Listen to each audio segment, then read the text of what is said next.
Chapter 35. The Apparition. Valliere very soon recovered from her surprise, for owing to this respectful bearing the king inspired her with more confidence by his presence than his sudden appearance had deprived her of. But as he noticed, that which made Valliere most uneasy was the means by which he had effected an entrance into her room. He explained to her the system of the staircase concealed by the screen, and strongly disavowed the notion of his being a supernatural appearance. "Oh, sire," said Valliere, shaking her fair head with an engaging smile, "present or absent, you do not appear to my mind more at one time than at the other." "Which means, Louise?" "Oh, what you know so well, sire, that there is not one moment in which the poor girl whose secret you surprised at Fontainebleau, and whom you came to snatch from the foot of the cross itself, does not think of you. Louise, you overwhelm me with joy and happiness." Valliere smiled mournfully and continued, "But, sire, have you reflected that your ingenious invention could not be one of the slightest service to us?" "Why so? Tell me. I am waiting most anxiously." "Because this room may be subject to being searched at any moment of the day. Madame herself may at any time come here accidentally. My companions run in at any moment as they please. To fasten the door on the inside is to denounce myself as plainly as if I had written above, 'No admittance, the king is within.' Even now, sire, at this very moment, there is nothing to prevent the door opening and your majesty being seen here." "In that case," said the king laughingly, "I should indeed be taken for a phantom, for no one can tell in what way I came here. Besides, it is only spirits that could pass through brick walls or floors and ceilings." "Oh, sire, reflect for a moment how terrible the scandal would be. Nothing equal to it could ever have been previously said about the maids of honor, poor creatures, whom evil report, however, hardly ever spares." "And your conclusion from all this, my dear Louise? Come, explain yourself." "Alas, it is a hard thing to say, but your majesty must suppress staircase plots, surprises, and all, for the evil consequences which would result from your being found here would be far greater than our happiness in seeing each other." "Well, Louise," replied the king tenderly, "instead of removing this staircase by which I have ascended, there is a far more simple means of which you have not thought." "A means? Another means?" "Yes, another." "Oh, you do not love me as I love you, Louise, since my invention is quicker than yours." She looked at the king, who held out his hand to her, which she took and gently pressed between her own. "You are saying," continued the king, "that I shall be detected coming here, where anyone who pleases can enter." "Stay, sire, at this very moment, even while you were speaking, I tremble with dread at your being discovered." "But you would not be found out, Louise, if you were to descend the staircase which leads to the room underneath." "Oh, sire, what do you say?" cried Louise in alarm. "You do not quite understand me, Louise. Since you get offended at my very first word, first of all, do you know to whom the apartments underneath belong?" "To Monsieur de Guiche, sire, I believe." "Not at all. They are Monsieur de Saint Aignan's." "Are you sure?" cried Valliere, and this exclamation which escaped from the young girl's joyous heart made the king's heart throb with delight. "Yes, to Saint Aignan, our friend," he said. "But, sire," returned Valliere, "I cannot visit Monsieur de Saint Aignan's room any more than I could Monsieur de Guiche's. It is impossible, impossible." "And yet, Louise, I should not have thought, under the safe conduct of the king, you would venture anything." "Under the safe conduct of the king," she said, with a look full of tenderness. "You have faith in my word, I hope, Louise?" "Yes, sire, but when you are not present, when you speak to me, when I look upon you, I have faith in nothing." "What can possibly be done to reassure you? It is scarcely respectful, I know, to doubt the king, but, for me, you are not the king." "Thank heaven! I, at least, hope so most devoutly. You see how anxiously I am trying to find or invent a means of removing all difficulty. Stay, would the presence of a third person reassure you?" "The presence of Monsieur de Saint Aignan would, certainly." "Really, Louise, you wound me by your suspicions." Louise did not answer. She merely looked steadfastly at him with that clear, piercing gaze which penetrates the very heart, and said softly to herself, "Alas, alas, it is not you of whom I am afraid. It is not you upon whom my doubts would fall." "Well," said the king, sighing, "I agree, and Monsieur de Saint Aignan, who enjoys the inestimable privilege of reassuring you, shall always be present at our interviews, I promise you." "You promise that, sire?" "Upon my honor as a gentleman, and you on your side." "Oh, wait, sire, that is not all yet, for such conversations ought at least to have a reasonable motive of some kind for Monsieur de Saint Aignan." "Dear Louise, every shade of delicacy of feeling is yours, and my only study is to equal you on that point. It shall be just as you wish, therefore our conversation shall have a reasonable motive, and I have already hit upon one, so that from tomorrow, if you like—" "Tomorrow?" "Do you mean that that is not soon enough?" exclaimed the king, caressing La Valliere's hand between his own. At this moment the sound of steps was heard in the corridor. "Sire, sire!" cried La Valliere, "someone is coming. Do you hear? Oh, fly, fly, I implore you!" The king made but one bound from the chair where he was sitting to his hiding place behind the screen. He had barely time, for as he drew one of the folds before him, the handle of the door was turned and Montalais appeared at the threshold. As a matter of course, she entered quite naturally and without any ceremony, for she knew perfectly well that to knock at the door beforehand would be showing a suspicion towards La Valliere, which would be displeasing to her. She accordingly entered, and after a rapid glance round the room, in the brief course of which she observed two chairs very close to each other, she was so long in shutting the door, which seemed to be difficult to close, one could hardly tell how or why, that the king had ample time to raise the trapdoor and to descend again into Saint Aignan's room. "Louise," she said to her, "I want to talk to you, and seriously too." "Good heavens, my dear Aura, what is the matter now?" "The matter is that Madame suspects everything." "Explain yourself." "Is there any occasion for us to enter into explanations, and do not understand what I mean?" "Come, you must have noticed the fluctuations in Madame's humor during the several days past. You must have noticed how she first kept you close behind her, then dismissed you, and then sent for you again." "Yes, I have noticed it, of course." "Well, it seems Madame has now succeeded in obtaining sufficient information, for she has now gone straight to the point, as there is nothing further left in France to withstand the torrent which sweeps away all obstacles before it. You know what I mean by the torrent?" La Valliere hid her face in her hands. "I mean," continued Montalais pitilessly, "that torrent which burst through the gates of the Carmelitas of Chaillot and overthrew all the prejudices of the court, as well as at Fontainebleau at Paris." "Alas, alas!" murmured La Valliere, her face still covered by her hands and her tears streaming through her fingers. "Oh, don't distress yourself in that manner, for you have only heard half of your troubles." "In heaven's name," exclaimed the young girl in great anxiety, "what is the matter?" "Well then, this is how the matter stands. Madame, who can no longer rely upon any further assistance in France, for she has, one after the other, made use of the two queens, of Monsieur and the whole court too, now bethinks herself of a certain person who has certain pretended rights over you." La Valliere became as white as a marble statue. "This person," continued Madame, "is not in Paris at the moment, but if I am not mistaken, is just now in England." "Yes, yes," breathed La Valliere, almost overwhelmed with terror, "and it is to be found, I think, at the court of Charles II, am I right?" "Yes." "Well, this evening a letter has been dispatched by Madame to St. James, with directions for the courier to go straight to Hampton Court, which I believe is one of the royal residences situated about a dozen miles from London." "Yes, well?" "Well, as Madame writes regularly to London once a fortnight, and as the ordinary courier left for London not more than 3 days ago, I have been thinking that some serious circumstance alone could have induced her to write again so soon, for you know she is a very indolent correspondent." "Yes." "This letter has been written, therefore, something tells me so at least, on your account." "On my account," repeated the unhappy girl, mechanically. "And I, who saw the letter lying on Madame's desk before she sealed it, fancied I could read."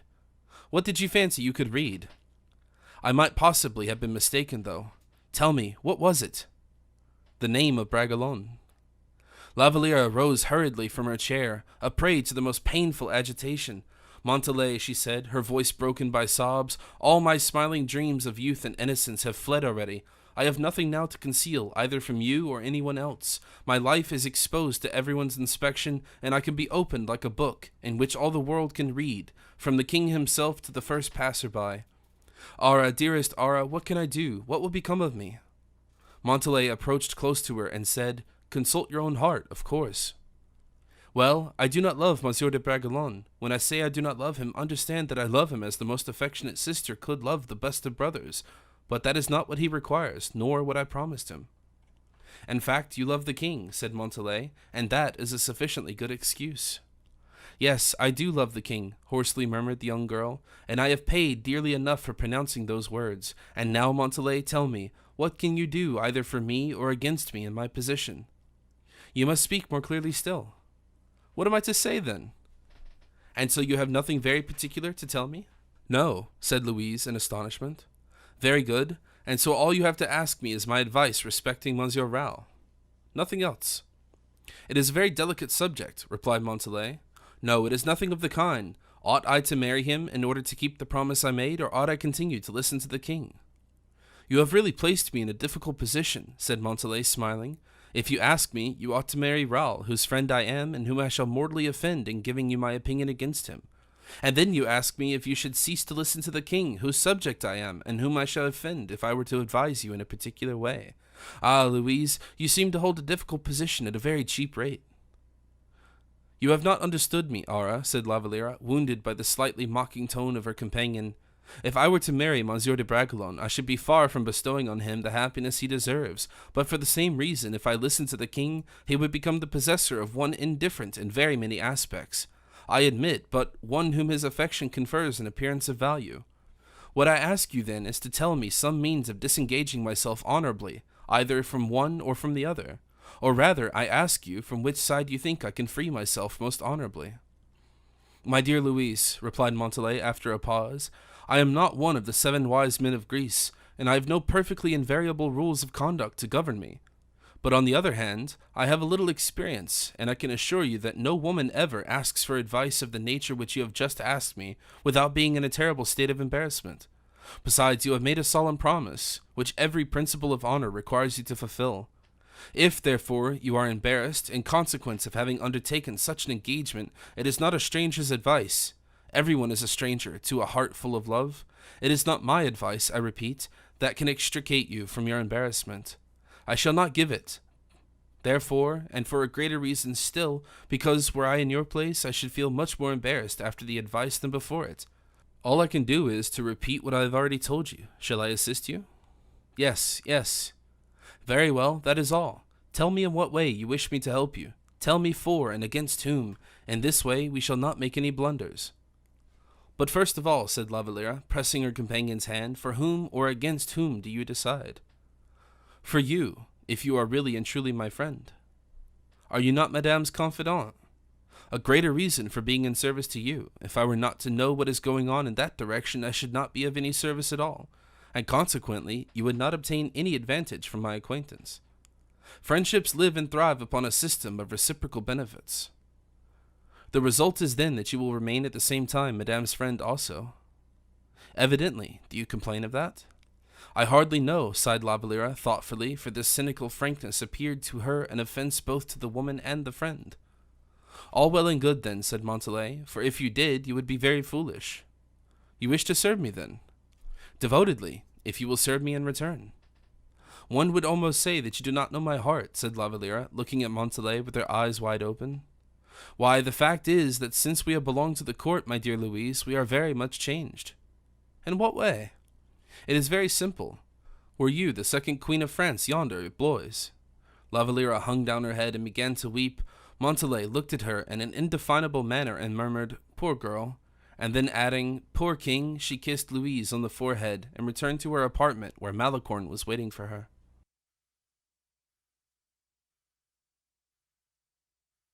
Chapter 36. The Portrait. And that malady which is termed love, the paroxysms succeed each other at intervals, ever accelerating from the moment the disease declares itself.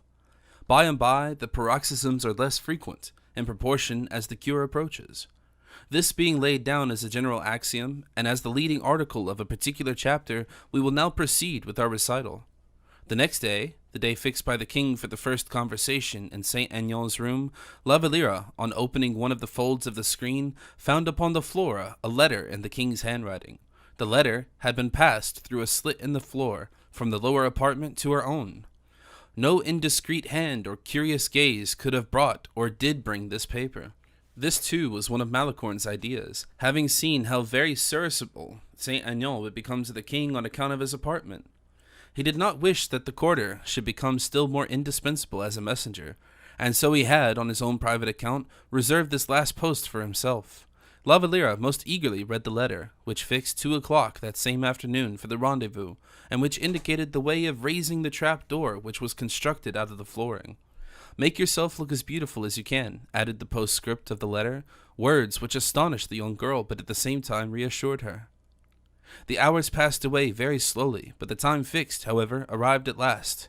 As punctual as the priestess hero, Louise lifted up the trapdoor at the last stroke of the hour of 2 and found the king on the steps waiting for her with the greatest respect, in order to give her his hand to descend.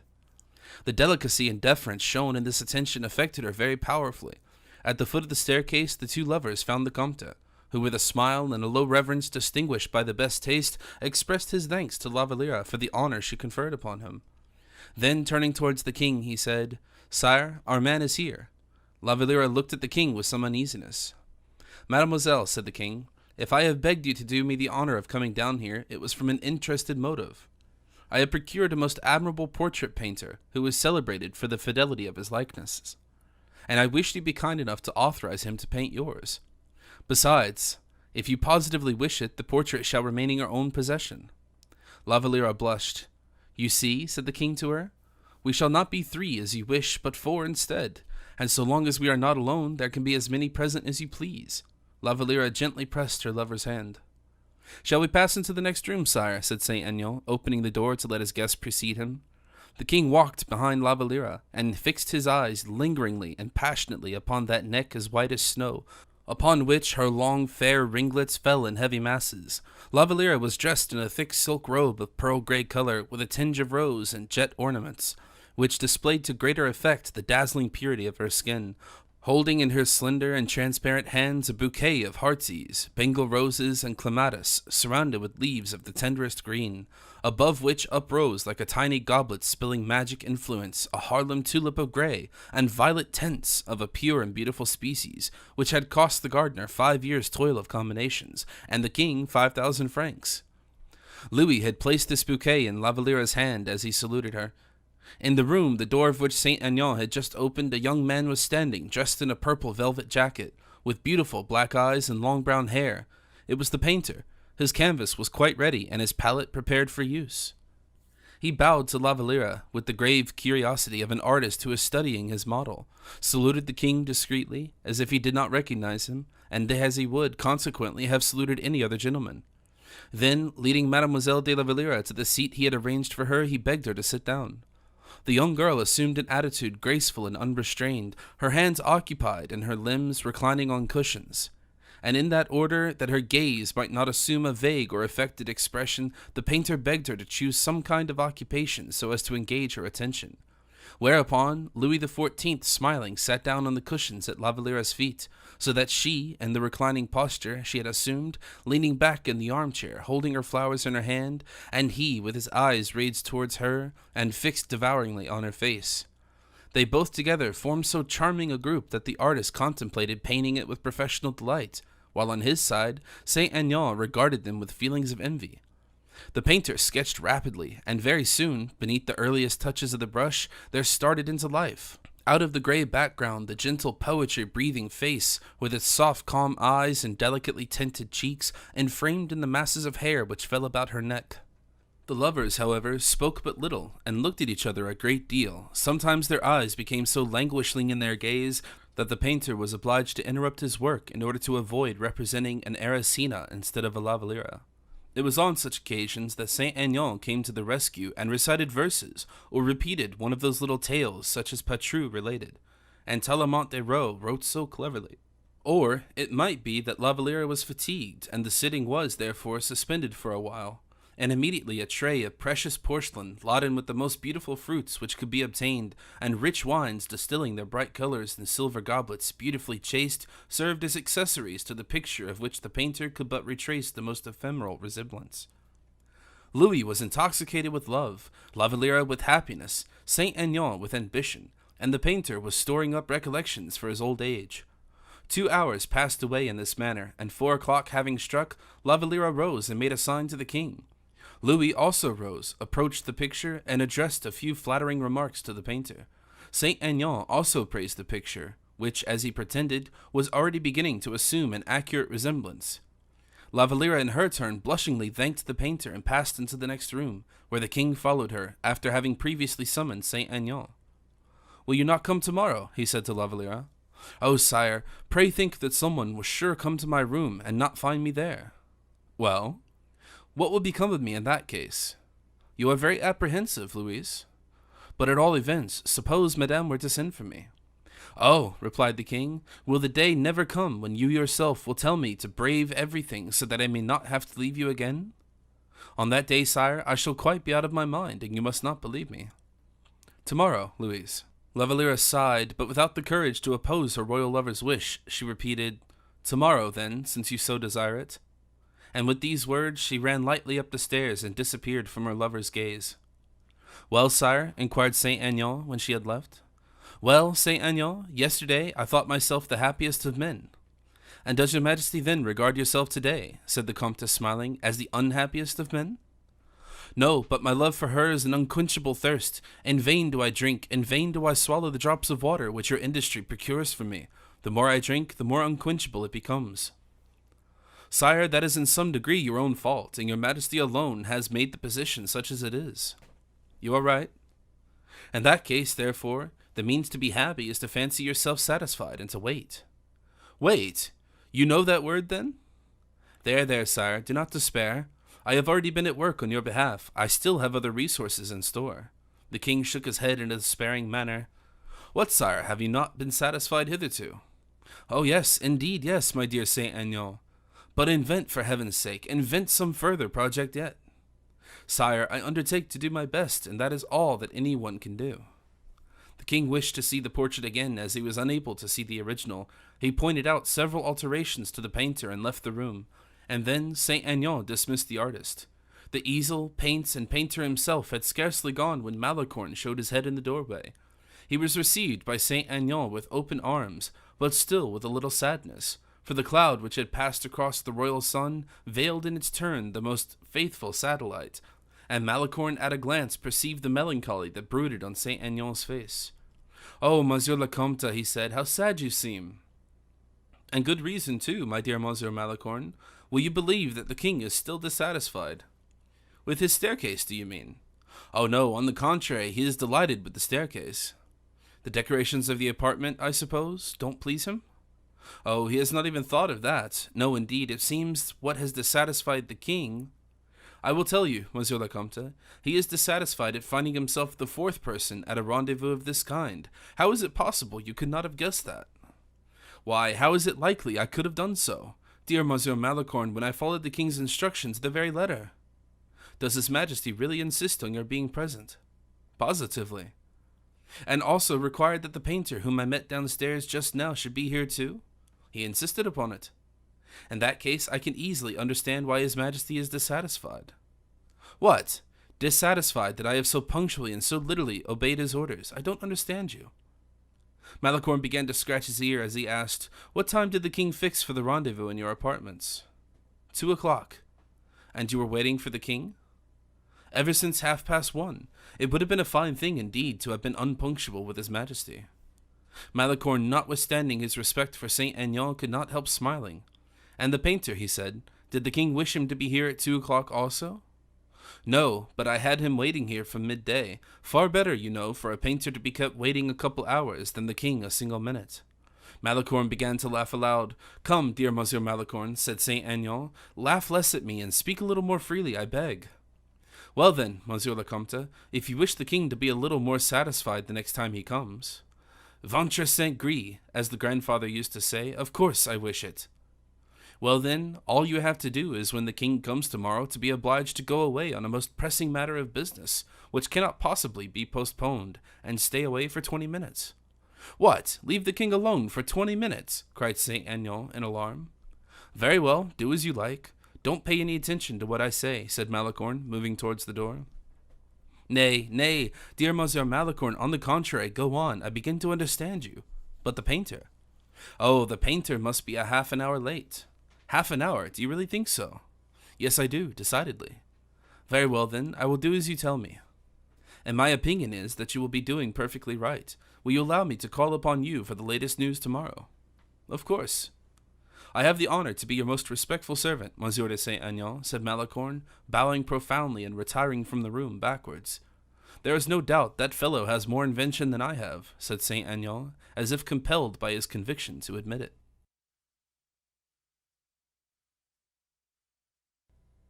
Chapter 37. Hampton Court. The revelation we have witnessed, that Montalais made to La Valliere in a preceding chapter, very naturally makes us return to the principal hero of this tale, a poor, wandering knight roving about at the king's caprice. If our readers will be good enough to follow us, we will in this company cross that strait more stormy than the Euripus, which separates Calais from Dover. We will speed across that green and fertile country with its numerous little streams, through Maidstone and many other villages and towns, each prettier than the other, and finally arrive at London. From thence, like bloodhounds following a track, after having ascertained that Raoul had made his first stay at Whitehall, his second at St. James, and having learned that he had been warmly received by Monk and introduced to the best society of Charles II's court, we will follow him to one of King Charles II's summer residences, near the lively little village of Kingston at Hampton Court, situated on the Thames. The river is not, at that spot, the most boastful highway which bears upon its broad bosom its thousands of travellers, nor are its waters black and troubled as those of Costus. As it boastfully asserts, I too am cousin of the old ocean. No, at Hampton Court it is a soft and murmuring stream, with moss-fringed banks, reflecting in its broad mirror the willows and beeches which ornament its sides, and on which may occasionally be seen a light bark indulating, reclining among the tall reeds, in a little creek, formed of alders and forget-me-nots. The surrounding country on all sides smiled in happiness and wealth. The brick cottages from whose chimneys the blue smoke was slowly ascending in wreaths peeped forth from the belts of green holly which environed them. Children dressed in red frocks appeared and disappeared amidst the high grass, like poppies bowed by the gentler breath of the passing breeze. The sheep, ruminating with half-closed eyes, lay lazily about under the shadow of stunted aspens, while far and near the kingfishers, plumed with emerald and gold, skimmed swiftly along the surface of the water, like a magic ball heedlessly touching as he passed the line of his brother angler, who sat watching in the boat the fish as they rose to the surface of the sparkling stream. High above this paradise of dark shadows and soft light rose the palace of Hampton Court, built by Wolsey. A residence the haughty cardinal had been obliged, timid courtier that he was, to offer to his majesty, Henry VIII, who had glowered with envy and cupidity at the magnificent new home. Hampton Court, with its brick walls, its large windows, its handsome iron gates, as well as its curious bell turrets, its retired covered walks and interior fountains, like those of Alhambra, was a perfect bower of roses, jasmine, and clematis. Every sense, sight and smell particularly, was gratified, and the reception rooms formed a very charming framework for the pictures of love which Charles II unrolled among the voluptuous paintings of Titian, of Pordonnan, and of Van Dyck. The same Charles whose father's portrait, the martyr king, was hanging in his gallery, and could show upon the wainscots of the various apartments the holes made by the balls of the puritanical followers of Cromwell, when on the 24th of August, 1648, at the time they had brought Charles I prisoner to Hampton Court. There it was that the king, intoxicated with pleasure and adventure, held his court. He, who a poet in feeling thought himself justified in redeeming, by a whole day of voluptuousness, every minute which had formerly passed in anguish and misery. It was not the soft green sward of Hampton Court, so soft that it almost resembled the richest velvet in the thickness of its texture, nor was it the beds of flowers, with their variegated hues, which encircled the foot of every tree, with rose trees many feet in height, embracing most lovingly their trunks, nor even the enormous lime trees, whose branches swept the earth like willows, offering a ready concealment for love or reflection beneath the shade of their foliage. It was none of these things for which Charles II loved his palace of Hampton Court. Perhaps it might have been that beautiful sheet of water, which the cool breeze rippled like the wavy undulations of Cleopatra's hair, waters bedecked with cresses and white water lilies, whose chaste bulbs, coyly unfolding themselves beneath the sun's warm rays, revealed the golden gems which lie concealed within their milky petals. Murmuring waters, on the bosom of which black swans majestically floated, and the graceful waterfowl with their tender broods covered with silken down, darted restlessly in every direction, in pursuit of the insects among the reeds, or the fogs in their mossy retreats. Perhaps it might have been the enormous hollies, with their dark and tender green foliage, or the bridge uniting the banks of the canals in their embrace, or the fawns browsing in the endless avenues of the park, or the innumerable birds that hopped about the gardens or flew from branch to branch amidst the emerald foliage. It might well be any of these charms, for Hampton Court had them all, and possessed, too, almost forests of white roses, which climbed and trailed along the lofty trellises, showering down upon the ground their snowy leaves, rich with soft perfumery. But no, what Charles II most loved in Hampton Court were the charming figures who, when midday was past, flitted to and fro along the broad terraces of the gardens. Like Louis XIV, he had their wealth of beauties painted for his gallery by one of the great artists of the period, an artist who well knew the secret of transferring to canvas the rays of light which escape from beaming eyes, heavy laden with love and love's delights. The day of our arrival at Hampton Court is almost as clear and bright as the summer's day in France. The atmosphere is heavy with the delicious perfume of geraniums, sweet peas, syringas, and heliotrope scattered in profusion around. It is past midday, and the king, having dined after his return from hunting, paid a visit to Lady Castlemaine, the lady who was reputed at the time to hold his heart in bondage. And this proof of his devotion discharged, he was readily permitted to pursue his infidelities until evening arrived. Love and amusement ruled the entire court. It was the period when ladies would seriously interrogate their ruder companions as to their opinions upon a foot more or less captivating, according to whether it wore a pink or lilac silk stocking. For it was the period when Charles II had declared that there was no hope of safety for a woman who wore green silk stockings, because Miss Lucy Stuart wore them of that color. While the king is endeavoring in all directions to inculcate others with his preferences on this point, we will ourselves bend our steps toward an avenue of beech trees opposite the terrace, and listen to the conversation of a young girl in a dark-colored dress who is walking with another of about her own age dressed in blue. They crossed a beautiful lawn, from the center of which sprang a fountain, with the figure of a siren executed in bronze, and strolled on, talking as they went, towards the terrace, along which, looking out upon the park and interspersed at frequent intervals, were erected summer houses, diverse in form and ornament. These summer houses were nearly all occupied. The two young women passed on, the one blushing deeply, while the other seemed dreamily silent. At last, having reached the end of the terrace which looks on the river, and finding there a cool retreat, they sat down close to each other. "Where are we going?" said the younger to her companion. "My dear, we are going where you yourself led the way." "I?" "Yes, you, to the extremity of the palace, towards that seat yonder where the young Frenchman is seated, wasting his time in sighs and lamentations." Miss Mary Grafton hurriedly said, No, I am not going there." "Why not? Let us go back, Lucy."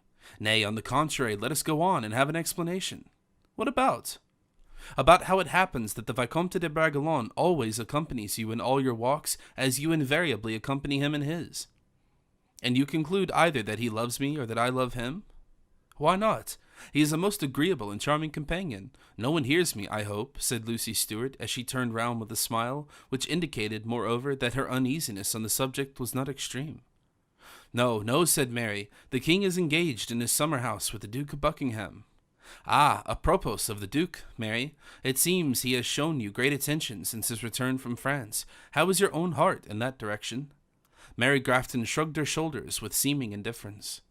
Well, I will ask Bragelonne about it," said Stuart, laughing. "Let us go and find him at once." "What for?" "I wish to speak to him." "Not yet. One word before you do. Come. You who know so many of the king's secrets, tell me why Monsieur de Bragelonne is in England." "Because he was sent as an envoy from one sovereign to another." "That may be, but seriously, although politics do not much concern us, we know enough to be satisfied that Monsieur de Bragelonne has no mission of serious import here." "Well then, listen," said Stuart, with assumed gravity. "For your sake, I am going to betray a state secret. Shall I tell you the nature of the letter which King Louis XIV gave Monsieur de Bragelonne for Charles II? "I will. These are the very words. My brother, the bearer of this is a gentleman attached to my court, and the son of whom you regard most warmly. Treat him kindly, I beg, and try and make him like England."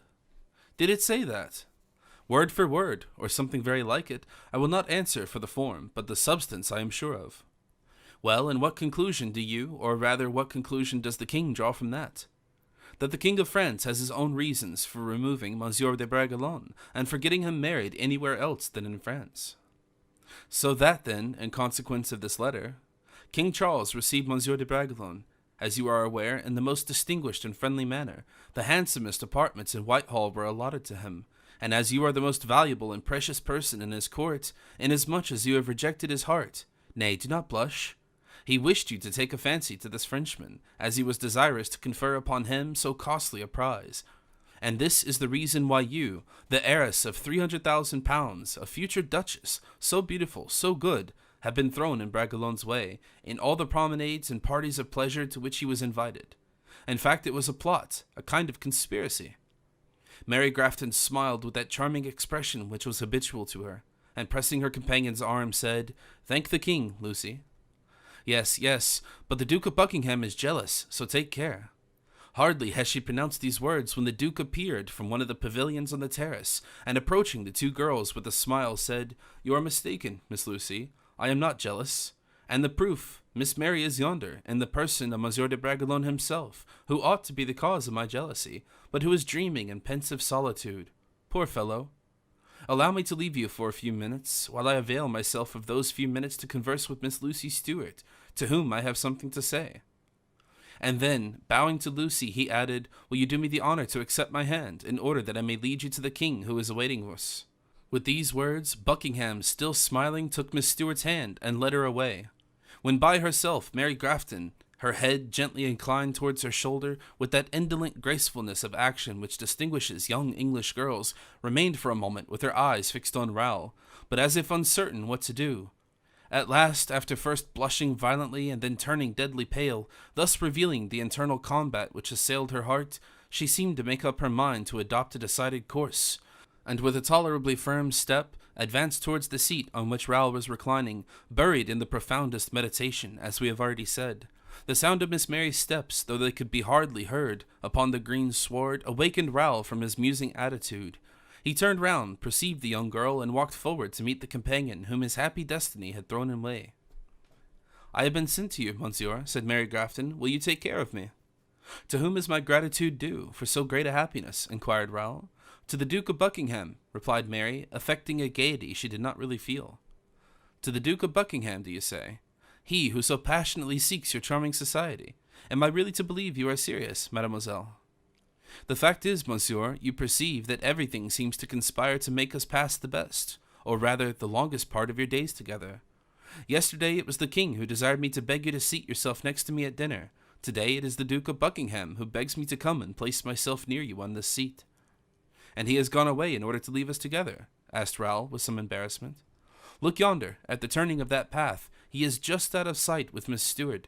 Are these polite attentions usual in France, Monsieur le Vicomte?" "I cannot very precisely say what people do in France, mademoiselle, for I can hardly be called a Frenchman. I have resided in many countries, and almost always as a soldier, and then I have spent a long period of my life in the country. I am almost a savage." "You do not like your residence in England, I fear." "I scarcely know," said Raoul, inattentively, and sighing deeply at the same time. "What, you do not know?" "Forgive me," said Raoul, shaking his head and collecting his thoughts. "I did not hear you." "Oh," said the young girl, sighing in her turn, "how wrong the Duke was to send me here." "Wrong?" said Raoul. "Perhaps so, for I am but a rude, uncouth companion, and my society annoys you.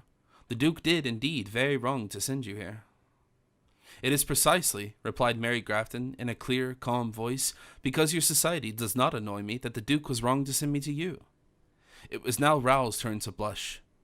"But," he resumed, "how happens it that the Duke of Buckingham should send you to me, and why did you come? The Duke loves you, and you love him." "No," replied Mary, seriously, "the Duke does not love me, because he is in love with the Duchess d'Orleans, and as for myself, I have no affection for the Duke." Raoul looked at the young lady with astonishment. "Are you a friend of the Duke of Buckingham?" she inquired. "The Duke has honored me by calling me so ever since we met in France." "You are simple acquaintances, then?" "No, for the Duke is the most intimate friend of one whom I regard as a brother." "The Duc de Guiche?" "Yes." "He who is in love with Madame la Duchesse d'Orleans." "Oh, what is it you are saying?" "And who loves him in return," continued the young girl, quietly. Raoul bent down his head, and Mary Grafton, sighing deeply, continued, "They are very happy. But leave me, Monsieur de Bragelonne, for the Duke of Buckingham has given you a very troublesome commission in offering me as a companion for your promenade. Your heart is elsewhere, and it is with the greatest difficulty you can be charitable enough to lend me your attention. Confess truly, it would be unfair on your part, Vicomte, not to admit it." "Madame, I do confess it."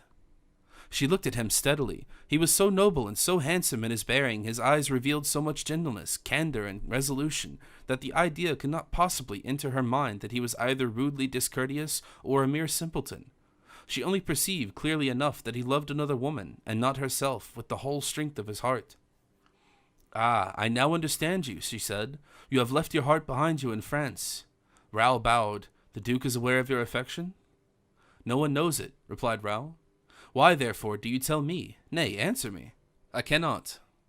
It is for me, then, to anticipate an explanation. You do not wish to tell me anything because you are now convinced that I do not love the Duke, because you see that I possibly might have loved you, because you are a gentleman of noble and delicate sentiments, and because, instead of accepting, even were it for mere amusement of the passing hour, a hand which is almost pressed upon you, and because, instead of meeting my smiles with a smiling lip, you, who are young, have preferred to tell me, whom men have called beautiful, my heart is over the sea, it is in France. For this I thank you, Monsieur de Bragelonne. You are indeed a noble-hearted, noble-minded man, and I regard you all the more for it, as a friend only. And now let us cease speaking of myself and talk of your own affairs. Forget that I have ever spoken to you of myself. Tell me why you are sad, and why you have become more usually so during these past 4 days. Raoul was deeply and sensibly moved by these sweet and melancholy tones, and as he could not at the moment find a word to say, the young girl again came to his assistance. Pity me, she said. My mother was born in France, and I can truly affirm that I too am French in blood as well as in feeling. But the leaden atmosphere and characteristic gloom of England seem to weigh upon me. Sometimes my dreams are golden-hued and full of wonderful enjoyments, when suddenly a mist rises and overspreads my fancy, blotting them out forever. Such indeed is the case at the present moment. Forgive me, I have now said enough on that subject. Give me your hand, and relate your griefs to me as a friend. You say you are French in heart and soul. Yes, not only, I repeat it, that my mother was French, but further, as my father, a friend of King Charles I, was exiled in France. I, during the trial of that prince, as well as during the Protector's life, was brought up in Paris. At the restoration of King Charles II, my poor father returned to England, where he died almost immediately afterwards, and then the king created me a duchess and has dowered me according to my rank. Have you any relations in France? Raoul inquired with the deepest interest. I have a sister there, my senior by 7 or 8 years, who is married in France, and was early left a widow. Her name is Madame de Valliere. Do you know her? She added, observing Raoul start suddenly. I have heard her name. She too loves with her whole heart, and her last letters inform me she is happy, and her affection is, I conclude, returned. I told you, Monsieur de Bragelonne, that although I possess half of her nature, I do not share her happiness. But let us now speak of yourself. Whom do you love in France? A young girl, as soft and pure as a lily. But if she loves you, why are you sad? I have been told that she ceases to love me. You do not believe it, I trust. He who wrote me so does not sign his letter. An anonymous denunciation, some treachery, be assured, said Miss Grafton. Stay, said Raoul, showing the young girl a letter which he had read over 1,000 times. She took it from his hand and read as follows. Vicomte, you are perfectly right to amuse yourself yonder with the lovely faces of Charles II's court, for at Louis XIV's court, the castle in which your affections are enshrined is being besieged. Stay in London altogether, poor Vicomte, or return without delay to Paris. There is no signature, said Miss Mary. No, none. Believe it not, then. Very good, but here is a second letter from my friend de Guiche, which says, I am lying here, wounded and ill. Return, Raoul, oh, return. What do you intend doing? Inquired the young girl, with a feeling of oppression at her heart. My intention, as soon as I received this letter, was immediately to take my leave of the king. When did you receive it? The day before yesterday. It is dated Fontainebleau. A singular circumstance, do you not think? For the court is now at Paris. At all events, I would have set off, but when I mentioned my intention to the king, he began to laugh and said to me, How comes it, Monsieur l'Ambassadeur, that you think of leaving? Has your sovereign recalled you? I colored, naturally enough, for I was confused by the question, for the fact is the king himself sent me here, and I have received no order to return. Mary frowned in deep thought and said, Do you remain, then? I must, mademoiselle. Do you ever receive any letters from her to whom you are so devoted? Never. Never, do you say? Does she not love you, then? At least, she has not written to me since my departure, although she used occasionally to write to me before. I trust she may have been prevented. Hush, the Duke is coming. And Buckingham at that moment was seen at the end of the walk, approaching towards them, alone and smiling. He advanced slowly and held out his hands to them both. Have you arrived at an understanding? He said. About what? About whatever might render you happy, dear Mary, and make Raoul less miserable. I do not understand you, my lord, said Raoul. That is my view of the subject, Miss Mary. Do you wish me to mention it before Monsieur de Bragelonne? He added, with a smile. If you mean, replied the young girl haughtily, that I was not indisposed to love Monsieur de Bragelonne, that is useless, for I have told him so myself. Buckingham reflected for a moment, and without seeming in any way discountenanced, as she expected, he said, My reason for leaving you with Monsieur de Bragelonne was that I thoroughly knew your refined delicacy of feeling, no less than the perfect loyalty of your mind and heart, and I hoped that Monsieur de Bragelonne's cure might be effected by the hands of a physician such as you are. But, my lord, before you spoke of Monsieur de Bragelonne's heart, you spoke to me of your own. Do you mean to effect the cure of two hearts at the same time? Perfectly true, madame.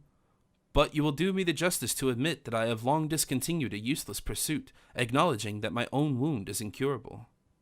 My lord, said Mary, collecting herself for a moment before she spoke, Monsieur de Bragelonne is happy, for he loves and is beloved, but he has no need of such a physician as I can be. Monsieur de Bragelonne, said Buckingham, is on the very eve of experiencing a serious misfortune, and he has greater need than ever of sympathy and affection. Explain yourself, my lord, inquired Raoul anxiously. No, gradually I will explain myself, but, if you desire it, I can tell Miss Grafton what you may not listen to yourself. My lord, you are putting me to the torture. You know something you wish to conceal from me. I know that Miss Mary Grafton is the most charming object that a heart ill at ease could possibly meet with on its way through life. I have already told you that the Vicomte de Bragelonne loves elsewhere, said the young girl. He is wrong, then. Do you assume to know, my lord, that I am wrong? Yes. Whom is it that he loves, then? Exclaimed the young girl. He loves a lady who is unworthy of him, said Buckingham, with that calm, collected manner peculiar to Englishmen. Miss Grafton uttered a cry, which, together with the remark that Buckingham had that moment made, spread over de Bragelonne's features a deadly paleness, arising from the sudden surprise, and also from a vague fear of impending misfortune. My lord, he exclaimed, you have just pronounced words which compel me, without a moment's delay, to seek their explanation in Paris. You will remain here, said Buckingham, because you have no right to leave, and no one has the right to quit the service of the king for that of any woman, even where she is worthy of being loved as Mary Grafton is. You will tell me all, then? I will, on condition that you will remain. I will remain if you will promise to speak openly and without reserve.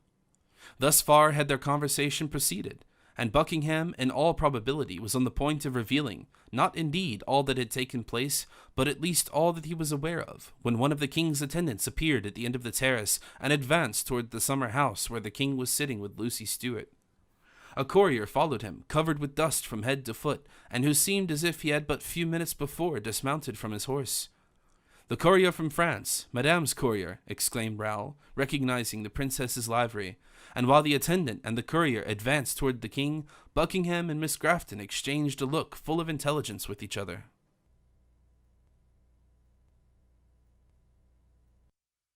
Chapter 38. The Courier from Madame. Charles II was busily engaged in proving, or endeavoring to prove, to Miss Stuart that she was the only person for whom he cared at all, and consequently was avowing to her an affection similar to that which his ancestor, Henry IV, had entertained for Gabriella. Unfortunately for Charles II, he had hit upon an unlucky day. The very day Miss Stuart had taken it into her head to make him jealous, and therefore, instead of being touched by his offer as the king had hoped, she laughed heartily. "Oh, sire, sire," she cried, laughing all the while, "if I were to be unfortunate enough to ask you for a proof of the affection you possess, how easy it would be to see that you are telling a falsehood." "Nay, listen to me," said Charles. "You know my cartoons by Raphael. You know whether I care for them or not. The whole world envies me their possession, as well you know also. My father commissioned Van Dyck to purchase them. Would you like me to send them to your house this very day?" "Oh, no," replied the young girl. "Pray, keep them yourself, sire. My house is far too small to accommodate such visitors." "In that case, you shall have Hampton Court to put the cartoons in." "Be less generous, sire, and learn to love a little while longer. That is all I have to ask you." "I shall never cease to love you. Is that not enough?" "You are smiling, sire." "Do you wish me to weep?" "No, but I should like to see you a little more melancholy."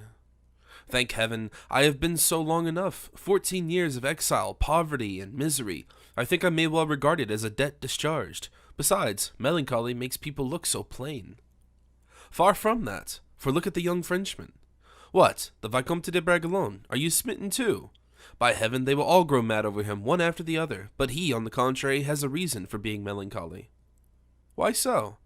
Oh, indeed, you wish me to betray state secrets, do you? If I wish it, you must do so, for you told me you were quite ready to do everything I wished. Well then, he is bored in his own country. Does that satisfy you? Bored? Yes, a proof that he is a simpleton. I allow him to fall in love with Miss Mary Grafton, and he feels bored. Can you believe it? Very good. It seems, then, that if you were to find Miss Lucy Stewart indifferent to you, you would console yourself by falling in love with Miss Mary Grafton.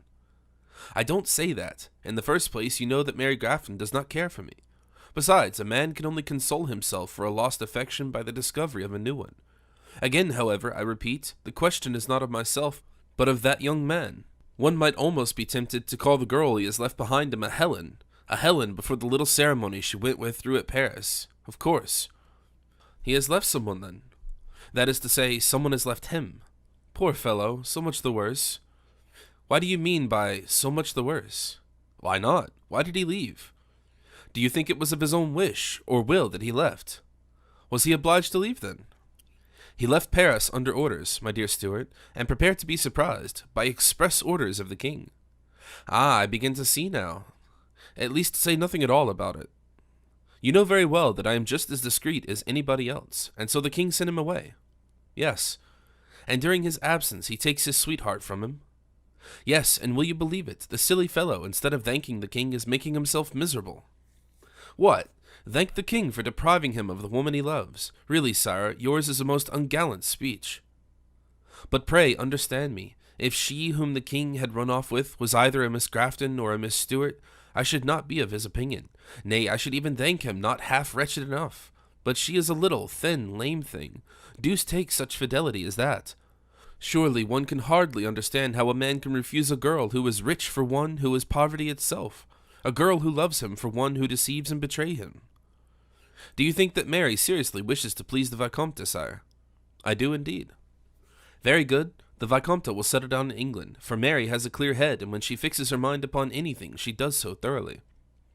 Take care, my dear Miss Stewart. If the Vicomte has any idea of adopting our country, he has not long to do so, for it was only the day before yesterday that he again asked me for permission to leave. Which you refused him, I suppose? I should think so, indeed. My royal brother is far too anxious for his absence, and for myself, my amour propre is enlisted on his side. For I will never have it said that I held out as a bait to this young man the noblest and gentlest creature in England. You are very gallant, sire, said Miss Stewart, with a pretty pout. I do not allude to Miss Stewart, for she is worthy of a king's devotion, and since she has captivated me, I trust that no one else will be caught by her. I say, therefore, finally, that the attention I have shown this young man will not have been thrown away. He will stay with us here, he will marry here, or I am very much mistaken. And I hope that once he is married and settled, instead of being angry with your majesty, he will be grateful to you, for everyone tries his utmost to please him, even the Duke of Buckingham, whose brilliancy, which is incredible, seems to pale before that of this young Frenchman. Including Miss Stewart even, who calls him the most finished gentleman she ever saw. Stay, sire, you have spoken quite enough, and quite highly enough, of Miss Grafton, to overlook what I may have said about de Bragelonne. But by the by, sire, your kindness for some time past astonishes me. You think of those who are absent, you forgive those who have done you a wrong. In fact, you are as nearly as possible perfect. How does it happen? It is because you allow yourself to be loved, he said, beginning to laugh. Oh, there must be some other reason. Well, I am doing all I can to oblige my brother, Louis XIV. Nay, I must have another reason. Well then, the true motive is that Buckingham strongly recommended the young man to me, saying, Sire, I begin by yielding up all claim to Miss Grafton. I pray you follow my example. The Duke is indeed a true gentleman. Oh, of course. It is Buckingham's turn now, I suppose, to turn your head? You seem determined to cross me in everything today. At this moment someone rapped at the door. Who is it who presumes to interrupt us? Exclaimed Charles impatiently. Really, sire, you are extremely vain with your who is it, who presumes, and in order to punish you for it... She went to the door and opened it. It is a courier from France, said Miss Stewart. A courier from France, exclaimed Charles. From my sister, perhaps? Yes, sire, said the usher, a special messenger. Let him come in at once, said Charles. You have a letter for me, said the king to the courier as he entered, from the Duchess d'Orleans? Yes, sire, replied the courier, and so urgent in its nature that I have only been 26 hours in bringing it to your majesty, and yet I lost 3/4 of an hour at Calais. Your zeal shall not be forgotten, said the king as he opened the letter. When he had read it, he burst out laughing and exclaimed, Upon my word, I am at a loss to understand anything about it. He then read the letter a second time, Miss Stuart assuming a manner marked by the greatest reserve, and doing her utmost to restrain her ardent curiosity. Francis, said the king to his valet, see that this excellent fellow is well taken care of, and sleeps soundly, and on that waking tomorrow he finds a purse of 50 sovereigns by his bedside. Sire, said the courier, amazed, begone, begone. My sister was perfectly right in desiring you to use the utmost diligence. The affair was most pressing. And he again began to laugh louder than ever. The courier, the valet, and Miss Stuart hardly knew what sort of countenance to assume. Ah, said the king, throwing himself back in his armchair, when I think that you have knocked up, how many horses? 2. 2 horses to bring this intelligence to me. That will do. You can leave us now. The courier retired with the valet. Charles went to the window, which he opened, and leaning forward called out, Duke Buckingham, come here, there's a good fellow. The Duke hurried to him in obedience to the summons, but when he reached the door and perceived Miss Stuart, he hesitated to enter. Come in and shut the door, said the king. The Duke obeyed, and perceiving in what an excellent humor the king was, he advanced, smiling towards him. Well, my dear Duke, how do you get on with your Frenchman? Sire, I am in the most perfect state of utter despair about him. Why so? Because charming Miss Grafton is willing to marry him, but he is unwilling. Why, he is a perfect Boeotian, cried Miss Stuart. Let him say either yes or no, and let the affair end. But, said Buckingham seriously, you know, or you ought to know, madame, that Monsieur de Bragelonne is in love in another direction. In that case, said the king, coming to Miss Stuart's help, nothing is easier. Let him say no, then. Very true, and I have proved to him he was wrong not to say yes. You told him candidly, I suppose, that Valliere was deceiving him? Yes, without the slightest reserve, and as soon as I had done so, he gave a start, as if he were going to clear the channel at a bound. At all events, said Miss Stuart, he has done something, and a very good thing too, upon my word. But, said Buckingham, I stopped him. I have left him and Miss Mary in conversation together, and I sincerely trust that now he will not leave, as he seemed to have an idea of doing. An idea of leaving England, cried the king. I, at one point, hardly thought that any human power could have prevented him, but Miss Mary's eyes are now bent fully on him, and he will remain. Well, that is the very thing which deceives you, Buckingham, said the king with a peal of laughter. The poor fellow is predestined. Predestined to what? If it were simply to be deceived, that is nothing, but to look at him, it is a great deal. At a distance, and with Miss Grafton's aid, the blow will be warded off. Far from it, far from it. Neither distance nor Miss Grafton's help will be of the slightest avail. Bragelonne will set off for Paris within an hour's time. Buckingham started, and Miss Stuart opened her eyes very wide in astonishment. But, sire, said the Duke, your Majesty knows that it is impossible. That is to say, my dear Buckingham, that it is impossible until it happens. Do not forget, sire, that the young man is a perfect lion, and that his wrath is terrible. I don't deny it, my dear Duke. And that if he sees this misfortune is certain, so much the worse for the author of it. I don't deny it, but what the deuce am I to do? Were it the king himself, cried Buckingham, I would not answer for him. Oh, the king has his musketeers to take care of him, said Charles quietly. I know that perfectly well, for I was kept dancing attendance in his antechamber at Blois. He has Monsieur d'Artagnan, and what better guardian could the king have than Monsieur d'Artagnan? I should make myself perfectly easy with 20 storms of passion, such as Bragelonne might display, if I had 4 guardians like d'Artagnan. But I entreat your Majesty, who is so good and kind, to reflect a little. Stay, said Charles II, presenting the letter to the Duke.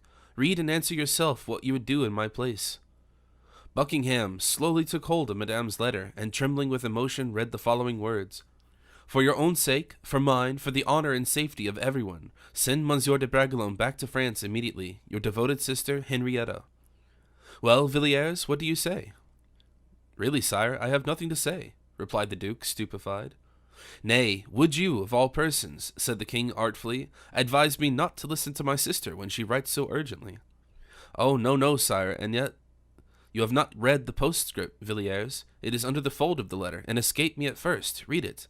And as the Duke turned down a fold of the letter, he read, 1,000 kind remembrances to those who love me. The Duke's head sank gradually on his breast. The paper trembled in his fingers, as if it had been changed to lead. The king paused for a moment, and seeing that Buckingham did not speak, he must follow his destiny, as we ours, continued the king. Every man has his own share of grief in this world. I have had my own. I have had that of others who belong to me, and have thus had a double weight of woe to endure. But the deuce take all my cares now. Go and bring our friend here, Valliere. The Duke opened the trellised door of the summer house, and pointing at Raoul and Mary, who were walking together side by side, said, "What a cruel blow, sire, for poor Miss Grafton."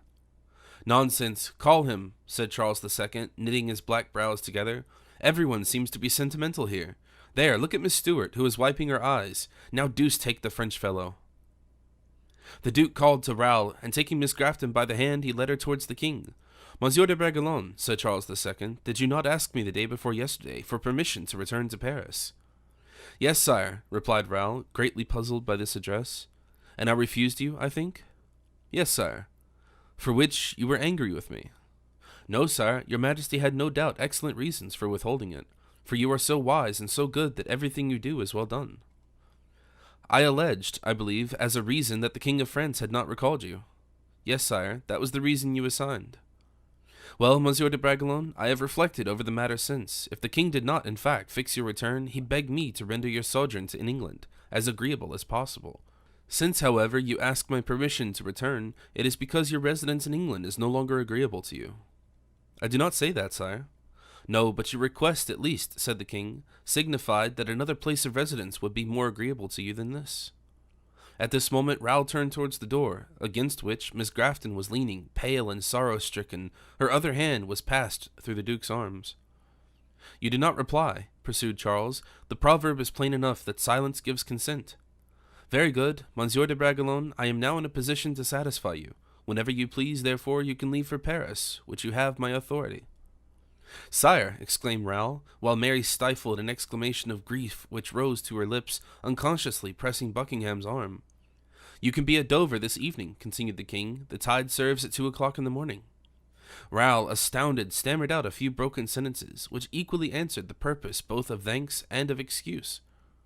"I therefore bid you adieu, Monsieur de Bragelonne, and wish you every sort of prosperity," said the king, rising. "You will confer a pleasure on me by keeping this diamond in remembrance of me. I had intended it as a marriage gift." Miss Grafton felt her limbs almost giving way, and as Raoul received the ring from the king's hand, he too felt his strength and courage failing him. He addressed a few respectful words to the king, a passing compliment to Miss Stuart, and looked for Buckingham to bid him adieu. The king profited by this moment to disappear. Raoul found the Duke engaged in endeavoring to encourage Miss Grafton. "Tell him to remain, I implore you," said Buckingham to Mary. "No, I will tell him to go," replied Miss Grafton, with returning animation. "I am not one of those women who have more pride than heart. If she whom he loves is in France, let him return thither, and bless me for having advised him to go and seek his happiness there. If on the contrary she shall have ceased to love him, let him come back here again. I shall still love him, and his unhappiness will not have lessened him in my regard. In the arms of my house you will find that which heaven has engraved on my heart, habente parum agente cuncta. To the rich is accorded little, to the poor everything. I do not believe, Bragelonne, that you will find yonder the equivalent of what you leave behind here." "I think, or at least hope," said Raoul with a gloomy air, "that she whom I love is worthy of my affection. But if it be true she is unworthy of me, as you have endeavored to make me believe, I will tear her image from my heart, Duke, even if my heart breaks in the attempt." Mary Grafton gazed upon him with an expression of the most indefinable pity, and Raoul returned her look with a sweet sorrowful smile, saying, "Mademoiselle, the diamond which the king has given me was destined for you. Give me leave to offer it for your acceptance. If I marry in France, you will send it me back. If I do not marry, keep it." And he bowed and left her. What does he mean, thought Buckingham, while Raoul pressed Mary's icy hand with marks of the most reverential respect. Mary understood the look that Buckingham fixed upon her. "If it were a wedding ring, I would not accept it," she said, "and yet you were willing to ask him to return to you." "Oh, Duke," cried the young girl in heartbroken accents, "a woman such as I am never accepted as a consolation by a man like him." "You do not think he will return, then?" "Never," said Miss Grafton in a choking voice. "And I grieve to tell you, Mary, that he will find yonder his happiness destroyed, his mistress lost to him, his honor even has not escaped. What would be left him, then, Mary, equal to your affection? Answer, Mary, you who know yourself so well." Miss Grafton placed her white hand on Buckingham's arm, and while Raoul was hurrying away with headlong speed, she repeated in dying accents the line from Romeo and Juliet, I must be gone and live, or stay and die." As she finished the last word, Raoul disappeared. Miss Grafton returned to her own apartments, paler than death. Buckingham availed himself of the arrival of the courier, who had brought the letter to the king to write to Madame and the Comte de Guiche. The king had not been mistaken, for at 2 in the morning the tide was at full flood, and Raoul had embarked for France.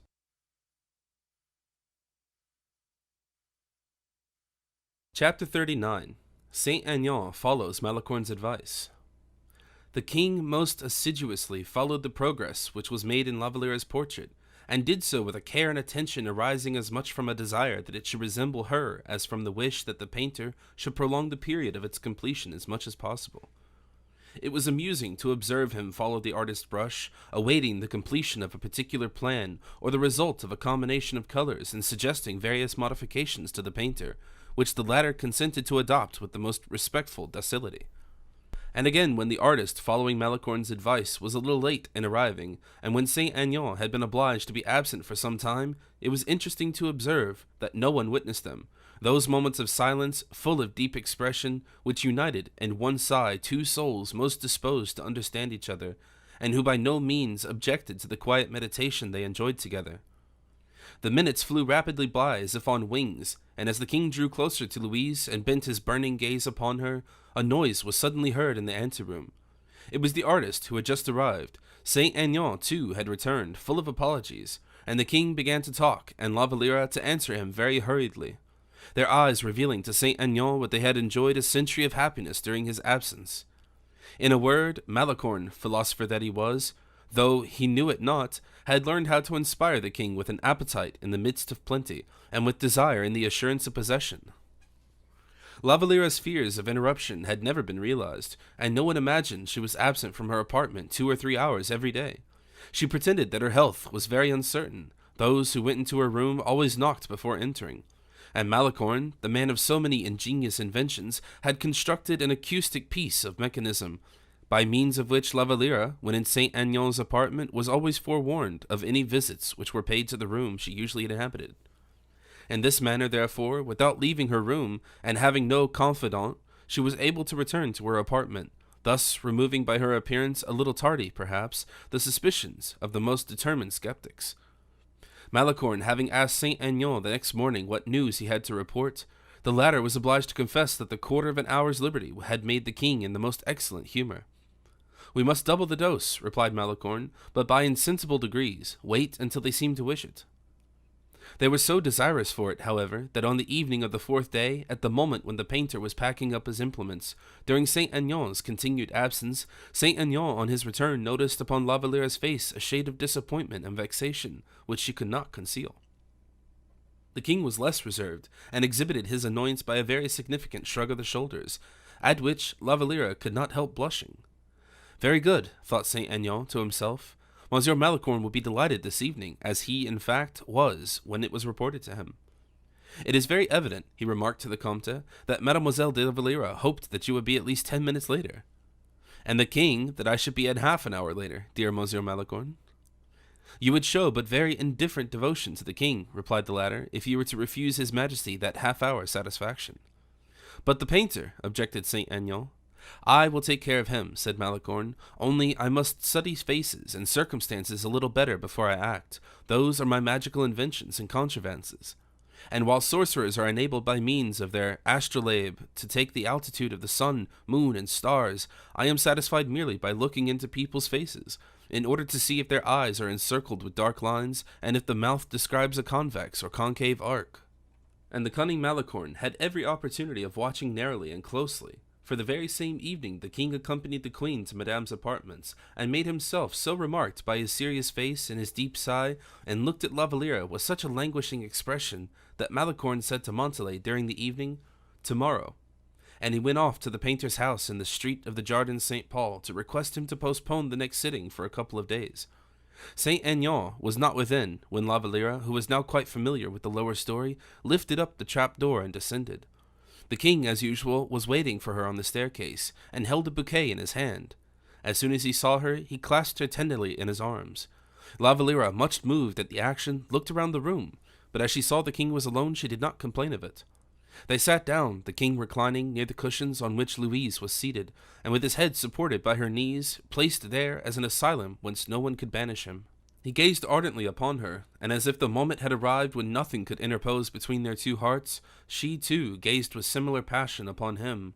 And from her eyes, so softly pure, emanated a flame, whose first rays kindled and then inflamed the heart of the king, who, trembling with happiness as Louise's hand rested on his head, grew giddy from excess of joy, and momentarily awaited either the painter's or Saint Aignan's return to break the sweet illusion.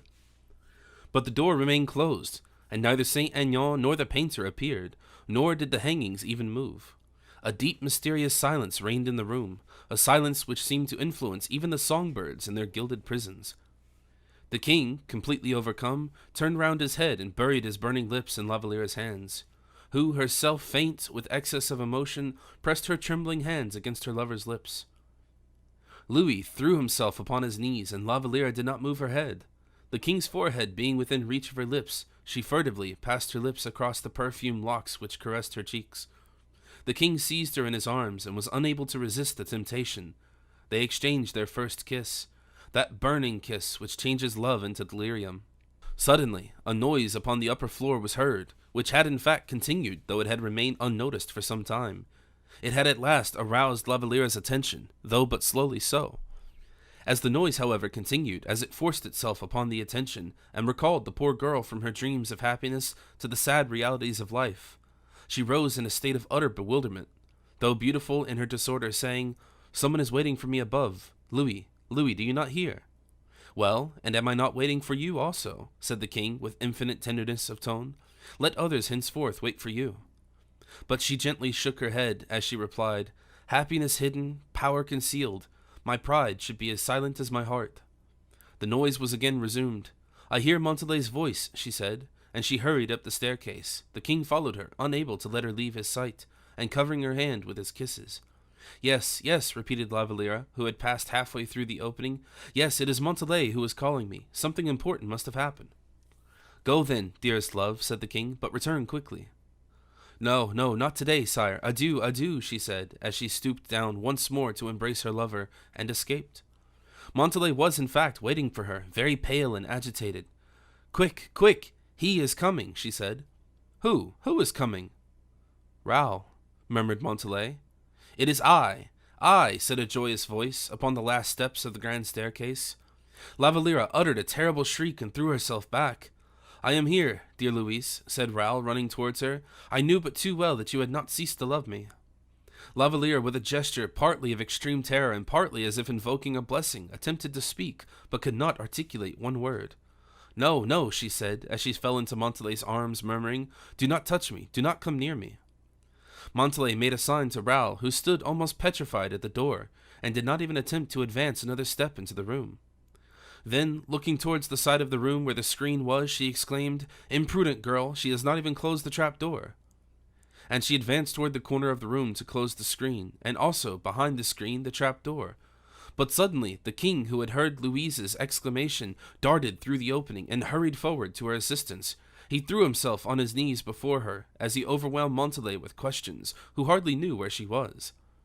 At the moment, however, when the king threw himself on his knees, a cry of utter despair rang through the corridor, accompanied by the sound of retreating footsteps. The king wished to see who had uttered the cry, and whose were the footsteps he had heard, and it was in vain that Montalais sought to retain him. For Louis, quitting his hold of Lavaliere, hurried towards the door. Too late, however, for Raoul was already at a distance, and the king only beheld a shadow that quickly vanished in the silent corridor.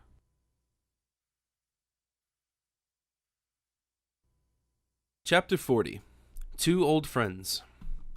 Whilst everyone at court was busily engaged with his own affairs, a man mysteriously took up his post behind the Place de Grève, in the house which we once saw besieged by D'Artagnan on the occasion of the emeute. The principal entrance of the house was in the Place Baudière. It was tolerably large, surrounded by gardens, and enclosed in the Rue Saint-Jean by the shops of tool-makers, which protected it from prying looks, and was walled in by a triple rampart of stone, noise, and verdure, like an embalmed mummy in its triple coffin. The man we have just alluded to walked along with a firm step, although he was no longer in his early prime. His dark cloak and long sword plainly revealed one who seemed in search of adventures, and judging from his curling mustache, his fine smooth skin, which could be seen beneath his sombrero, it would not have been difficult to pronounce that gallantry had not a little share in his adventures. In fact, hardly had the cavalier entered the house when the clock struck 8, and 10 minutes afterwards a lady, followed by a servant armed to the teeth, approached and knocked at the same door, which an old woman immediately opened for her. The lady raised her veil as she entered. Though no longer beautiful or young, she was still active and of an imposing carriage. She concealed, beneath a rich toilette and the most exquisite taste, an age which Ninon de Enclos alone could have smiled at with impunity. Hardly had she reached the vestibule when the cavalier, whose features we have roughly sketched, advanced towards her, holding out his hand. "Good day, my dear Duchess," he said. "How do you do, my dear Aramis?" replied the Duchess. He led her to a most elegantly finished apartment, on whose high windows were reflected the expiring rays of the setting sun, which filtered gaudily through the dark green needles of the adjacent firs. They sat down side by side, neither of them thought of asking for additional light in the room, and they buried themselves as if it were in shadow, as if they wished to bury themselves in forgetfulness. "Chevalier," said the Duchess, "you have never given me a single sign of life since our interview at Fontainebleau, and I confess that your presence there on that day at the Franciscan's death, and your initiation in certain secrets, caused me the liveliest astonishment I ever experienced in my whole life." "I can explain my presence there to you as well as my initiation," said Aramis. "But let us, first of all," said the Duchess, "talk a little of ourselves, for our friendship is by no means of recent date." "Yes, madame, and if heaven wills it, we shall continue to be friends, I will not say for a long time, but forever." "That is quite certain, Chevalier, and my visit is a proof of it." "Our interests, Duchess, are no longer the same as they used to be," said Aramis, smiling without apprehension and the growing gloom by which the room was overcast, for it could not reveal his smile was less agreeable and not so bright as formerly. "No, Chevalier, at the present day we have other interests. Every period of life brings its own, and as we now understand each other in conversing as perfectly as we formerly did, without saying a word, let us talk, if you like." "I am at your orders, Duchess. I beg your pardon. How did you obtain my address, and what was your object?" "You ask me why. I have told you. Curiosity in the first place. I wish to know what you could have to do with the Franciscan, with whom I had certain business transactions, and who died so singularly. You know that on the occasion of our interview at Fontainebleau in the cemetery at the foot of the grave so recently closed, we were both so much overcome by our emotions that we omitted to confide each other what we may have to say." "Yes, madame. Well then, I had no sooner left you than I repented, and have ever since been anxious to ascertain the truth. You know that Madame de Longueville and myself are almost one, I suppose?" "I was not aware," said Aramis discreetly. "I remembered, therefore," continued the Duchess, "that neither of us said anything to the other in the cemetery, that you did not speak of the relationship in which you stood to the Franciscan, whose burial you superintended, and that I did not refer to the position in which I stood to him. All which seem very unworthy of two such old friends as ourselves, and I have sought an opportunity of an interview with you in order to give you some information that I have recently acquired, and to assure you that Marie Michon, now no more, has left behind her one who has preserved her recollection of events." Aramis bowed over the Duchess's hands and pressed his lips upon it. "You must have had some trouble to find me again," he said. "Yes," she answered, annoyed to find the subject taking a turn which Aramis wished to give it. "But I knew you were a friend of Monsieur Fouquet's, and so I inquired in that direction." "A friend? Oh!" exclaimed the Chevalier, "I can hardly pretend to be that. A poor priest who has been favored by a generous protector, and whose heart is full of gratitude and devotion is all that I pretend to be to Monsieur Fouquet." "He made you a bishop?" "Yes, Duchess. A very good retiring pension for so handsome a musketeer." "Yes, in the same way that political intrigue is for yourself," thought Aramis. "And so," he added, "you inquired after me at Monsieur Fouquet's?" "Easily enough. You had been to Fontainebleau with him, and had undertaken a voyage to your diocese, which is in Belle-Lumière, I believe." "No, madame," said Aramis, "my diocese is in Vannes." "I meant that. I only thought Belle-Lumière is a property belonging to Monsieur Fouquet, nothing more." "Ah, I had been told that Belle Isle was fortified. Besides, I know how great the military knowledge is you possess." "I have forgotten everything of the kind since I entered the church," said Aramis, annoyed. "Suffice it to know that I learned you had returned from Venice, and I sent off to one of our friends, Monsieur le Comte de la Fère, who was discretion itself, in order to ascertain it, but he answered that he was not aware of your address." "So like Athos," thought the bishop, "the really good man never changes." Well then, you know that I cannot venture to show myself here, and that the Queen Mother has always some grievance or other against me. Yes, indeed, and I am surprised at it. Oh, there are various reasons for it, but to continue, being obliged to conceal myself, I was fortunate enough to meet with Monsieur d'Artagnan, who was formerly one of your old friends, I believe. A friend of mine still, Duchess. He gave me certain information, and sent me to Monsieur Baisemeaux, the governor of the Bastille. Aramis was somewhat agitated at this remark, and a light flashed from his eyes in the darkness of the room, which he could not conceal from his keen-sighted friend. Monsieur de Baisemeaux, he said, why did D'Artagnan send you to Monsieur de Baisemeaux? I cannot tell you. What can this possibly mean, said the bishop, summoning all the resources of his mind to his aid in order to carry on the combat in a befitting manner. Monsieur de Baisemeaux is greatly indebted to you, D'Artagnan told me. True, he is so. And the address of a creditor is as easily ascertained as that of a debtor. Very true, and so Baisemeaux indicated to you Saint Manda, where I have forwarded a letter to you, which I have in my hand, and which is most precious to me, said Aramis, because I am indebted to it for the pleasure of seeing you here. The Duchess, satisfied at having successfully overcome the various difficulties of so delicate an explanation, began to breathe freely again, which Aramis, however, could not succeed in doing. We had got as far as your visit to Monsieur Baisemeaux, I believe? Nay, she said, laughing, farther than that. In that case, we must have been speaking about the grudge you have against the Queen Mother. Further still, she returned, further still we were talking of the connection, which existed between you and the Franciscan, said Aramis, interrupting her eagerly. Well, I am listening to you very attentively. It is easily explained, returned the Duchess. You know that I am living at Brussels, with Monsieur de la Caisse. I heard so. You know that my children have ruined and stripped me of everything. Oh, how terrible, dear Duchess. Terrible indeed. This obliged me to resort to some means of obtaining a livelihood, and particularly to avoid vegetating for the remainder of my existence. I had old hatreds to turn to account, old friendships to make use of. I no longer had either credit or protectors. You, who had extended protection towards so many persons, said Aramis softly. It is always the case, Chevalier. Well, at the present time I am in the habit of seeing the King of Spain very frequently. Ah, who is just nominated a general of the Jesuits according to the usual custom. It is usual, indeed. Were you not aware of it? I beg your pardon, I was inattentive. You must be aware of that, you who are on such good terms with the Franciscan. With the general of the Jesuits, you mean? Exactly. Well then, I have seen the King of Spain, who wished to do me a service but was unable. He gave me recommendations, however, to Flanders, both for myself and for La Caisse too, and he even conferred a pension on me out of the funds belonging to the order. Of Jesuits? Yes, the general, I mean the Franciscan, was sent to me, and for the purpose of conforming with the requisitions of the statutes of the order and of entitling me to the pension, I was reputed to be in a position to render certain services. You are aware that that is the rule? No, I did not know it, said Aramis. Madame de Chevreuse paused to look at Aramis, but it was perfectly dark. Well, such is the rule, however, she resumed. I had therefore to appear to possess a power of usefulness of some kind or other, and I proposed to travel for the order, and I was placed on the list of affiliated travelers. You understand it was a formality, by means of which I received my pension, which was very convenient for me.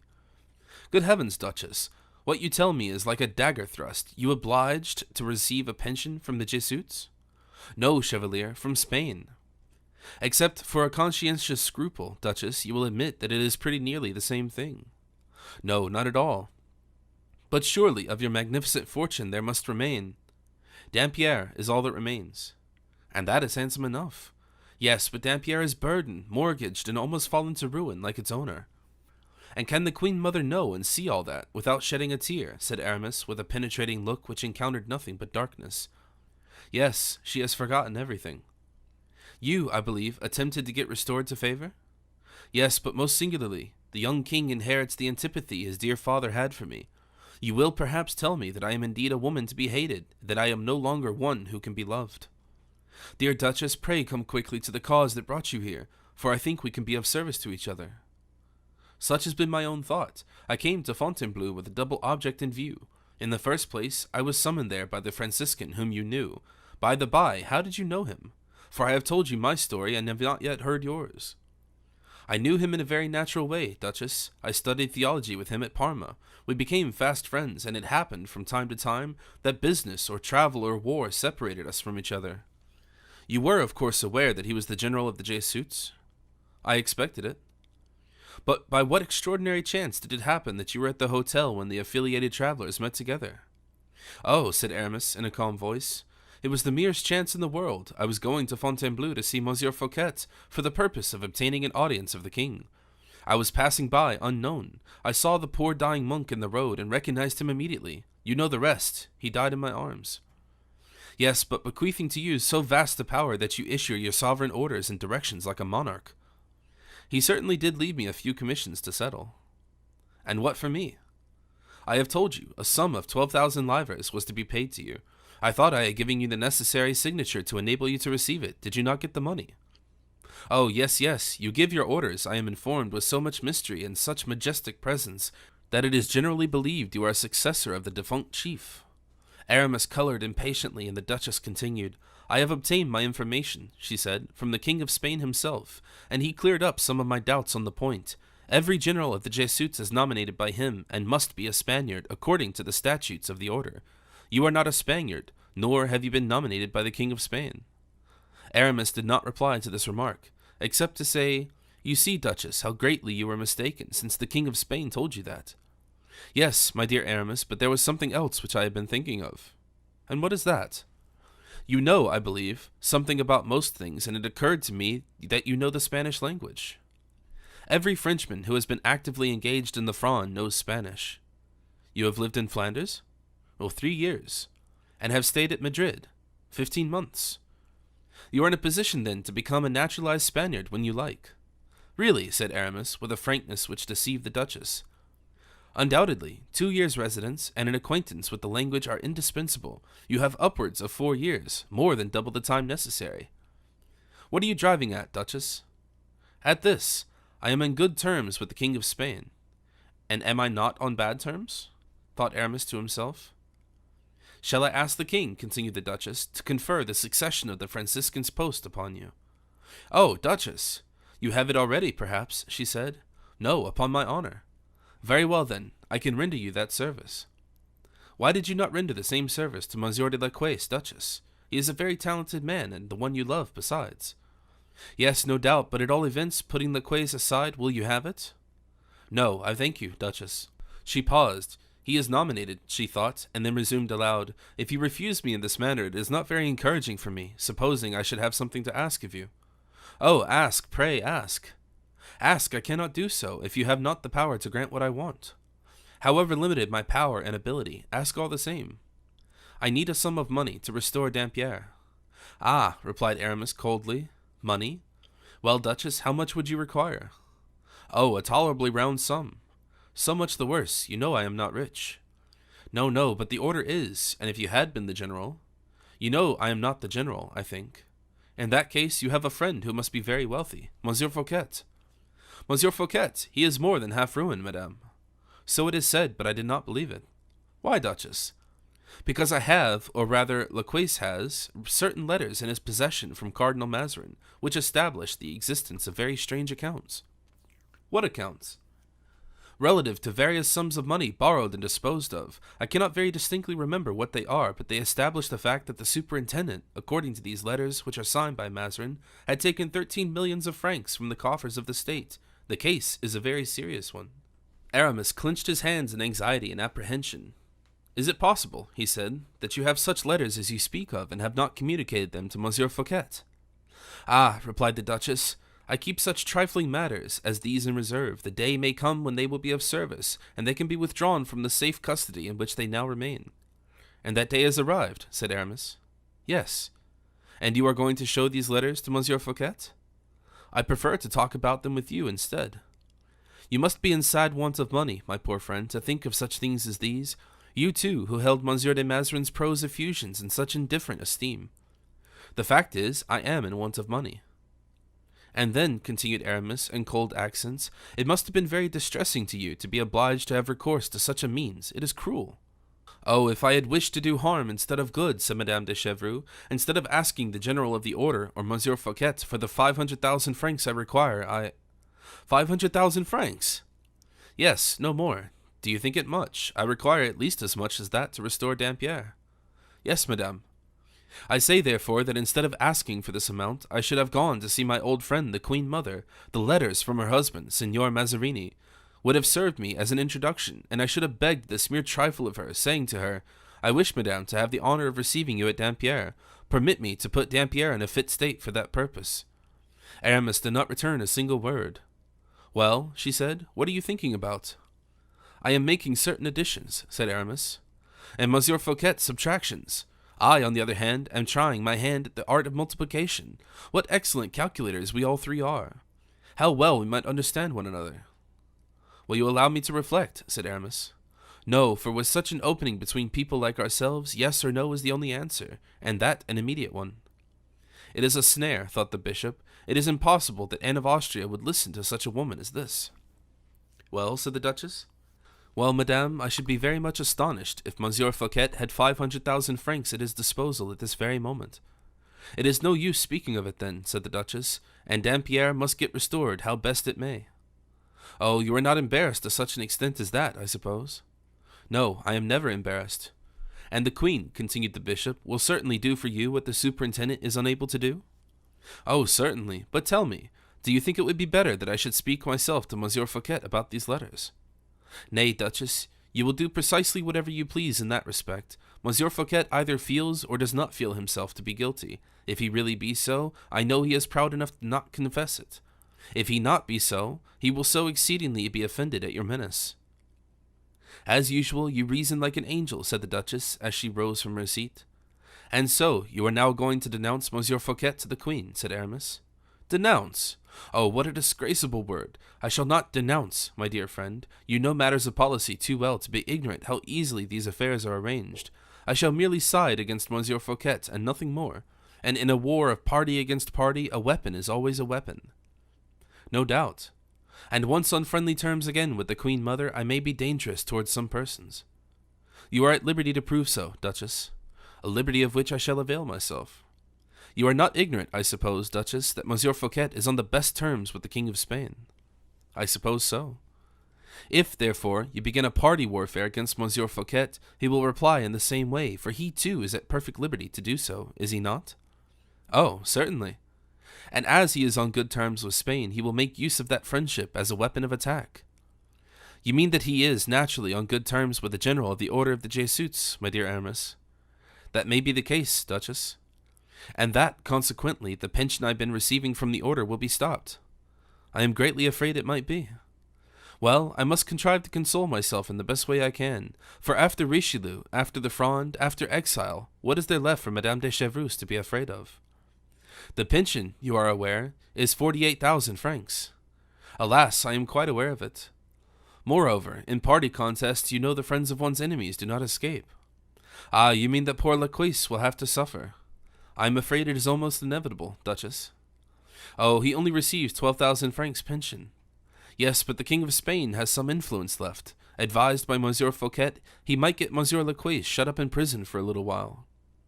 I am not very nervous on that point, my dear friend, because once reconciled with Anne of Austria, I will undertake that France would insist upon Monsieur Louise's liberation. True. In that case, you will have something else to apprehend. What can that be? Said the Duchess, pretending to be surprised and terrified.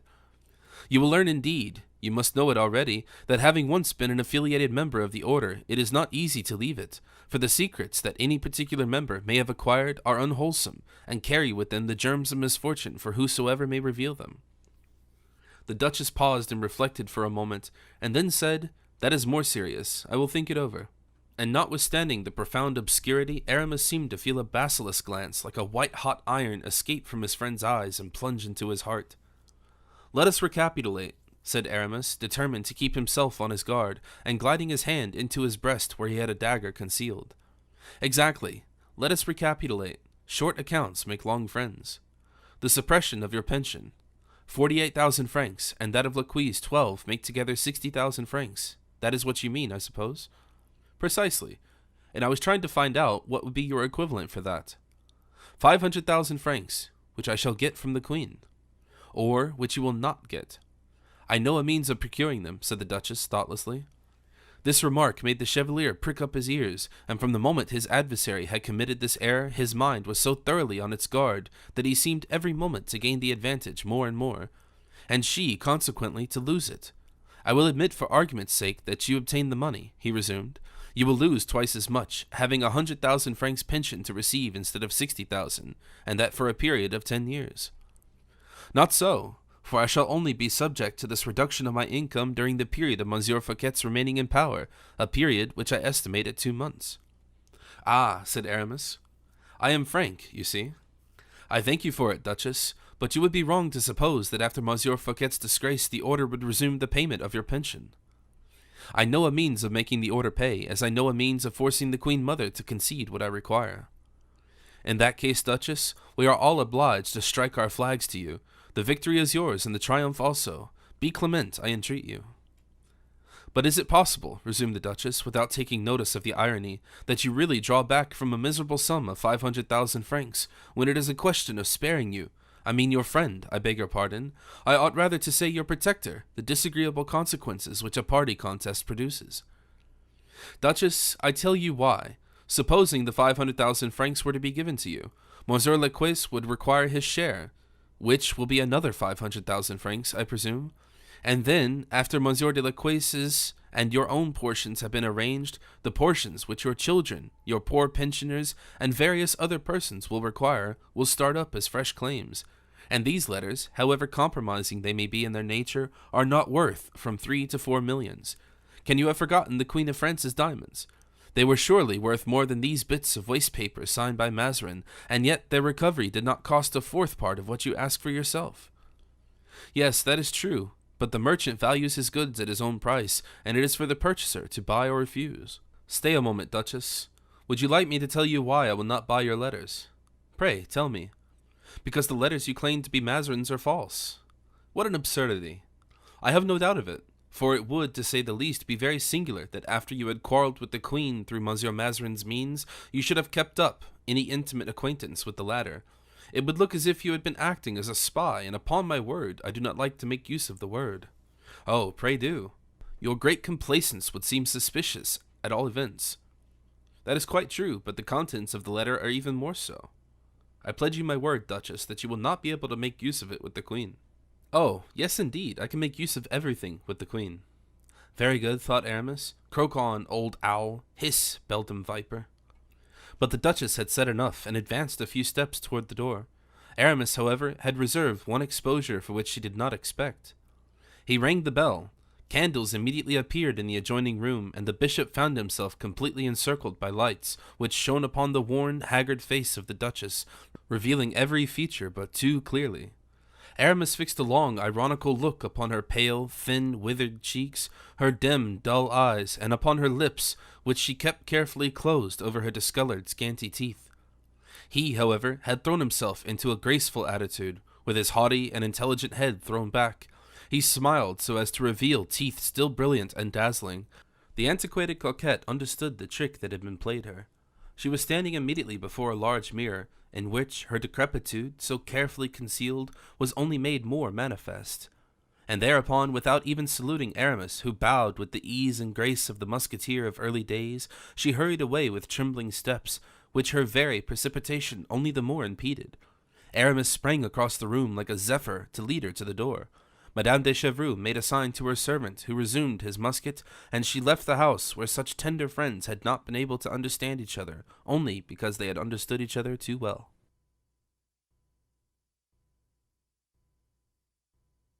Chapter 41. Wherein may be seen that a bargain which cannot be made with one person can be carried out with another. Aramis had been perfectly correct in his supposition, for hardly had she left the house in the place Valliere than Madame de Chevreuse proceeded homeward. She was doubtless afraid of being followed, and by this means thought she might succeed in throwing those who might be following her off their guard. But scarcely had she arrived within the door of the hotel, and hardly had assured herself that no one who could cause her any uneasiness was on her track, when she opened the door of the garden, leading into another street, and hurried towards the Rue Croix des Petits Champs, where Monsieur Colbert resided. We have already said that evening, or rather night, had closed in. It was a dark, thick night besides. Paris had once more sunk into its calm, quiescent state, enshrouding alike within its indulgent mantle the high-born duchess carrying out her political intrigue, and the simple citizen's wife, who, having been detained late by supper in the city, was making her way slowly homewards, hanging on the arm of a lover, by the shortest possible route. Madame de Chevreuse had been too well accustomed to nocturnal political intrigues to be ignorant that a minister never denies himself, even at his own private residence, to any young and beautiful woman who may chance to object to the dust and confusion of a public office, or to old women as full of experience as of years who dislike the indiscreet echo of official residences. A valet received the Duchess under the Paris style, and received her, it must be admitted, with some indifference of manner. He intimated, after having looked at her face, that it was hardly at such an hour that one so advanced in years as herself could be permitted to disturb Monsieur Colbert's important occupations. But Madame de Chevreuse, without looking or appearing to be annoyed, wrote her name upon a leaf of her tablets, a name which had but too frequently sounded so disagreeably in the ears of Louis XIII, and of the great cardinal. She wrote her name in the large, ill-formed characters of the higher classes of that period, handed it to the valet without uttering a word, but with so haughty and imperious a gesture that the fellow, well accustomed to judge of people from their manners and appearance, perceived at once the quality of the person before him, bowed his head, and ran to Monsieur Colbert's room. The minister could not control a sudden exclamation as he opened the paper, and the valet, gathering from it the interest with which his master regarded the mysterious visitor, returned as fast as he could to beg the Duchess to follow him. She ascended to the first floor of the beautiful new house very slowly, rested herself on the landing-place in order not to enter the apartment out of breath, and appeared before Monsieur Colbert, who with his own hands held both the folding doors open. The Duchess paused at the threshold for the purpose of well studying the character of the man with whom she was about to converse. At the first glance, the round, large, heavy head, thick brows, and ill-favored features of Colbert, who wore, thrust low down on his head, a cap like a priest's collet, seemed to indicate that but little difficulty was likely to be met with her negotiations with him, but also that she was to expect as little interest in the discussion of particulars, for there was scarcely any indication that the rough and uncouth nature of the man was susceptible to the impulses of a refined revenge, of an exalted ambition. But when on closer inspection the Duchess perceived the small, piercingly black eyes, the longitudinal wrinkles of his high and massive forehead, the imperceptible twitching of the lips on which were apparent traces of rough good humor, Madame de Chevreuse altered her opinion of him, and felt she could say to herself, "I have found the man I want." "What is the subject, madame, which procures me the honor of a visit from you?" he inquired. "The need I have of you, monsieur," returned the Duchess, "as well as that which you have of me." "I am delighted, madame, with the first portion of your sentence, but as far as the second portion is concerned—" Madame de Chevreuse sat down in the armchair which Monsieur Colbert advanced towards her. "Monsieur Colbert, you are the intendant of finances. You are ambitious of becoming the superintendent?" "Madame!" "Nay, do not deny it. That would only unnecessarily prolong our conversation, and that is useless. And yet, madame, however well disposed and inclined to show politeness I may be towards a lady of your position and merit, nothing will make me confess that I have ever entertained the idea of supplanting my superior." "I said nothing about supplanting, Monsieur Colbert. Could I accidentally have made use of that word? I hardly think that likely. The word replace is less aggressive in its signification, and more grammatically suitable, as Monsieur de Voiture would say. I presume, therefore, that you are ambitious of replacing Monsieur Fouquet?" "Monsieur Fouquet's fortune, madame, enables him to withstand all attempts. The superintendent in this age plays the part of the Colossus of Rhodes. The vessels pass beneath him and do not overthrow him." "I ought to have availed myself precisely of that very comparison. It is true, Monsieur Fouquet plays the part of the Colossus of Rhodes, but I remember to have heard it said by Monsieur Conrart, a member of the Academy, I believe, that when the Colossus of Rhodes fell from its lofty position, the merchant who had cast it down, a merchant, nothing more, Monsieur Colbert, loaded 400 camels with the ruins. A merchant, and that is considerably less than an intendant of finances. Madame, I can assure you that I shall never overthrow Monsieur Fouquet." "Very good, Monsieur Colbert, since you persist in showing so much sensitiveness with me, as if you were ignorant that I am Madame de Chevreuse, and also that I am somewhat advanced in years. In other words, that you have to do with a woman who has had political dealings with the Cardinal Richelieu, and who has no time to lose. As I repeat, you do not hesitate to commit such an imprudence, I shall go and find others who are more intelligent and more desirous of making their fortunes." "How, madame, how?" You give me a very poor idea of negotiations of the present day. I assure you that if in my earlier days a woman had gone to Monsieur de Cinq-Mars, who was not, moreover, a man of a very high order of intellect, and had said to him about the cardinal what I have just said to you, Monsieur Fouquet, Monsieur de Cinq-Mars would by this time have already set actively to work. Nay, madame, show a little indulgence, I entreat you. Well then, do you really consent to replace Monsieur Fouquet? Well, certainly I do, if the king dismisses Fouquet. Again, a word too much. It is quite evident that, if you have not yet succeeded in driving Monsieur Fouquet from his post, it is because you have not been able to do so. Therefore, I should be the greatest simpleton possible, if, in coming to you, I did not bring the very thing you require. I am distressed to be obliged to persist, madame, said Colbert, after a silence which enabled the Duchess to sound the depths of his dissimulation, but I must warn you that for the last 6 years denunciation after denunciation has been made against Fouquet, and he has remained unshaken and unaffected by them. There is a time for everything, Monsieur Colbert. Those who were the authors of those denunciations were not called Madame de Chevreuse, and they had no proofs equal to the 6 letters from Monsieur de Mazarin which established the offense in question. The offense? The crime, if you like it better. The crime, committed by Monsieur Fouquet. Nothing less. It is rather strange, Monsieur Colbert, but your face, which just now was cold and indifferent, is now positively the very reverse. A crime? It is delighted to see that it makes an impression upon you. It is because that word, madame, embraces so many things. It embraces the post of superintendent of finance for yourself, and a letter of exile, or the Bastille, for Monsieur Fouquet.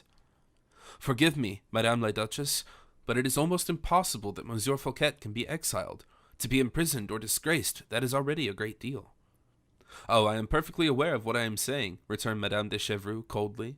I do not live at such a distance from Paris as not to know what takes place there. The king does not like Monsieur Fouquet, and he would willingly sacrifice Fouquet if an opportunity were only given him. It must be a good one, though. Good enough, and one I estimate to be worth 500,000 francs. In what way? Said Colbert. I mean, monsieur, that holding this opportunity in my own hands, I will not allow it to be transferred to yours except for a sum of 500,000 francs. I understand you perfectly, madame, but since you have fixed a price for the sale, let me now see the value of the articles to be sold. Oh, a mere trifle, 6 letters, as I have already told you, from Monsieur de Mazarin, and the autographs will most assuredly not be regarded as too highly priced, if they establish in an irrefutable manner that Monsieur Fouquet has embezzled large sums of money from the treasury and appropriated them to his own purposes. In an irrefutable manner, do you say? Observed Colbert, whose eyes sparkled with delight. Perfectly so. Would you like to read the letters? Oh, with all my heart. Copies, of course. Of course, the copies, said the Duchess, as she drew from her bosom a small packet of papers flattened by her velvet bourriche. Read, she said. Colbert eagerly snatched the papers and devoured them. Excellent, he said. It is clear enough, is it not? Yes, madame, yes. Monsieur Mazarin must have handed the money to Monsieur Fouquet, who must have kept it for his own purposes. But the question is, what money? Exactly, what money? If we come to terms, I will join to these 6 letters a 7th, which will supply you with the fullest particulars. Colbert reflected. And the originals of these letters? A useless question to ask, exactly as if I were to ask you, Monsieur Colbert, whether the money bags you give me will be full or empty. Very good, madame. Is it concluded? No, for there is one circumstance to which neither of us has given any attention. Name it. Monsieur Fouquet can be utterly ruined under the legal circumstances you have detailed, only by means of legal proceedings. Well? A public scandal, for instance, and yet neither the legal proceedings nor the scandal can be commenced against him. And why not? Because he is the Procureur General of the Parliament, because, too, in France, all public administrators, the army, justice itself, and commerce are intimately connected by ties of good fellowship, which people call esprit de corps. In such a case, madame, the Parliament will never permit its chief to be dragged before a public tribunal. And never, even if he be dragged there by royal authority, never, I say, will he be condemned. Well, Monsieur Colbert, I do not see what I have to do with that. I am aware of that, madame, but I have to do with it, and it consequently diminishes the value of what you have brought to me. What good can a proof of a crime be to me without the possibility of obtaining a condemnation?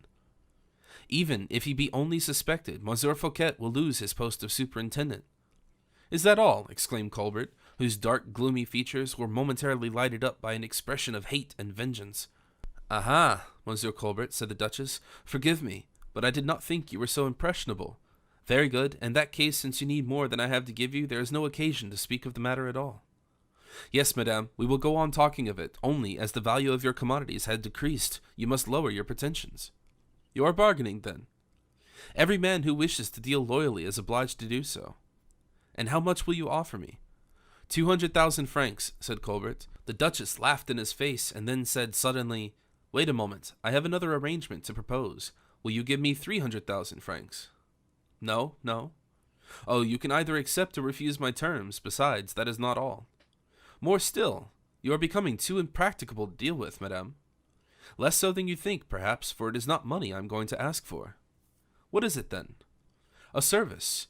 You know that I have always been most affectionately attached to the Queen, and I am desirous of having an interview with Her Majesty. With the Queen? Yes, Monsieur Colbert, with the Queen, who is, I admit, no longer my friend, and who has ceased to be so for a long time past, but who may again become so if the opportunity be only given her. Her Majesty has ceased to receive anyone, madame. She is a great sufferer, and you may be aware that the paroxysms of her disease occur with greater frequency than ever. That is the very reason why I wish to have an interview with Her Majesty, for in Flanders there is a great variety of these kinds of complaints. What, cancers? A fearful, incurable disorder. Do not believe that, Monsieur Colbert. The Flemish peasant is somewhat a man of nature, and his companion for life is not alone a wife, but a female laborer also. For while he is smoking his pipe, the woman works. It is she who draws the water from the well, she who loads the mule or the ass, and even bears herself a portion of the burden. Taking but little care of herself, she gets knocked about first in one direction and then another, and very often is beaten by her husband, and cancers frequently rise from contusions. True, true, said Colbert. The Flemish women do not die the sooner on that account. When they are greater sufferers from this disease, they go in search of remedies, and the Beguines of Bruges are excellent doctors for every kind of disease. They have precious waters of one sort or another, specifics of various kinds, and they give a bottle of it and a wax candle to the sufferer, whereby the priests are gainers, and heaven is served by the disposal of both their wares. I will take the Queen some of this holy water, which I will procure from the Beguines of Bruges. Her Majesty will recover, and will burn as many wax candles as she may see fit. You see, Monsieur Colbert, to prevent my seeing the Queen is almost as bad as committing the crime of regicide. You are undoubtedly, Madame la Duchess, a woman of exceedingly great abilities, and I am more than astounded at their display. Still, I cannot but suppose that this charitable consideration towards the Queen in some measures covers a slight personal interest for yourself. I have not given myself the trouble to conceal it, that I am aware of, Monsieur Colbert. You said, I believe, that I had a slight personal interest. On the contrary, it is a very great interest, and I will prove it to you by resuming what I was saying. If you procure me a personal interview with Her Majesty, I will be satisfied with the 300,000 francs I have claimed. If not, I shall keep my letters, unless, indeed, you give me on the spot 500,000 francs. And rising from her seat with a decisive remark, the old Duchess plunged Monsieur Colbert into a disagreeable perplexity. To bargain any further was out of the question, and not to bargain was to pay a great deal too dearly for them. Madame, he said, I shall have the pleasure of handing over 100,000 crowns, but how shall I get the actual letters themselves? In the simplest manner in the world, my dear Monsieur Colbert, whom will you trust? The financier began to laugh, silently, so that his large eyebrows went up and down like the wings of a bat upon the deep lines of his yellow forehead. No one, he said. You surely will make an exception in your own favor, Monsieur Colbert. In what way, madame? I mean that if you would take the trouble to accompany to the place where the letters are, they would be delivered into your hands, and you would be able to verify and check them. Quite true. You would bring the 100,000 crowns with you at the same time, for I, too, do not trust anyone. Colbert colored to the tips of his ears. Like all eminent men in the art of figures, he was of an insolent and mathematical probity. I will take with me, madame, he said, 2 orders for the amount agreed upon, payable at my treasury. Will that satisfy you? Would that the orders of your treasury were for 2 millions, Monsieur l'Intendant. I shall have the pleasure of showing you the way then. Allow me to order my carriage? I have a carriage below, monsieur. Colbert coughed like an irresolute man. He imagined for a moment that the proposition of the Duchess was a snare, that perhaps someone was waiting at the door, and that she whose secret had just been sold to Colbert for 100,000 crowns had already offered it to Fouquet for the same sum. As he still hesitated, the Duchess looked at him full in the face. You prefer your own carriage, she said. I admit I do. You suppose I'm going to lead you into a snare or trap or some sort or other? Madame la Duchess, you have the character of being somewhat inconsiderate at times, as I am a reputed sober, solemn character. A jest or practical joke might compromise me. Yes, the fact is you are afraid. Well then, take your own carriage. As many servants as you like, only think well of what I am going to say. What we two may arrange between ourselves, we are the only persons who will know. If a third person is present, we might as well tell the whole world about it. After all, I do not make a point of it. My carriage shall follow yours, and I shall be satisfied to accompany you in your own carriage to the Queen. To the Queen? Have you forgotten that already? Is it possible that one of my clauses of the agreement of so much importance to me can have escaped you so soon? How trifling it seems to you, indeed. If I had known, I should have asked double what I have done. I have reflected, madame, and I shall not accompany you. Really, and why not? Because I have the most perfect confidence in you. You overpower me. But provided I receive the 100,000 crowns? Here they are, madame, said Colbert, scribbling a few lines on a piece of paper, which he handed to the Duchess, adding, "You are paid." "The trait is a fine one, Monsieur Colbert, and I will reward you for it," she said, beginning to laugh. Madame de Chevreuse' laugh was a very sinister sound. A man with youth, faith, love, life itself throbbing in his heart would prefer a sob to such a lamentable laugh. The Duchess opened the front of her dress and drew forth from her bosom, somewhat less white than it once had been, a small pocket of papers, tied with a flame-colored ribbon, and still laughing, she said, "There, Monsieur Colbert, are the originals of Cardinal Mazarin's letters. They are now your own property." She added, refastening the body of her dress, "Your fortune is secured, and now accompany me to the Queen." "No, madame, if you are again about to run the chance of Her Majesty's displeasure, and it were known at the Palais Royal that I had been the means of introducing you there, the Queen would never forgive me while she lived. No, there are certain persons at the palace who are devoted to me, who will procure you an admission without my being compromised." "Just as you please, provided I enter." "What do you term those religious women at Bruges who cure disorders?" "Beguines." "Good. Are you one?" "As you please, but I must soon cease to be one." "That is your affair." "Excuse me, but I do not wish to be exposed to a refusal." "That is again your own affair, madame. I am going to give directions to the head valet of the gentleman in waiting on the Queen to allow admission to a Beguine, who brings an effectual remedy from Her Majesty's sufferings. You are the bearer of my letter. You will undertake to be provided with the remedy, and will give every explanation on the subject. I admit a knowledge of a Beguine, but I deny all knowledge of Madame de Chevreuse. Here, madame, then, is your letter of introduction."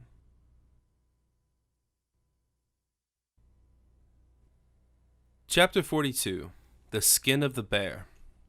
Colbert handed the Duchess these letters, and gently drew aside the chair behind which she was standing.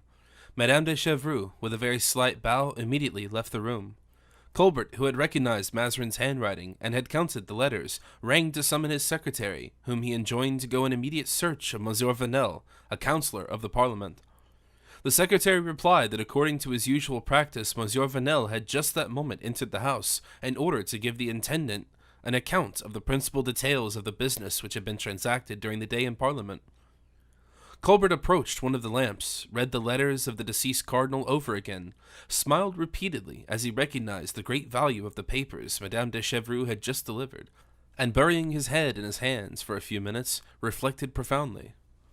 In the meantime, a tall, loosely made man entered the room. His spare, thin face, steady look, and hooked nose as he entered Colbert's cabinet, with a modest assurance of manner, revealed a character at once supple and decided.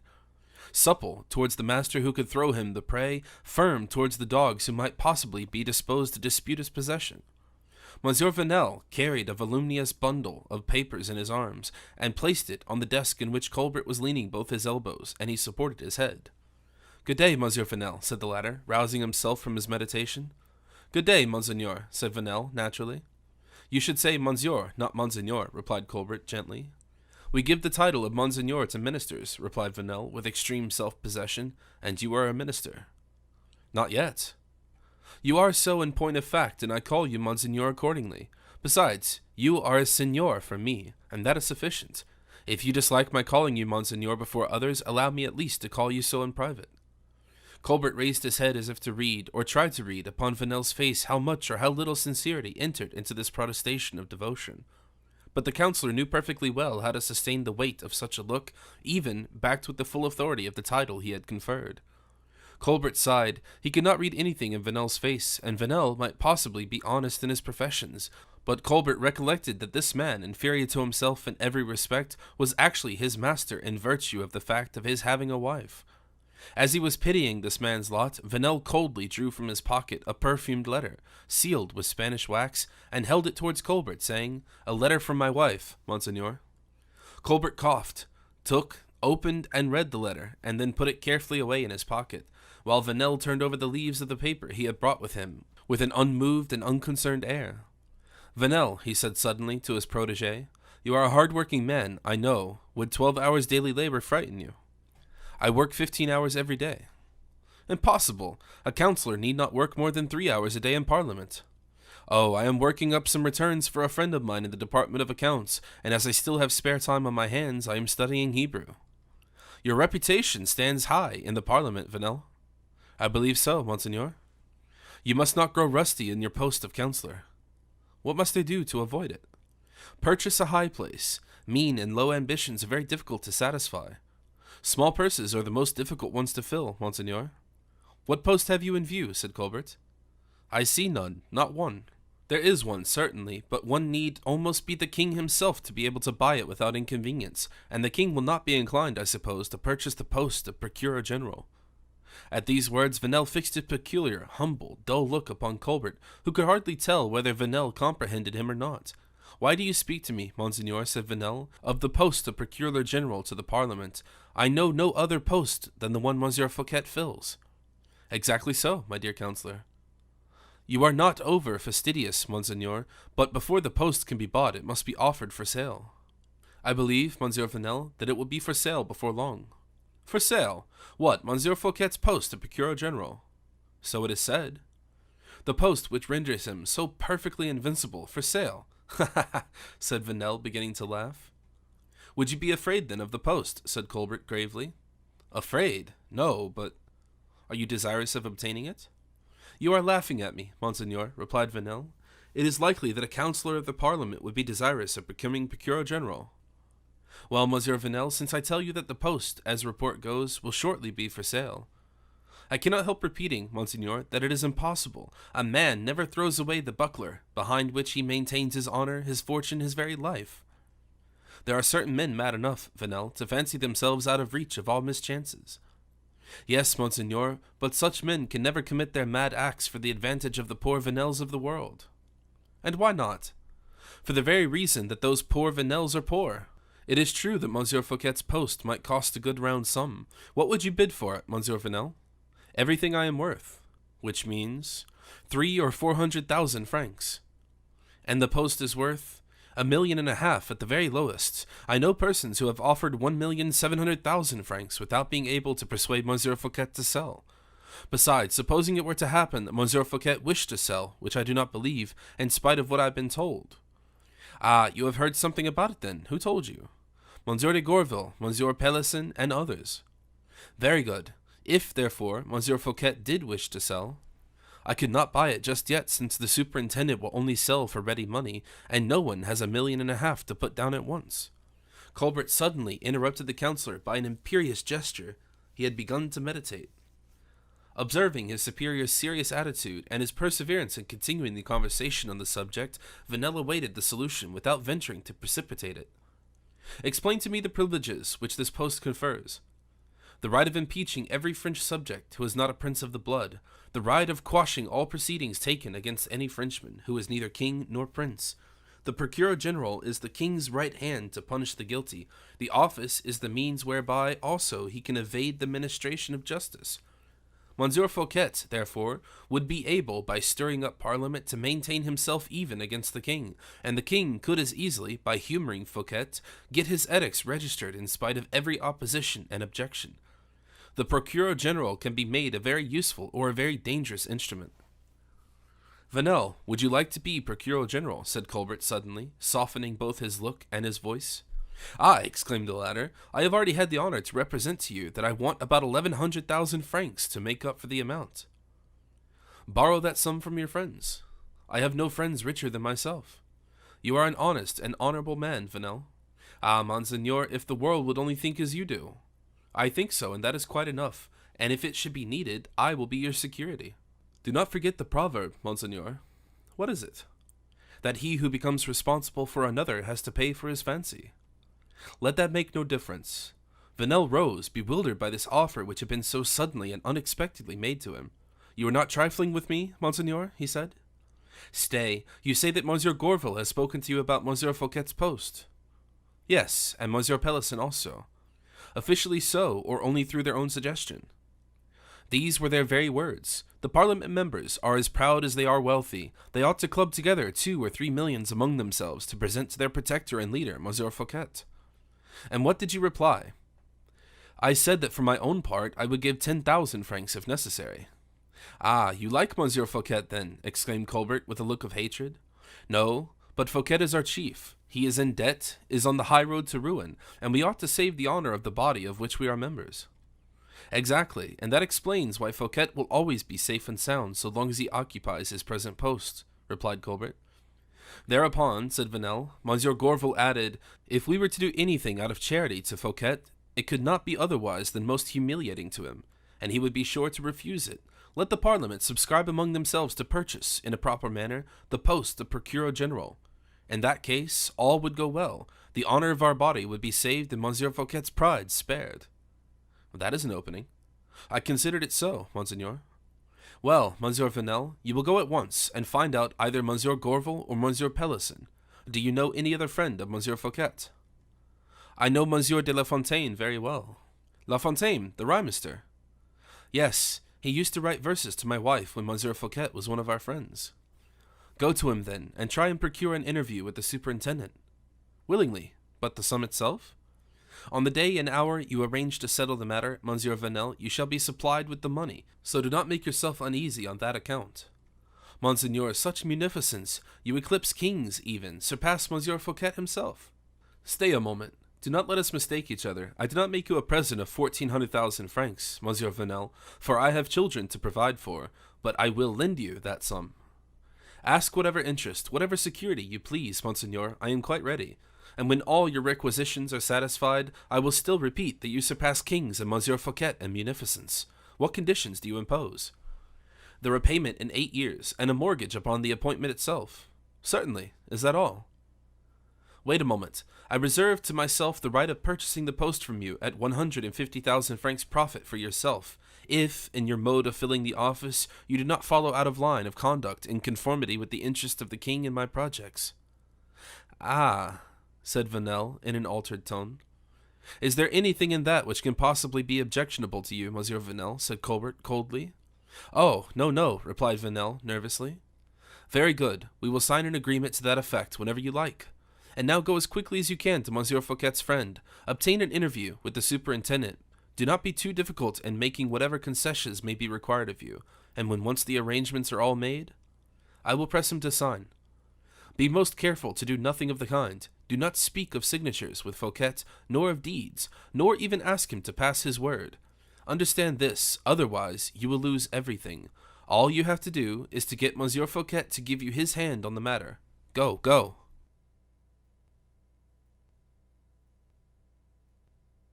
Chapter 43. An Interview with the Queen Mother.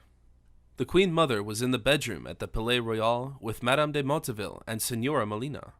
King Louis, who had been impatiently expected the whole day, had not made his appearance, and the Queen, who was growing impatient, had often sent to inquire about him. The moral atmosphere of the court seemed to indicate an approaching storm. The courtiers and the ladies of the court avoided meeting in the antechambers and the corridors in order not to converse on compromising subjects. Monsieur had joined the king early in the morning for a hunting party.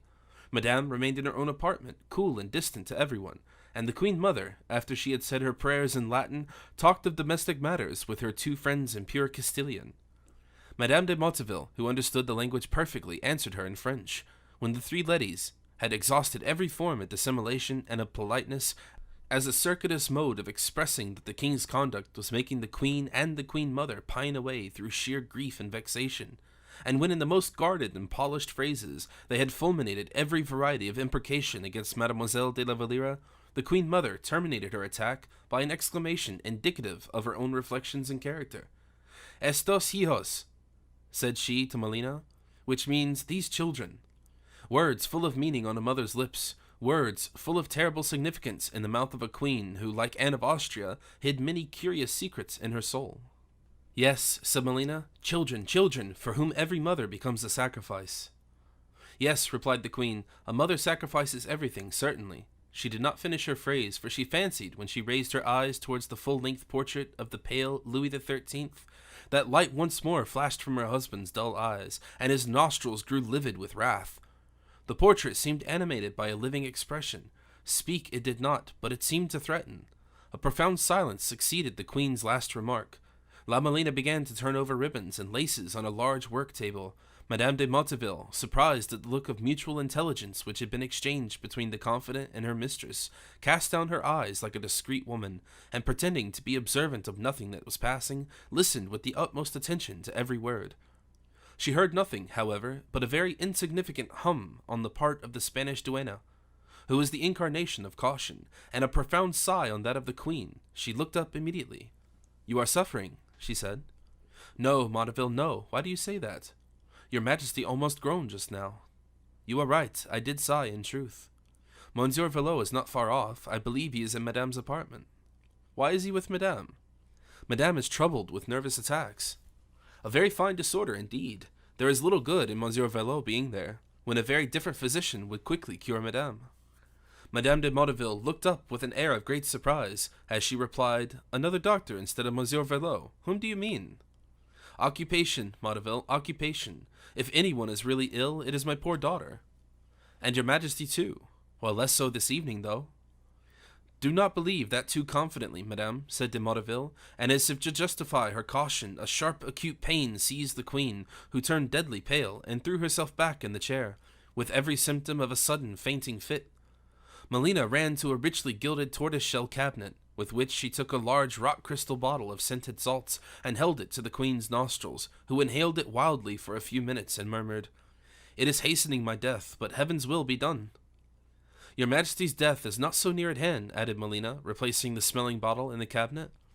"Does your Majesty feel better now?" inquired Madame de Motteville. "Much better," returned the queen, placing her finger on her lips to impose silence on her favorite. "It is very strange," remarked Madame de Motteville, after a pause. "What is strange?" said the queen. "Does your Majesty remember the day when this pain attacked you for the first time?" "I remember only that it was a grievously sad day for me, Motteville." "But your Majesty did not always regard that day as a sad one." "Why?" "Because 23 years ago, on that very day, his present Majesty, your own glorious son, was born at the very same hour." The queen uttered a loud cry, buried her face in her hands, and seemed utterly prostrated for some minutes, but whether from recollections which arose in her mind, or from reflection, or even with sheer pain, was doubtful. La Melina darted a look at Madame de Motteville, so full of bitter reproach that the poor woman, perfectly ignorant of its meaning, was in her own exculpation on the point of asking an explanation, when suddenly Anne of Austria rose and said, "Yes, the 5th of September. My sorrow began on the 5th of September. The greatest joy one day, the deepest sorrow the next. The sorrow," she added, "the bitter expiation of a too excessive joy." And from that moment Anne of Austria, whose memory and reason seemed to be suspended for the time, remained impenetrable, with vacant look, mind almost wandering, and hands hanging heavily down, as if life had almost departed. "We must put her to bed," said La Melina. "Presently, Melina." "Let us leave the queen alone," added the Spanish attendant. Madame de Motteville rose. Large tears were rolling down the queen's pallid face, and Melina, having observed this sign of weakness, fixed her black vigilant eyes upon her. "Yes, yes," replied the queen. "Leave us, Motteville, go." The word "us" produced a disagreeable effect upon the ears of the French favorite, for it signified that an interchange of secrets or of revelations of the past was about to be made, and that one person was de trop in the conversation which seemed likely to take place. "Will Melina alone be sufficient for your Majesty tonight?" inquired the Frenchwoman. "Yes," replied the queen. Madame de Motteville bowed in submission and was about to withdraw when suddenly an old female attendant, dressed as if she had belonged to the Spanish court of the year 1620, opened the door and surprised the queen in her tears. "The remedy!" she cried delightedly to the queen as she unceremoniously approached the group. "What remedy?" said Anne of Austria. "For your Majesty's sufferings," the former replied. "Who brings it?" asked Madame de Motteville eagerly. "Monsieur Valliere?" "No, a lady from Flanders." "From Flanders? Is she Spanish?" inquired the queen. "I don't know." "Well, who sent her?" Monsieur Colbert. Her name? She did not mention it. Her position in life? She will answer that herself. Well, who is she? She is masked. Go, Melina, go and see, cried the queen. It is needless, suddenly replied a voice, at once firm and gentle in its tone, which proceeded from the other side of the tapestry hangings, a voice which made the attendants start, and the queen tremble excessively. At the same moment a masked female appeared through the hangings, and before the queen could speak a syllable, she added, I am connected with the order of the Beguines of Bruges, and do indeed bring with me the remedy which is certain to effect a cure of your majesty's complaint. No one uttered a sound, and the Beguine did not move a step. Speak, said the queen. I will when we are alone, was the answer. Anne of Austria looked upon her attendants, who immediately withdrew. The Beguine, thereupon, advanced a few steps toward the queen, and bowed reverently before her. The queen gazed with increasing mistrust at this woman, who in her turn fixed a pair of brilliant eyes upon her through her mask. The Queen of France must indeed be very ill, said Anne of Austria, if it is known at the Beguinage of Bruges that she stands in need of being cured. Your Majesty is not irremediably ill. But tell me how you happen to know that I am suffering. Your Majesty has friends in Flanders. Since these friends, then, sent you, mention their names. Impossible, madame, since your Majesty's memory has not been awakened by your heart. Anne of Austria looked up, endeavoring to discover through the mysterious mask and this ambiguous language the name of her companion, who expressed herself with such familiarity and freedom. Then, suddenly, wearied by a curiosity which wounded every feeling of pride in her nature, she said, You are ignorant, perhaps, that royal personages are never spoken to with the face masked? Deign to excuse me, madame, replied the Beguine humbly. I cannot excuse you. I may possibly forgive you if you throw your mask aside. I have made a vow, madame, to attend and aid all afflicted and suffering persons, without ever permitting them to behold my face. I might have been able to administer some relief to your body and to your mind too, but since your Majesty forbids me, I will take my leave. Adieu, madame, adieu. These words were uttered with a harmony of tone and respect of manner that disarmed the queen of all anger and suspicion, but did not remove her feeling of curiosity. You are right, she said. It ill becomes those who are suffering to reject the means of relief heaven sends them. Speak then, and may you indeed be able, as you assert, to administer relief to my body. Let us first speak a little of the mind, if you please, said the Beguine, of the mind which I am sure must also suffer. My mind? There are cancers so insidious in their nature that their very pulsations cannot be felt. Such cancers, madame, leave the ivory whiteness of the skin unblemished, and putrefy not the firm, fair flesh with their blue tints. The physician who bends over the patient's chest hears not, though he listens, the insatiable teeth of the disease grinding onward through the muscles, and the blood flows freely on. The knife has never been able to destroy, and rarely even temporarily, to disarm the rage of these mortal scourges. Their home is in the mind, which they corrupt. They gnaw the whole heart until it breaks. Such, madame, are the cancers fatal to queens. Are you, too, free from their scourge? Anne slowly raised her arm, dazzling in its perfect whiteness, and pure in its rounded outlines, as it was in the time of her earlier days. The evils to which you allude, she said, are the condition of the lives of the high in rank upon earth, to whom heaven has imparted mind. When those evils become too heavy to be borne, heaven lightens their burdens by penitence and confession. Thus only we lay down our burden and the secrets that oppress us. But forget not that the same gracious heaven, in its mercy, apportions to their trials the strength of the feeble creatures of its hand, and my strength has enabled me to bear my burden. For the secrets of others, the silence of heaven is more than sufficient. For my own secrets, that of my confessor is enough. You are as courageous, madame, I see, as ever, against your enemies. You do not acknowledge your confidence in your friends? Queens have no friends, and if you nothing further to say to me, if you feel yourself inspired by heaven as a prophetess, leave me, I pray, for I dread the future. I should have supposed, said the Beguine resolutely, that you would rather have dreaded the past. Hardly had these words escaped her lips than the queen rose up proudly. Speak, she cried, in a short, imperious tone of voice. Explain yourself briefly, quickly, entirely. Or if not... Nay, do not threaten me, your Majesty, said the Beguine gently. I came here to you full of compassion and respect. I came here on the part of a friend. Prove that to me. Comfort instead of irritating me. Easily enough, and your Majesty will see who is friendly to you. What misfortune has happened to your Majesty during these 23 years past? Serious misfortunes indeed. Have I not lost the king? I speak not of misfortunes of that kind. I wish to ask you if since the birth of the king any discretion of a friend's part has caused your majesty the slightest serious anxiety or distress. I do not understand you, replied the queen, clenching her teeth in order to conceal her emotion. I will make myself understood then. Your majesty remembers that the king was born on the 5th of September, 1638, at 11:15. Yes, stammered out the queen. At 12:30, continued the Beguine, the dauphin, who had been baptized by Monseigneur de Meaux in the king's and your own presence, was acknowledged as the heir of the crown of France. The king then went to the chapel of the old Chateau de Saint-Germain to hear the Te Deum chanted. Quite true, murmured the queen. Your majesty's conferment took place in the presence of Monsieur, his majesty's late uncle, of the princes, and of the ladies attached to the court. The king's physician, Bouvard, and Honor, the surgeon, were stationed in the antechamber. Your majesty slept from 3 o'clock until 7, I believe. Yes, but you tell me no more than everyone else knows as well as you and myself. I am now, madame, approaching that which very few persons are acquainted with. Very few persons, did I say, alas? I might say 2 only, for formerly there were but 5 in all, and for many years past the secret has been well preserved by the deaths of the principal participators in it. The late king sleeps now with his ancestors. Peronette, the midwife, soon followed him. Laporte is already forgotten. The queen opened her lips as though to reply. She felt, beneath her icy hand, with which she kept her face half concealed, the beads of perspiration on her brow. It was 8 o'clock, pursued the Beguine. The king was seated at supper, full of joy and happiness. Around him on all sides arose wild cries of delight and drinking of all healths. The people cheered beneath the balconies. The Swiss guards, the musketeers, and the royal guards wandered through the city, borne about in triumph by the drunken students. Those boisterous sounds of general joy disturbed the dauphin, the future king of France, who was quietly lying in the arms of Madame de Hossac, his nurse, and whose eyes, as he opened them and stared about, might have observed 2 crowns at the foot of his cradle. Suddenly your majesty uttered a piercing cry, and Dame Peronette immediately flew to your bedside. The doctors were dining in a room at some distance from your chamber. The palace, deserted from the frequency of the eruptions made into it, was without either sentinels or guards.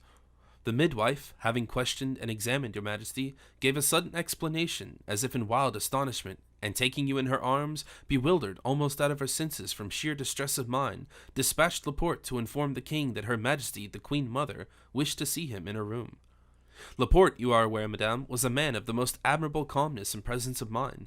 He did not approach the king as if he were the bearer of alarming intelligence, and wished to inspire the terror he himself experienced. Besides, it was not a very terrifying intelligence which awaited the king. Therefore Laporte appeared with a smile upon his lips, and approached the king's chair, saying to him, "Sire, the queen is very happy, and would be still more so to see your majesty." On that day, Louis XIII would have given his crown away to the veriest beggar for a God bless you. Animated, light-hearted, and full of gaiety, the king rose from the table and said to those around him in a tone that Henry IV might have adopted, "Gentlemen, I am going to see my wife." He came to your bedside, madame. At that very moment Dame Peronette presented to him a second prince, as beautiful and healthy as the former, and said, "Sire, heaven will not allow the kingdom of France to fall into the female line." The king, yielding to a first impulse, clasped the child in his arms and cried, "O heaven, I thank thee." At this part of her recital the Beguine paused, observing how intensely the queen was suffering. She had thrown herself back in her chair, and with her head bent forward and her eyes fixed, listening without seeming to hear, and her lips moving convulsively, either breathing a prayer to heaven or imprecations on the woman standing before her.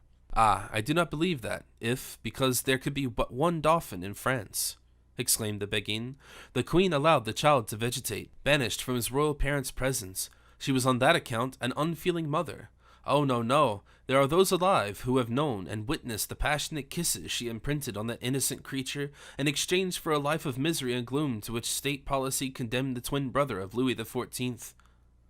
"Oh, heaven," murmured the queen feebly. "It is admitted," continued the Beguine quickly, "that when the king perceived the effect which would result from the existence of 2 sons, equal in age and pretensions, he trembled for the welfare of France, for the tranquillity of the state, and it is equally well known that Cardinal de Richelieu, by the direction of Louis XIII, thought over the subject with deep attention, and after an hour's meditation in his majesty's cabinet, he pronounced the following sentence: 1 prince means peace and safety for the state. 2 competitors is civil war and anarchy. The queen rose suddenly from her seat, pale as death, and her hands clenched together. "You know too much," she said, in a hoarse, thick voice, "since you refer to secrets of state. As for the friends from whom you have acquired this secret, they are false and treacherous. You are their accomplice in their crime, which is now being committed. Now, throw aside your mask, or I will have you arrested by my captain of guards. Do not think that this secret terrifies me. You have obtained it. You shall restore it to me. Never shall it leave your bosom, for neither shall your secret nor your own life belong to you from this moment." Anne of Austria, joining gesture to the threat, advanced a couple of steps toward the Beguine. "Learn," said the latter, "to know and value the fidelity, the honor, and secrecy of the friends you have abandoned." And then suddenly she threw aside her mask. "Madame de Chevreuse," exclaimed the queen, "with your majesty, the sole living confidant of the secret." "Ah," murmured Anne of Austria, "come and embrace me, Duchess. Alas, you kill your friend in thus trifling with her terrible distress." And the queen, leaning her head upon the shoulder of the old Duchess, burst into a flood of bitter tears. "How young you are still," said the latter in a hollow voice. "You can weep."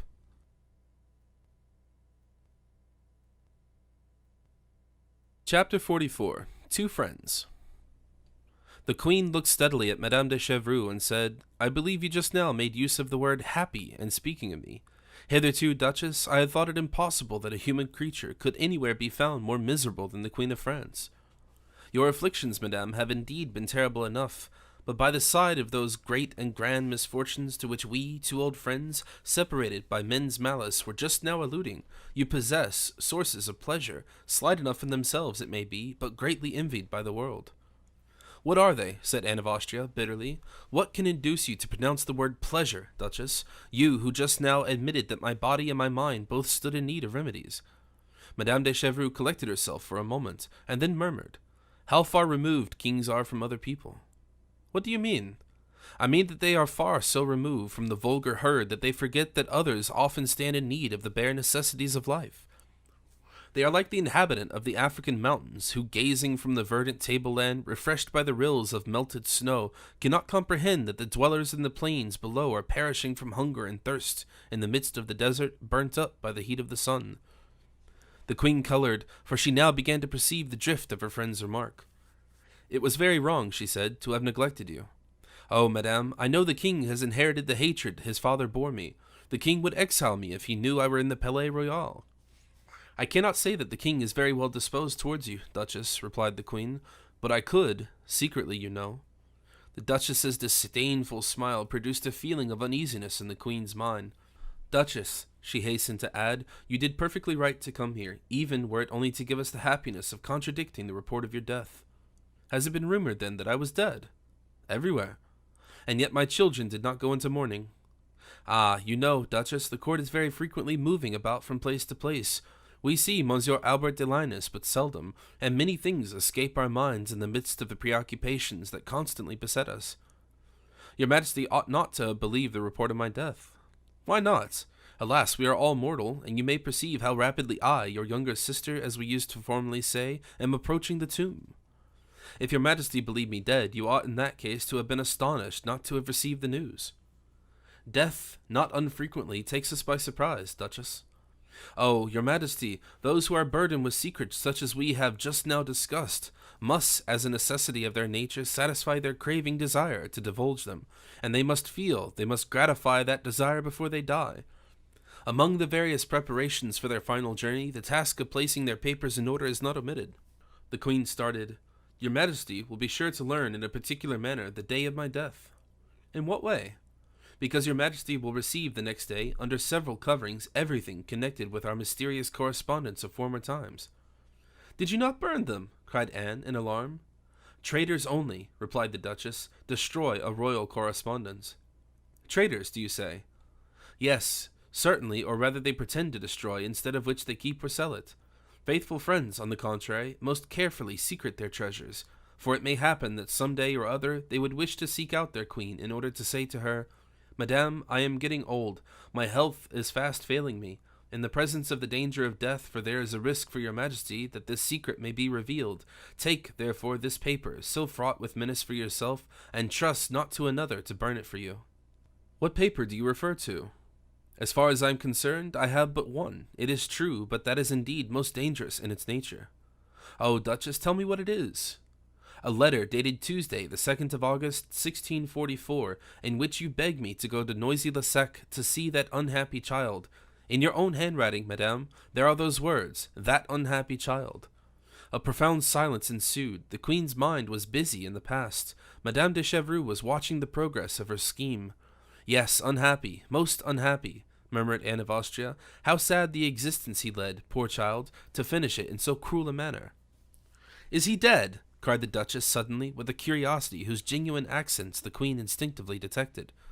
He died of consumption, died forgotten, died withered and blighted like the flowers a lover has given to his mistress, which she leaves to die secreted in a drawer where she had hid them from the gaze of others. Died, repeated the Duchess with an air of discouragement, which would have afforded the queen the most unfeigned delight had it not been tempered in some manner with a mixture of doubt. Died at Noisy-le-Sec. Yes, in the arms of his tutor, a poor, honest man who did not long survive him. That can easily be understood. It is so difficult to bear up under the weight of such a loss and such a secret, said Madame de Chevreuse, the irony of which reflection the queen pretended not to perceive. Madame de Chevreuse continued, Well, madame, I inquired some years ago at Noisy-le-Sec about this unhappy child. I was told that it was not believed he was dead, and that was my reason for not having at first condoled with your majesty. For most certainly, if I could have thought it were true, never should I have made the slightest allusion to so deplorable an event, and thus have reawakened your majesty's most natural distress. You say that it is not believed the child died at Noisy? No, madame. What did they say about him, then? They said, but no doubt they were mistaken. Nay, speak, speak! They said that one evening, about the year 1645, a lady, beautiful and majestic in her bearing, which was observed notwithstanding the mask and the mantle that concealed her figure, a lady of rank, of very high rank, no doubt, came in a carriage to the place where the road branches off, the very same spot, you know, where I awaited news of the young prince when your majesty was graciously pleased to send me there. Well, well? That the boy's tutor, or guardian, took the child to this lady. Well, what next? That both the child and his tutor left that part of the country the very next day. There, you see there is some truth in what you relate, since in point of fact the poor child died from a sudden attack of illness, which makes the livers of all the children's, as doctors say, suspended as it were by a thread. What your majesty says is quite true. No one knows it better than yourself. No one believes it more strongly than myself. But yet, how strange it is. What can it now be? Thought the queen. The person who gave me these details was sent to inquire after the child's health. Did you confide such a charge to anyone else? Oh, Duchess. Someone as dumb as your majesty, as dumb as myself. We will suppose it was myself, madame. This someone, some months after, passing through Touraine. Touraine? Recognized both the tutor and the child too. I am wrong, though he recognized them, both living, cheerful, happy, and flourishing, the one in the green old age, the other in the flower of his youth. Judge after that what truth can be attributed to the rumors which are circulated, or what faith, after that, placed in anything that may happen in the world. But I am fatiguing your majesty. It was not my intention, however, to do so, and I will take my leave of you, after renewing you the assurance of my most respectful devotion. Stay, Duchess, let us first talk a little of yourself. Of myself, madame? I am not worthy that you should bend your looks upon me. Why not, indeed? Are you not the oldest friend I have? Are you angry with me, Duchess? I, indeed? What motive could I have? If I had reason to be angry with your majesty, should I have come here? Duchess, age is fast creeping on us both. We should be united against that death whose approach cannot be far off. You overpower me, madam, with the kindness of your language. No one has ever loved or served me as you have done, Duchess. Your majesty is too kind in remembering it. Not so. Give me a proof of your friendship, Duchess.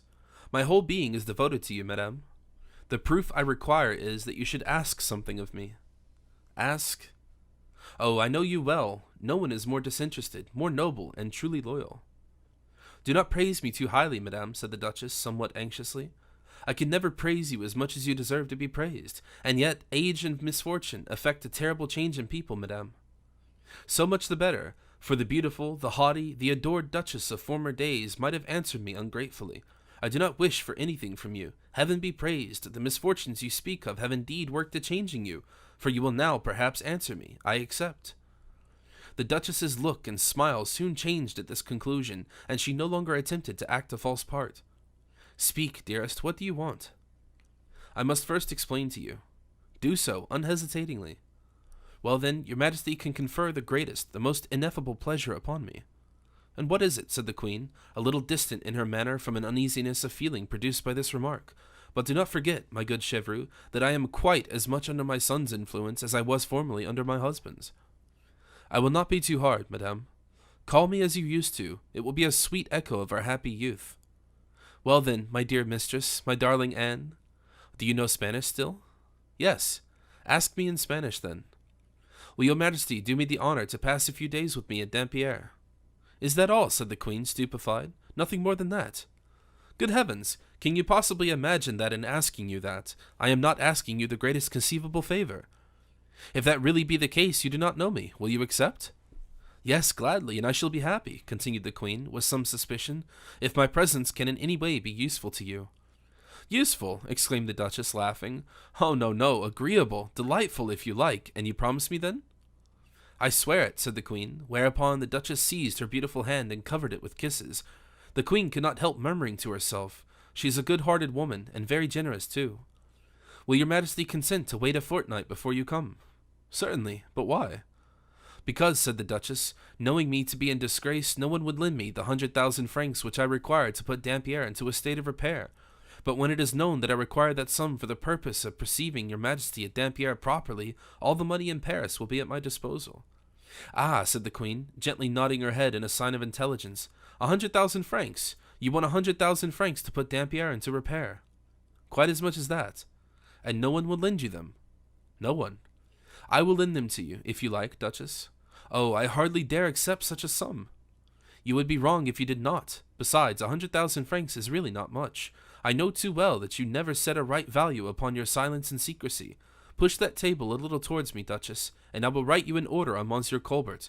No, on Monsieur Fouquet, who is far more courteous and obliging a man. Will he pay it, though? If he will not pay it, I will. But it will be the first time he will have refused me.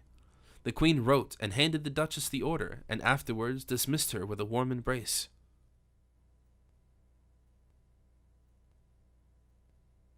Chapter 45.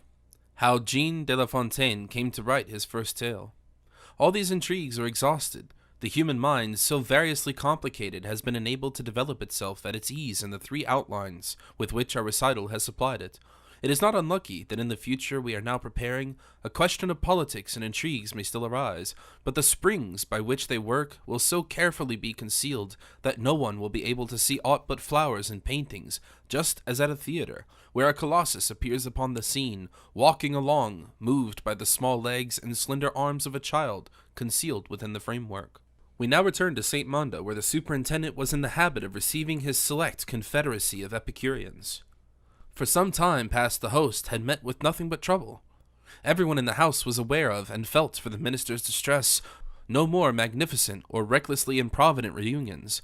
Money had been the pretext assigned by Fouquet, and never was any pretext, as Gourville said, more fallacious, for there was not even a shadow of money to be seen. Monsieur Fatel was resolutely painstaking in keeping up the reputation of the house, and yet the gardeners who supplied the kitchens complained of ruinous delays. The agents for the supply of Spanish wine sent drafts which no one honored. Fishermen, whom the superintendent engaged on the coast of Normandy, calculated that if they were paid all that was due to them, the amount would enable them to retire comfortably for life. Fish, which at a later period was the cause of Fatel's death, did not arrive at all. However, on the ordinary reception days, Fouquet's friends flocked in more numerously than ever. Gourville and the Abbé Fouquet talked over money matters. That is to say, the Abbé borrowed a few pistoles from Gourville. Pelisson, seated with his legs crossed, was engaged in finishing the peroration of a speech with which Fouquet was to open the Parliament. And this speech was a masterpiece, because Pelisson wrote it for his friend. That is to say, he inserted all kinds of clever things the latter would most certainly never have taken the trouble to say of his own accord. Presently Leray and La Fontaine would enter from the garden, engaged in a dispute about the art of making verses. The painters and musicians in their turn were hovering near the dining-room. As soon as 8 o'clock struck, the supper would be announced, for the superintendent never kept anyone waiting. It was already 7:30, and the appetites of the guests were beginning to declare themselves in an emphatic manner. As soon as all the guests were assembled, Gourville went straight up to Pelisson, awoke him out of his reverie, and led him into the middle of the room, and closed the doors. "Well," he said, "anything new?" Pelisson raised his intelligent and gentle face and said, I have borrowed 25,000 francs of my aunt, and I have them here in good sterling money. Good, replied Gourville. We only want 195,000 livres for the first payment. The payment of what? Asked La Fontaine. What, absent-minded as usual? Why, it was you who told us the small estate at Corbelly was going to be sold by one of Monsieur Fouquet's creditors, and you, also, who proposed that all his friends should subscribe. More than that, it was you who said that you would sell a corner of your house at the Chateau Thierry in order to furnish your own proportion, and you could come and ask the payment of what? This remark was received with a general laugh, which made La Fontaine blush. I beg your pardon, he said. I had not forgotten it. Oh no, only you remembered nothing about it, replied Loret. That is the truth, and the fact is, he is quite right. There is a great difference between forgetting and not remembering. Well then, added Pelisson, you bring your mite in the shape of the price of the piece of land you have sold? Sold? No. Have you not sold the field, then? Inquired Gourville in astonishment, for he knew the poet's disinterestedness. My wife would not let me, replied the latter, at which there were fresh bursts of laughter. And yet you went to Chateau Thierry for that purpose, said someone. Certainly I did, and on horseback. Poor fellow. I had 8 different horses, and I was almost bumped to death. You are an excellent fellow, and you rested yourself when you arrived there? Rested?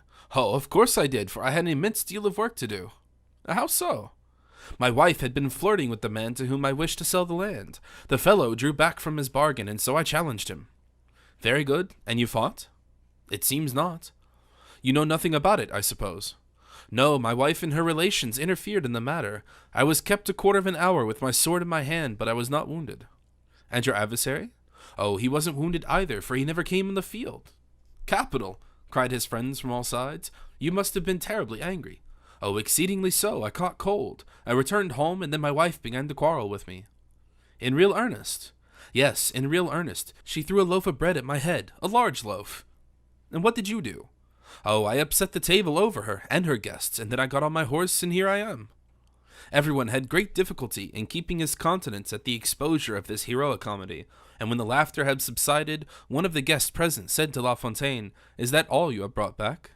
Oh no, I have an excellent idea in my head. And what is it? Have you noticed that there is a good deal of sportive, jesting poetry written in France? Yes, of course, replied everyone. And, pursued La Fontaine, only a very small portion of it is printed. The laws are strict, you know. That may be, but a rare article is a dear article, and that is the reason I have written a small poem, excessively free in its style, very broad, and extremely cynical in its tone.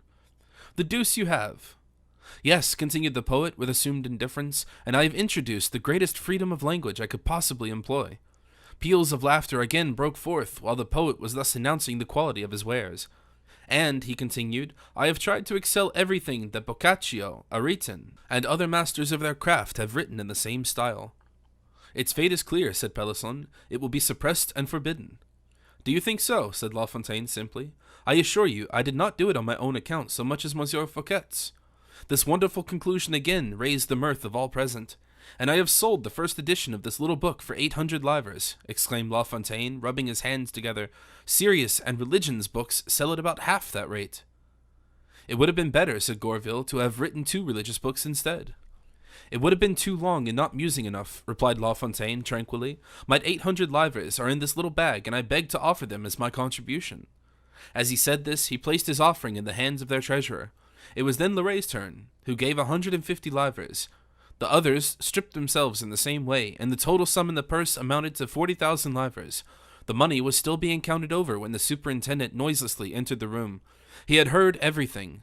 And then this man who had possessed so many millions, who had exhausted all the pleasures and honors the world had to bestow, this generous heart, this inexhaustible brain, which had, like 2 burning crucibles, devoured the material and moral substance of the first kingdom in Europe, was seen to cross the threshold with tears in his eyes, and pass his fingers through the gold and silver which the bag contained. Poor offering, he said, in a softened and affected tone of voice, you will disappear into the smallest corner of my empty purse, but you have filled to overflowing that which no one can ever exhaust, my heart.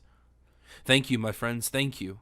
And as he could not embrace everyone present, who were all tearful too, philosophers as they were, he embraced La Fontaine, saying to him, Poor fellow, so you have, on my account, been beaten by your wife and censured by your confessor. Oh, it is a mere nothing, replied the poet. If your creditors will only wait a couple years, I shall have written 100 other tales, which at 2 editions each will pay off the debt.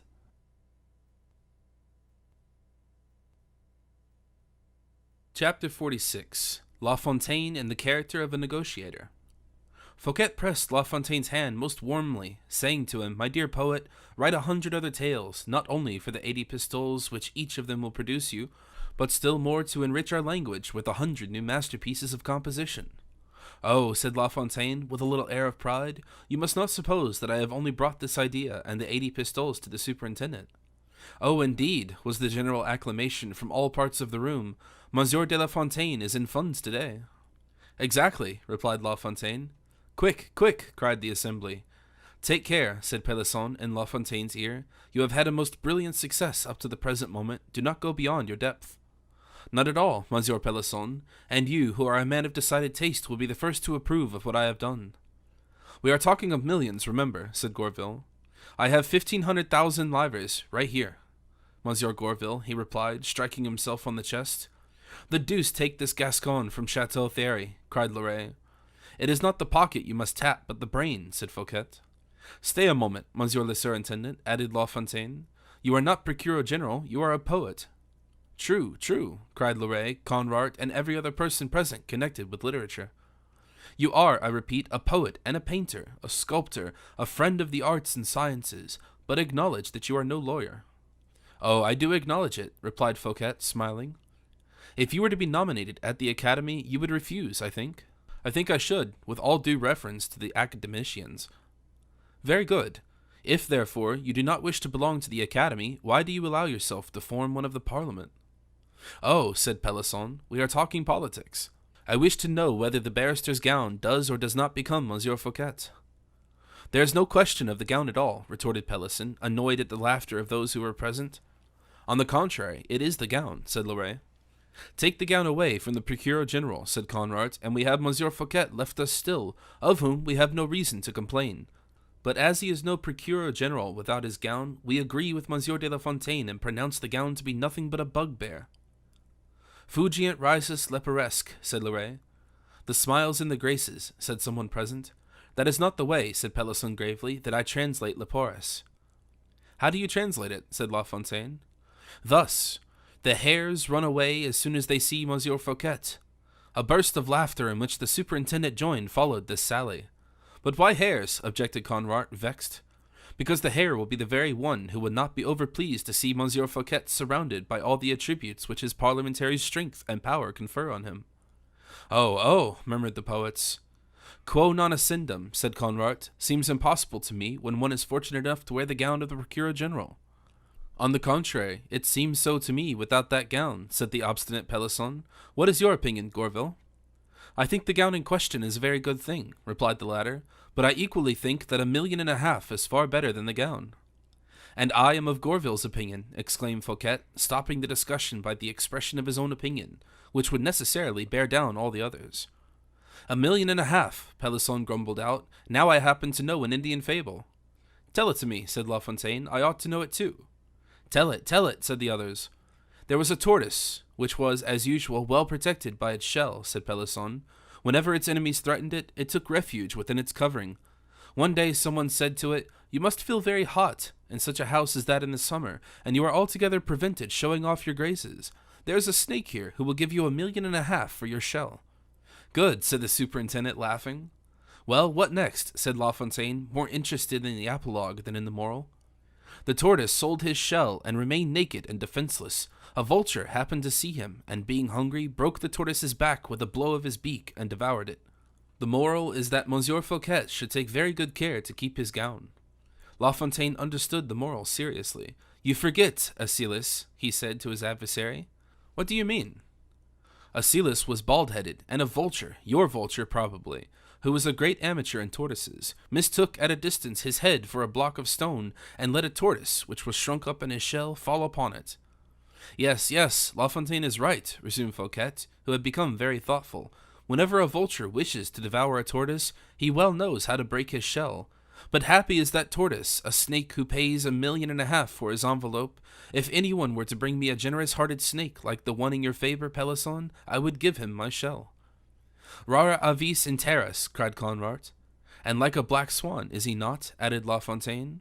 Well then, the bird in question, black and rare, is already found. Do you mean to say that you have found a purchaser for my post of Procureur General? Exclaimed Fouquet. I have, monsieur.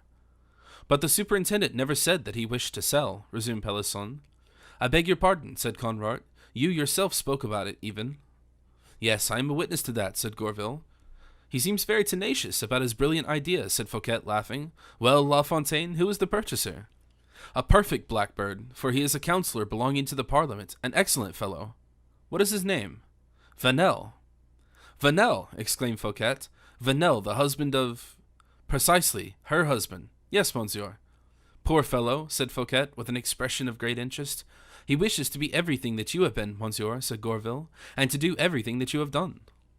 It is very agreeable. Tell us all about it, La Fontaine. It is very simple. I see him occasionally, and a short time ago I met him, walking about in the Place de la Bastille, at the very moment when I was about to take the small carriage to come down here to the Saint-Mande. He must have been watching his wife, interrupted Loret. Oh no, said La Fontaine, he is far from being jealous. He accosted me, embraced me, and took me to the inn called l'Image Saint-Fiacre, and told me about all of his troubles. He has troubles, then? Yes, his wife wants to make him ambitious. Well, and he told you... That someone had spoken to him about a post in Parliament, that Monsieur Fouquet's name had been mentioned, that ever since Madame Vanel dreams of nothing else than being called Madame le Procureur General, and that it makes her ill and kills her every night she does not dream about it. The deuce! Poor woman, said Fouquet. Wait a moment. Conrart is always telling me that I do not know how to conduct matters of business. You will see how I manage this one. Well, go on. I suppose you know, said I to Vanel, that the value of a post, such as that which Monsieur Fouquet holds, is by no means trifling. How much do you imagine it to be? He said. Monsieur Fouquet, I know, has refused 1,700,000 francs. My wife, replied Vanel, had estimated it at about 1,400,000. Ready money? I said. Yes, she has sold some property of hers in Guienne, and received the purchase money. That's a pretty sum to touch all at once, said the Abbé Fouquet, who had not hitherto said a word. Poor Madame Vanel, murmured Fouquet. Pelisson shrugged his shoulders as he whispered in Fouquet's ear, That woman is a perfect fiend. That may be, and it will be delightful to make use of this fiend's money to repair the injury which an angel has done herself for me. Pelisson looked with a surprised air at Fouquet, whose thoughts were from that moment fixed upon a fresh object in view. Well, inquired La Fontaine, what about my negotiation? Admirable, my dear poet. Yes, said Gourville, there are some people who are anxious to have the steed who have not even money enough to pay for the bridle. And Vanel would draw back from his offer if he were to be taken at his word, continued the Abbé Fouquet. I do not believe it, said La Fontaine. What do you know about it? Why, have you not yet heard the denouement of my story? If there is a denouement, why do you beat about the bush so much? Semper ad eventum, is that correct? Said Fouquet with the air of a nobleman who condescends to barbarisms, to which the Latinist present answered with loud applause. My denouement, cried La Fontaine, is that Vanel, the determined blackbird, knowing that I was coming to Saint-Mande, implored me to bring him with me, and if possible, to present him to Monsieur Fouquet. So that he is here. I left him in that part of the ground called Bel Air. Well, Monsieur Fouquet, what is your reply? Well, it is not respectful towards Madame Vanel that her husband should run the risk of catching cold outside my house. Send for him, La Fontaine, since you know where he is. I will go myself. And I will accompany you, said the Abbé Fouquet. I will carry the money-bags. No jesting, said Fouquet seriously. Let the business be a serious one, if it is to be one at all. But first of all, let us show we are hospitable. Make my apologies, La Fontaine, to Monsieur Vanel, and tell him how distressed I am to have kept him waiting, but that I was not aware he was there. La Fontaine set off at once, fortunately accompanied by Gourville, for, absorbed in his own calculations, the poet could have mistaken the route, and was hurrying as fast as he could towards the village of Saint-Mande. Within a quarter of an hour afterwards, Monsieur Vanel was introduced into the superintendent's cabinet, a description of which has already been given at the beginning of this story. When Fouquet saw him enter, he called to Pelisson and whispered a few words in his ear. Do not lose a single word of what I am going to say. Let all the silver and gold plate, together with my jewels of every description, be packed up in the carriage. You will take the black horses, the jeweler will accompany you, and you will postpone the supper until Madame de Belliere's arrival." "Will it be necessary to inform Madame de Belliere of it?" said Pelisson. "No, that will be useless. I will do that. So away with you, my dear friend." Pelisson set off, not quite clear as to his friend's meaning or intention, but confident, like every true friend, in the judgment of the man he was blindly obeying. Is it that which constitutes the strength of such men? Distrust only arises in the minds of inferior natures. Vanel bowed lowly to the superintendent and was about to begin a speech. "Do not trouble yourself, monsieur," said Fouquet politely. "I am told you wish to purchase a post I hold. How much can you give me for it?" "It is for you, monseigneur. I fix the amount you require. I know that offers of purchase have already been made to you for it." "Madame Vanel, I have been told, values it at 1,400,000 livres. "That is all we have." "Can you give me the money immediately?" "I have not the money with me," said Vanel, frightened almost by the unpretending simplicity, amounting to greatness of the man, for he expected disputes, difficulties, opposition of every kind. "Then will you be able to bring it?" "Whenever you please, monseigneur," for he began to be afraid that Fouquet was trifling with him. "If it were not for the trouble you would have in returning to Paris, I would say at once, but we will arrange the payment, and the signature shall take place at 6 o'clock tomorrow morning." "Very good," said Vanel, as cold as ice and feeling quite bewildered. "Adieu, Monsieur Vanel. Present my humblest respects to Madame Vanel," said Fouquet as he rose, upon which Vanel, who felt the blood rushing to his head, for he was quite confounded by his success, said seriously to the superintendent, "Will you give me your word, monseigneur, upon this affair?" Fouquet turned round his head, saying, "Pardieu, and you, monsieur?" Vanel hesitated, trembled all over, and at last finished by hesitatingly holding out his hand. Fouquet opened and nobly extended his own. This loyal hand lay for a moment in Vanel's most hypocritical palm, and he pressed it in his own, in order to better convince himself of the compact. The superintendent gently disengaged his hand, as he again said, "Adieu," and then Vanel ran hastily to the door, hurried along the vestibule, and fled as quickly as he could.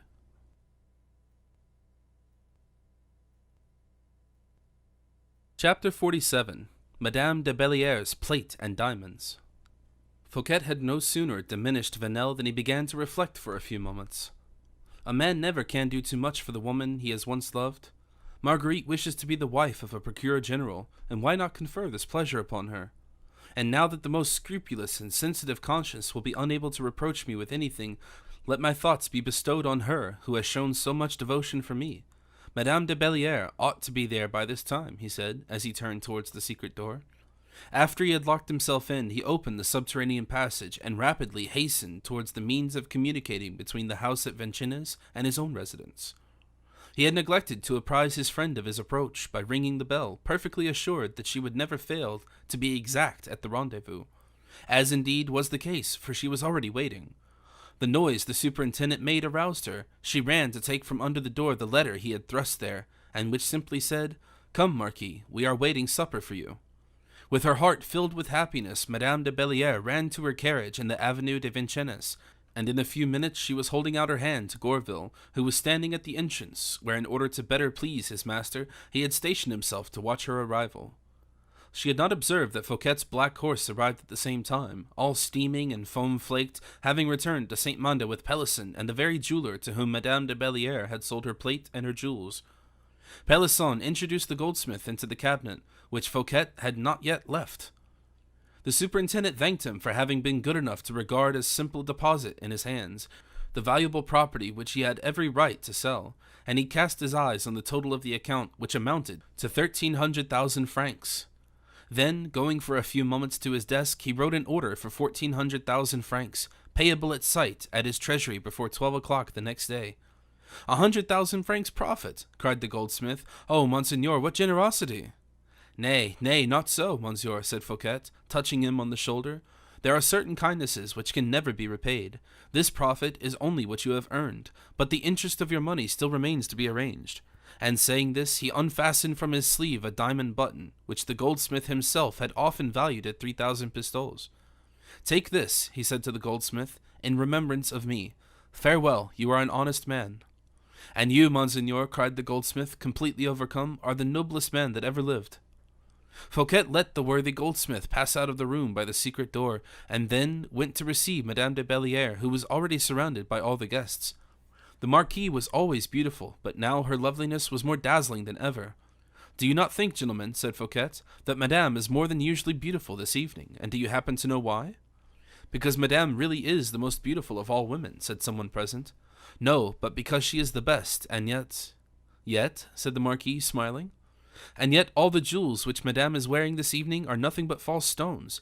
At this remark the Marquis blushed most painfully. "Oh, oh!" exclaimed all the guests. "That can very well be said of one who has the finest diamonds in Paris." "Well," said Fouquet to Pelisson in a low tone. "Well, at last I have understood you," returned the latter, "and you have done exceedingly well."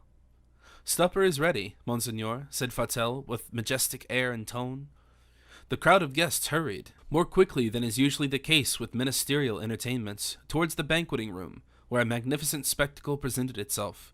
Upon the buffets, upon the side tables, upon the supper table itself, in the midst of flowers and lights, glittered most dazzlingly the richest and most costly gold and silver plate that could possibly be seen, relics of those ancient, magnificent productions the Florentine artists whom the Medici family patronized, sculptured, chased, and molded for the purpose of holding flowers, at a time when gold existed still in France. These hidden marvels, which had been buried during the Civil War, timidly reappeared during the intervals of that war of a good taste called La Fronde, at a time when noblemen fighting against noblemen killed but did not pillage each other. All the plate present had Madame de Belliere's arms engraved upon it.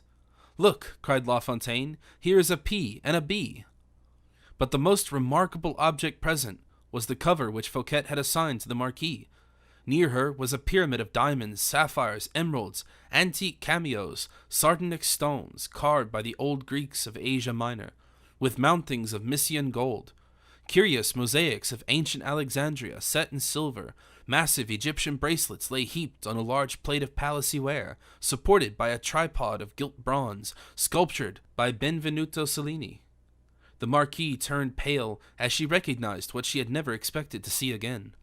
A profound silence fell on every one of the restless and excited guests. Fouquet did not even make a sign in dismissal of the richly liveried servants who crowded like bees round the huge buffets and other tables in the room. "Gentlemen," he said, "all this plate which you behold once belonged to Madame de Belliere, who, having observed one of her friends in great distress, sent all this gold and silver, together with the heaps of jewels now before her, to her goldsmith. This noble conduct of a devoted friend can well be understood by such friends as you. Happy indeed is that man who sees himself loved in such a manner. Let us drink to the health of Madame de Belliere." A tremendous burst of applause followed his words and made poor Madame de Belliere sink back, dumb and breathless, in her seat. "And then," added Pelisson, who was always affected by a noble action, as he was invariably impressed by beauty, "let us also drink to the health of him who inspired Madame's noble conduct, for such a man is worthy of being worthily loved." It was now the Marquis's turn. She rose, pale and smiling, and as she held out her glass with a faltering hand and her trembling fingers touched those of Fouquet, her look, full of love, found its mirror in that of her ardent and generous-hearted lover. Begun in this manner, the supper soon became a feat. No one tried to be witty, but no one failed in being so. La Fontaine forgot his Gournay wine, and allowed Fatel to reconcile him to the wines of the Rhone and those from the shores of Spain. The Abbé Fouquet became so kind and good-natured that Gourville said to him, "Take care, Monsieur l'Abbé. If you are so tender, you will be carved and eaten." The hours passed away so joyously that, contrary to his usual custom, the superintendent did not leave the table before the end of dessert. He smiled upon his friends, delighted as a man is whose heart becomes intoxicated before his head, and for the first time looked at the clock. Suddenly a carriage rolled into the courtyard, and strange to say it, it was heard high above the noise of the mirth which prevailed. Fouquet listened attentively, and then turned his eyes toward the antechamber. It seems as if he could hear a step passing across it, a step that instead of pressing the ground weighed heavily upon his heart. "Monsieur d'Herblay, Bishop of Vannes," the usher announced. And Aramis's grave and thoughtful face appeared upon the threshold of the door, between the remains of 2 garlands, of which the flame of a lamp had just burned the thread that once united them.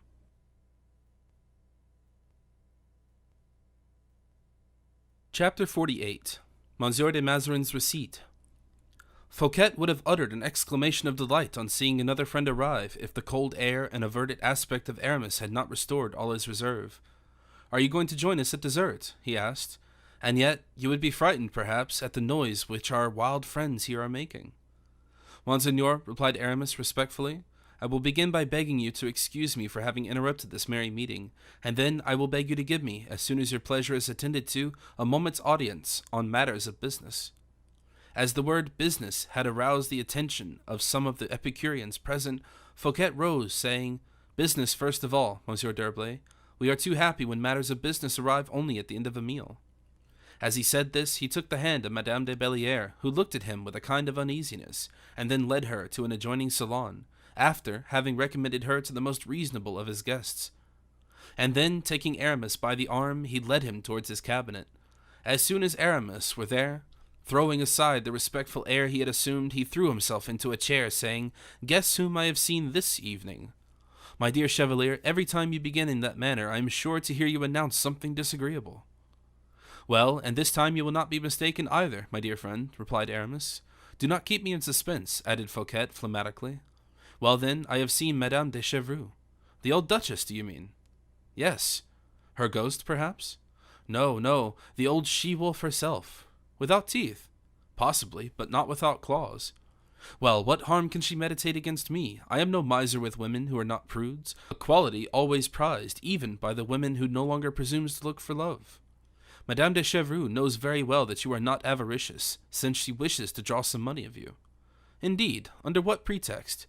"Oh, pretexts are never wanting with her. Let me tell you what it is. It seems that the Duchess has a good many letters of Monsieur de Mazarin's in her possession." "I am not surprised at that, for the prelate was gallant enough." "Yes, but these letters have nothing whatever to do with the prelate's love affairs. They concern, it is said, financial matters rather. And accordingly they are less interesting. Do you not suspect what I mean?" "Not at all." "Have you never heard speak of a prosecution being instituted for an embezzlement, or appropriation rather, of public funds?" "Yes, 100 times, nay, 1,000 times. Ever since I have been engaged in public matters, I have hardly heard of anything else. It is precisely your own case, when as a bishop people reproach you for impiety, or as a musketeer for your cowardice. The very thing of which you are always accusing ministers of finance is the embezzlement of public funds." "Very good, but take a particular instance, for the Duchess asserts that Monsieur de Mazarin alludes to certain particular instances." "And what are they?" "Something like a sum of 13 millions of francs, of which it would be very difficult for you to define the precise nature of the employment." "13 millions," said the superintendent, stretching himself in his armchair in order to enable him to more comfortably to look up towards the ceiling. 13 millions. I am trying to remember out of all those I have been accused of having stolen. Do not laugh, my dear monsieur, for it is very serious. It is positive that the Duchess has letters in her possession, and that these letters must be as she represents them, since she wished to sell them to me for 500,000 francs. "Oh, one can have a very tolerably calumny got up for such a sum as that," replied Fouquet. "Ah, now I know what you mean," and he began to laugh very heartily. "So much the better," said Aramis, a little reassured. "I remember the story of those 13 millions now. Yes, I remember them quite well. I am delighted to hear it. Tell me about them." "Well then, one day Signor Mazarin, heaven rest his soul, made a profit of 13 millions upon a concession of lands in the Valtenine. He cancelled them in the registry of receipts, sent them to me, and then made me advance them to him for war expenses." "Very good, then there is no doubt of their proper destination." "No, the cardinal made me invest them in my own name, and gave me a receipt." "You have the receipt?" "Of course," said Fouquet, as he quietly rose from his chair, and went to his large ebony bureau inlaid with mother of pearl and gold. "What I most admire in you," said Aramis, with an air of great satisfaction, "is your memory, in the first place, then your self-possession, and finally, the perfect order which prevails in your administration, you of all men, too, who are by nature a poet."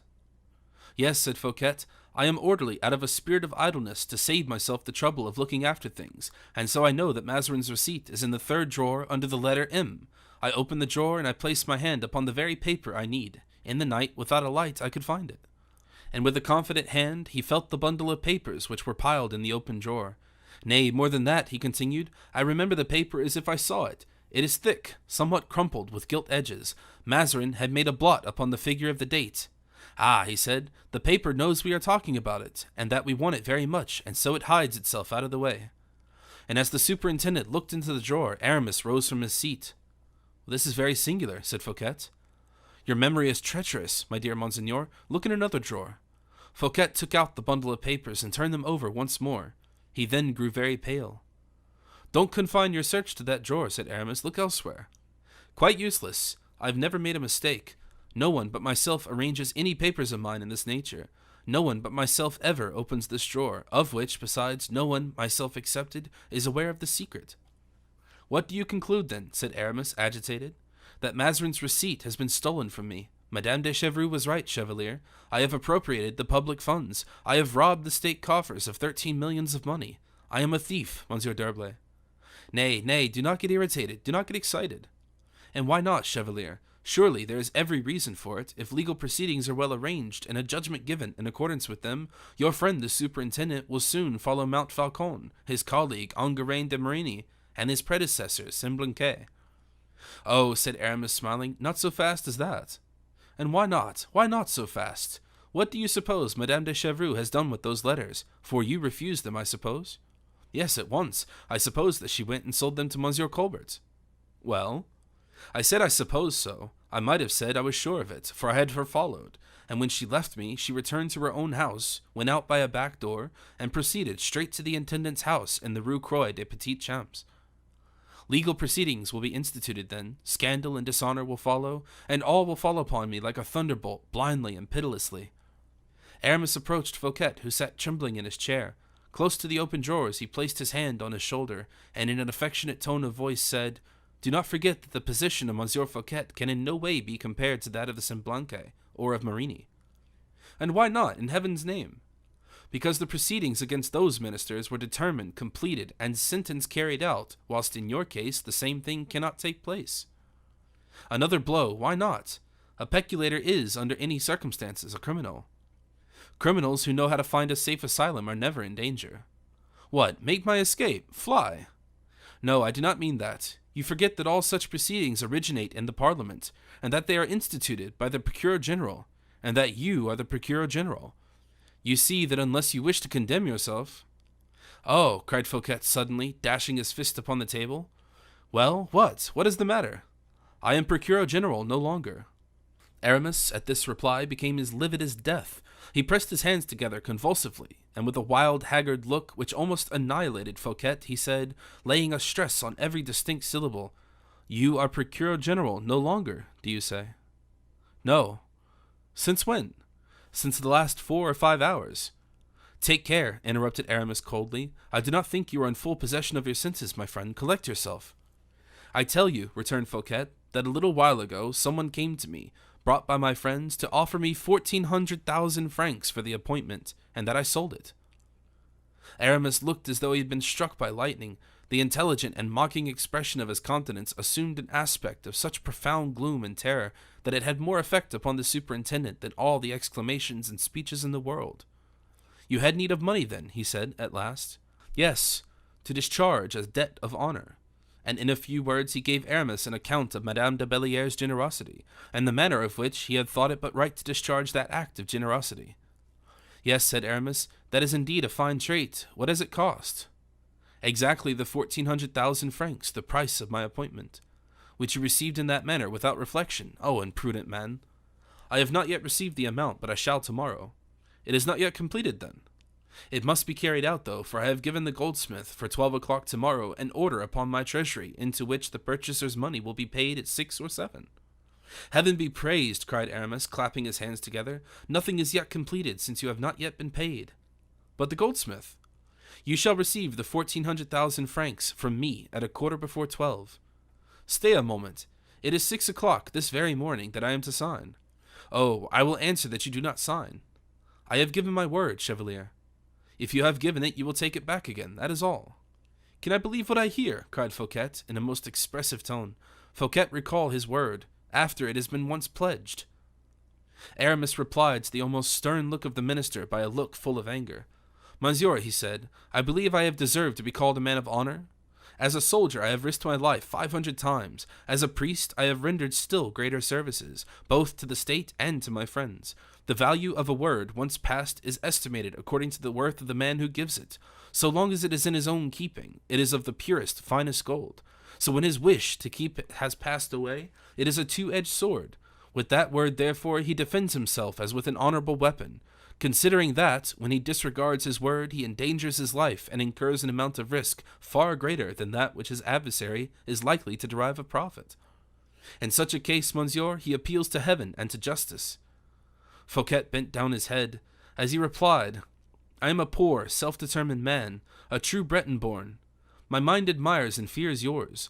I do not say I like to keep my word from a proper feeling only. I keep it, if you like, from custom, practice, pride, or what you will. But at all events, the ordinary run of men are simple enough to admire this custom of mine. It is my sole good quality. Leave me such honor as it confers." "And so you are determined to sign the sale of the very appointment which can alone defend you against all your enemies?" "Yes, I shall sign." "You will deliver yourself up, then, bound hand and foot, from a false notion of honor, which the most scrupulous casuists would disdain." "I shall sign," repeated Fouquet. Aramis sighed deeply, and looked all around him with the impatient gesture of a man who would gladly dash something to pieces as a relief to his feelings. "We have still one means left," he said, "and I trust you will not refuse me to make use of it." "Certainly not, if it be loyal and honorable, as everything is, in fact, which you propose." "I know nothing more loyal than the renunciation of your purchaser. Is he a friend of yours?" "Certainly, but, if you allow me to manage the affair, I do not despair." "Oh, you shall be absolutely master to do what you please." "Whom are you in treaty with? What manner of man is it?" "I am not aware whether you know the Parliament. Most of its members, one of the presidents, perhaps?" "No, only a councillor, in the name of Vanel." Aramis became perfectly purple. "Vanel!" he cried, rising abruptly from his seat. "Vanel, the husband of Marguerite Vanel." "Exactly." "Of your former mistress?" "Yes, my dear fellow, she is anxious to be the wife of the Procureur General. I certainly owed poor Vanel that slight concession, and I am a gainer by it, since I, at the same time, can confer a pleasure on his wife." Aramis walked straight up to Fouquet and took hold of his hand. "Do you know," he said very calmly, "the name of Madame Vanel's new lover?" "Ah, she has a new lover, then. I was not aware of it. No, I have no idea what his name is." "His name is Monsieur Jean Baptiste Colbert. He is intendant of the finances. He lives in the Rue Croix des Petits Champs, where Madame de Chevreuse has been this evening to take him Mazarin's letters, which he wishes to sell." "Gracious heaven!" murmured Fouquet, passing his hand across his forehead, from which the perspiration was starting. "You now begin to understand, do you not?" "That I am utterly lost, yes." "Do you now think it worth while to be so scrupulous with regard to keeping your word?" "Yes," said Fouquet. "These obstinate people will always contrive matters in such a way that one cannot but admire them all the while," murmured Aramis. Fouquet held out his hand to him, and at that very moment a richly ornamented tortoise-shell clock, supported by golden figures, which was standing at a console table opposite to the fireplace, struck 6. The sound of a door being opened in the vestibule was heard, and Gourville came to the door of the cabinet to inquire if Fouquet would receive Monsieur Vanel. Fouquet turned his eyes from the gaze of Aramis, and then desired that Monsieur Vanel should be shown in.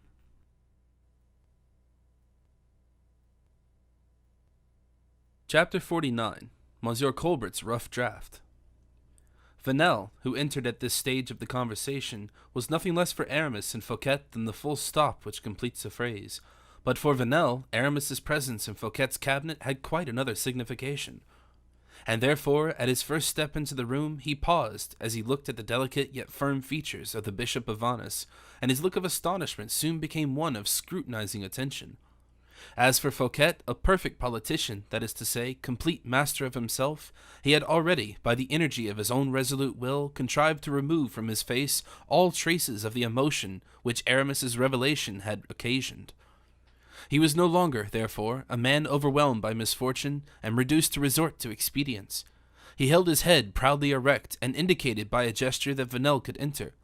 He was now the first minister of the state, and in his own palace. Aramis knew the superintendent well. The delicacy of the feelings of his heart and the exalted nature of his mind no longer surprised him. He confined himself, then, for a moment, intending to resume later an active part in the conversation, to the performance of the difficult part of a man who looks on and listens in order to learn and understand. Vanel was visibly overcome, and advanced into the middle of the cabinet, bowing to everything and everybody. "I am here," he said. "You are punctual, Monsieur Vanel," returned Fouquet. "In matters of business, Monseigneur," replied Vanel, "I look upon exactitude as a virtue."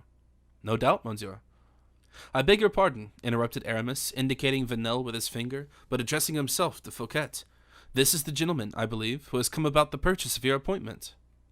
Yes, I am, replied Vanel, astonished at the extremely haughty tone in which Aramis had put the question. But in what way am I to address you, who do me the honor? Call me Monseigneur, said Aramis dryly. Vanel bowed. Come, gentlemen, a truce to these ceremonies. Let us proceed to the matter itself. Monseigneur sees, said Vanel, that I am waiting your pleasure. On the contrary, I am waiting, replied Fouquet. What for? May I be permitted to ask, Monseigneur? I thought that you had perhaps something to say. Oh, said Vanel to himself, he has reflected on the matter, and I am lost. But resuming his courage, he continued, No, Monseigneur, nothing, absolutely nothing more than what I have said to you yesterday, and which I am again ready to repeat to you now. Come now, tell me frankly, Monsieur Vanel, is not the affair rather a burdensome one for you? Certainly, Monseigneur, 1,400,000 francs is an important sum. So important indeed, said Fouquet, that I have reflected. You have been reflecting, do you say, Monseigneur? Exclaimed Vanel anxiously. Yes, that you might not yet be in a position to purchase. Oh, Monseigneur!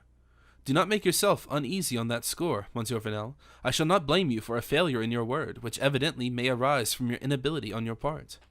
Oh, yes, Monseigneur, you would blame me, and you would be right in doing so, said Vanel, for a man must either be very imprudent or a fool to undertake engagements which he cannot keep, and I at least have always regarded a thing agreed on as a thing actually carried out. Fouquet colored, while Aramis uttered a hum of impatience. You would be wrong to exaggerate such notions as those, monsieur, said the superintendent, for a man's mind is variable, and full of these very excusable caprices, which are, however, sometimes estimable enough. And a man may have wished for something yesterday of which he repents today. Vanel felt a cold sweat trickle down his face. Monseigneur, he muttered. Aramis, who was delighted to find the superintendent carry on the debate with such clearness and precision, stood leaning his arm upon the marble top of a console table, and began to play with a small gold knife, with the malachite handle.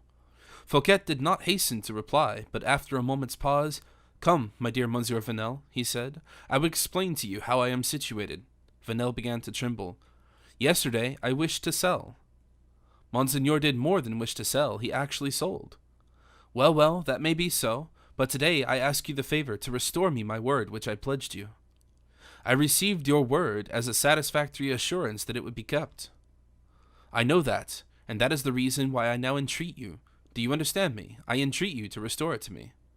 Fouquet suddenly paused. The words, I entreat you, the effect of which he did not immediately perceive, seemed almost to choke him as he uttered it.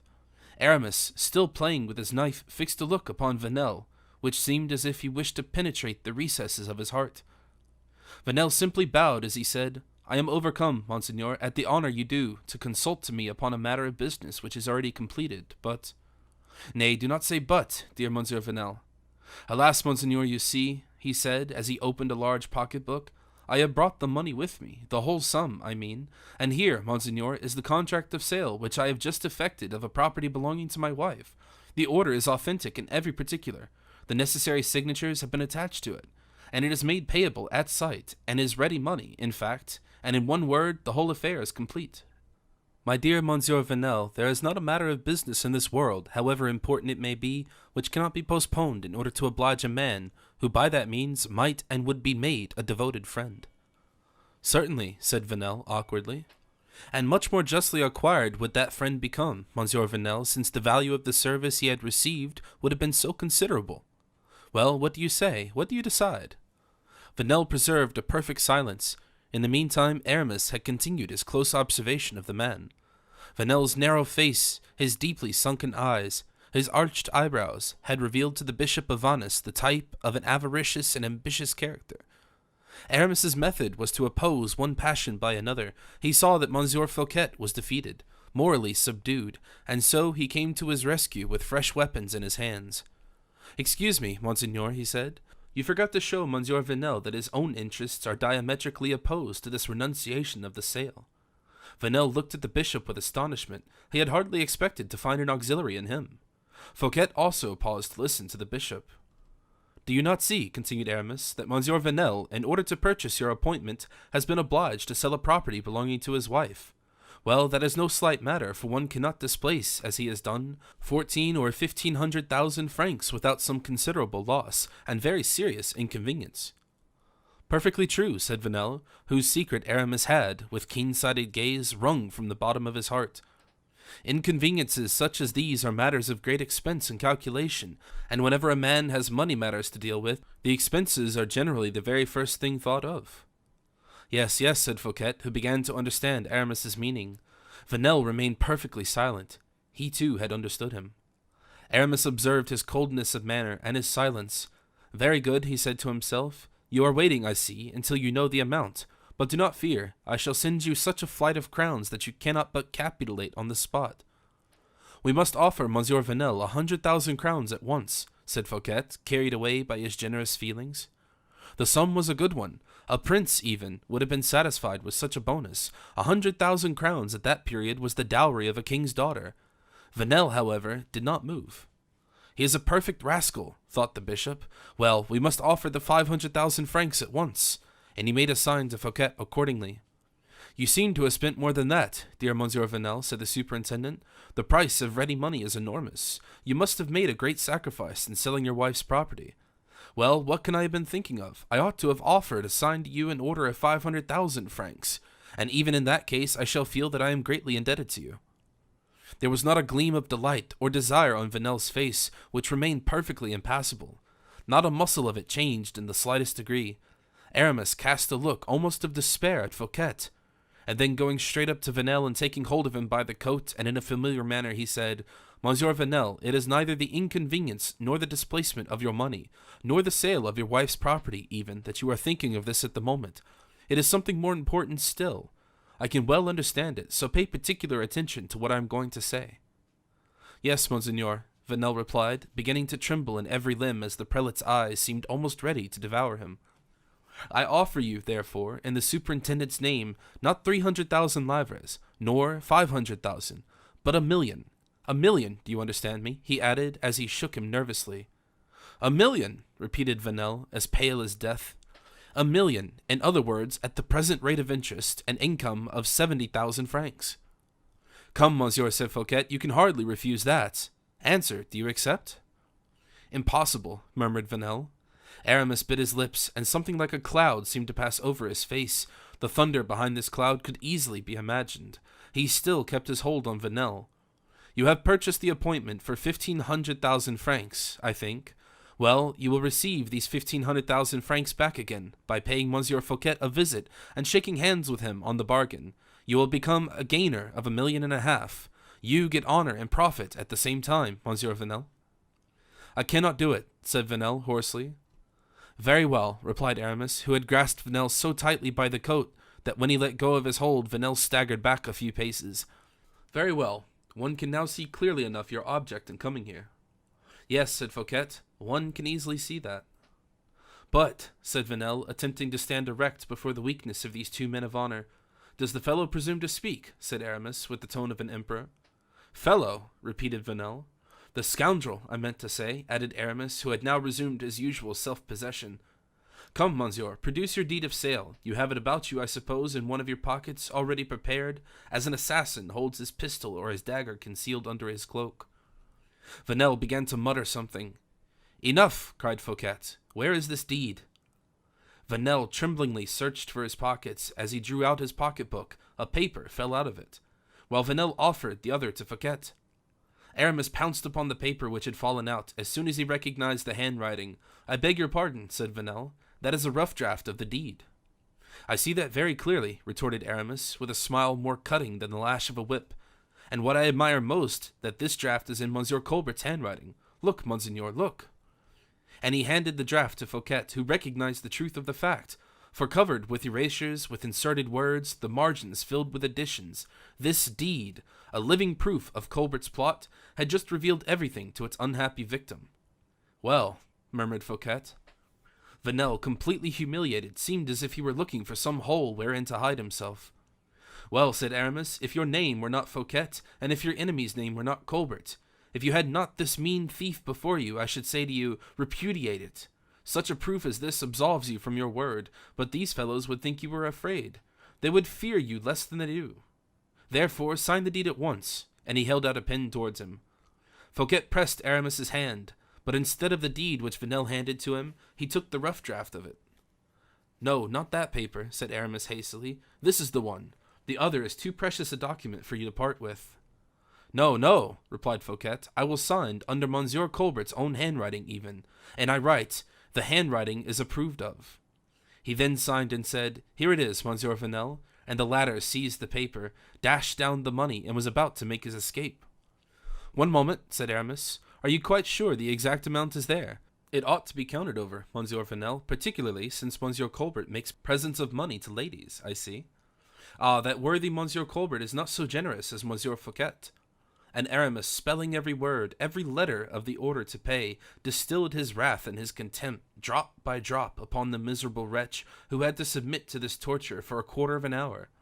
He was then dismissed, not in words, but by a gesture, as one dismisses or discharges a beggar or a menial. As soon as Vanel had gone, the minister and the prelate, their eyes fixed on each other, remained silent for a few moments. Well, said Aramis, the first to break the silence, to what can that man be compared, who at the very moment he is on the point of entering into a conflict with an enemy armed from head to foot, panting for his life, presents himself for the contest utterly defenseless, throws down his arms, and smiles and kisses his hands to his adversary in the most gracious manner? Good faith, Monsieur Fouquet, is a weapon which scoundrels frequently make use of against men of honor, and it answers their purpose. Men of honor ought, in their turn, also to make use of dishonest means against such scoundrels. You would soon see how strong they would become without ceasing to be men of honor. What they did would be termed the acts of a scoundrel, replied Fouquet. Far from that. It would be merely coquetting or playing with the truth. At all events, since you have finished with this Vanel, since you have deprived yourself of the happiness of confounding him by repudiating your word, and since you have given up for the purpose of being used against yourself, the only weapon which can ruin you. My dear friend, said Fouquet mournfully, you are like the teacher of philosophy whom La Fontaine was telling us about the other day. He saw a child drowning and began to read him a lecture divided into 3 heads. Aramis smiled as he said, Philosophy, yes. Teacher, yes. A drowning child, yes. But a child can be saved, you shall see. But first of all, let us talk about business. Did you not some time ago, he continued, as Fouquet looked at him with a bewildered air, speak to me about an idea you had of giving a fete at Vaux? Oh, said Fouquet, that was when affairs were flourishing. A fete, I believe, to which the king invited himself of his own accord. No, no, my dear prelate, a fete to which Monsieur Colbert advised the king to invite himself. Ah, exactly, as it would be a fete of so costly a character that you would be ruined in giving it. Precisely so. In happier days, as I just said now, I had a kind of pride in showing my enemies how inexhaustible my resources were. I felt it a point of honor to strike them with amazement, by creating millions under circumstances when they imagined nothing but bankruptcies and failures would follow. But at present I am arranging my accounts with the state, with the king, with myself, and I must now become a mean, stingy man. I shall be able to prove to the world that I can act or operate with my deniers as I used to do with my bags of pistolas. And from tomorrow my equipages shall be sold, my mansions mortgaged, my expenses curtailed. From tomorrow, interrupted Aramis quietly, you will occupy yourself without the slightest delay with your fete at Vaux, which must hereafter be spoken of as one of the most magnificent productions of your most prosperous days. Are you mad, Chevalier d'Herblay? Aye, do you think so? What do you mean, then? Do you not know that a fete at Vaux, one of the very simplest possible character, would cost 4 or 5 millions? I do not speak of a fete of the very simplest character, my dear superintendent. But since the fete is to be given to the king, replied Fouquet, who misunderstood Aramis's idea, it cannot be simple. Just so, it ought to be on a scale of the most unbounded magnificence. In that case, I shall have to spend 10 or 12 millions.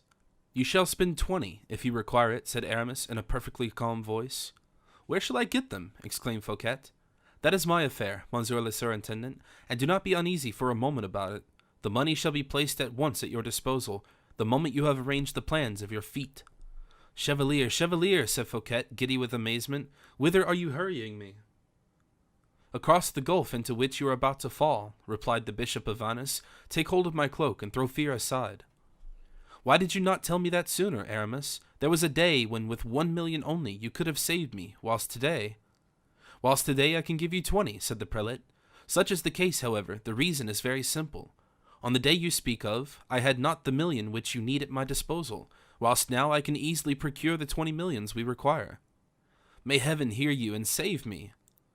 Aramis resumed his usual smile, the expression of which was so singular.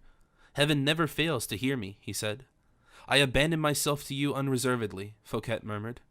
"No, no, I do not understand it in that manner. I am unreservedly devoted to you. Therefore, as you have the clearest, the most delicate, and the most ingenious mind of the two, you shall have entire control over the feat, even to the very smallest details. Only, said Fouquet, as a man accustomed to understand and appreciate the value of a parenthesis. Well then, leaving the entire invention of the details to you, I shall reserve to myself a general superintendence over the execution." "In what way?" "I mean that you will make of me, on that day, a major domo, a sort of inspector general, or factotum, something between a captain of the guard and manager or steward. I will look after the people, and will keep the keys of the doors. You will give your orders, of course, but will give them to no one but me. They will pass through my lips to reach those for whom they are intended. You understand?" "No, I am very far from understanding." "But you agree?" Of course, my friend." "That is all I care about, then. Thanks, and now go and prepare your list of invitations." "Whom shall I invite?" "Everybody you know."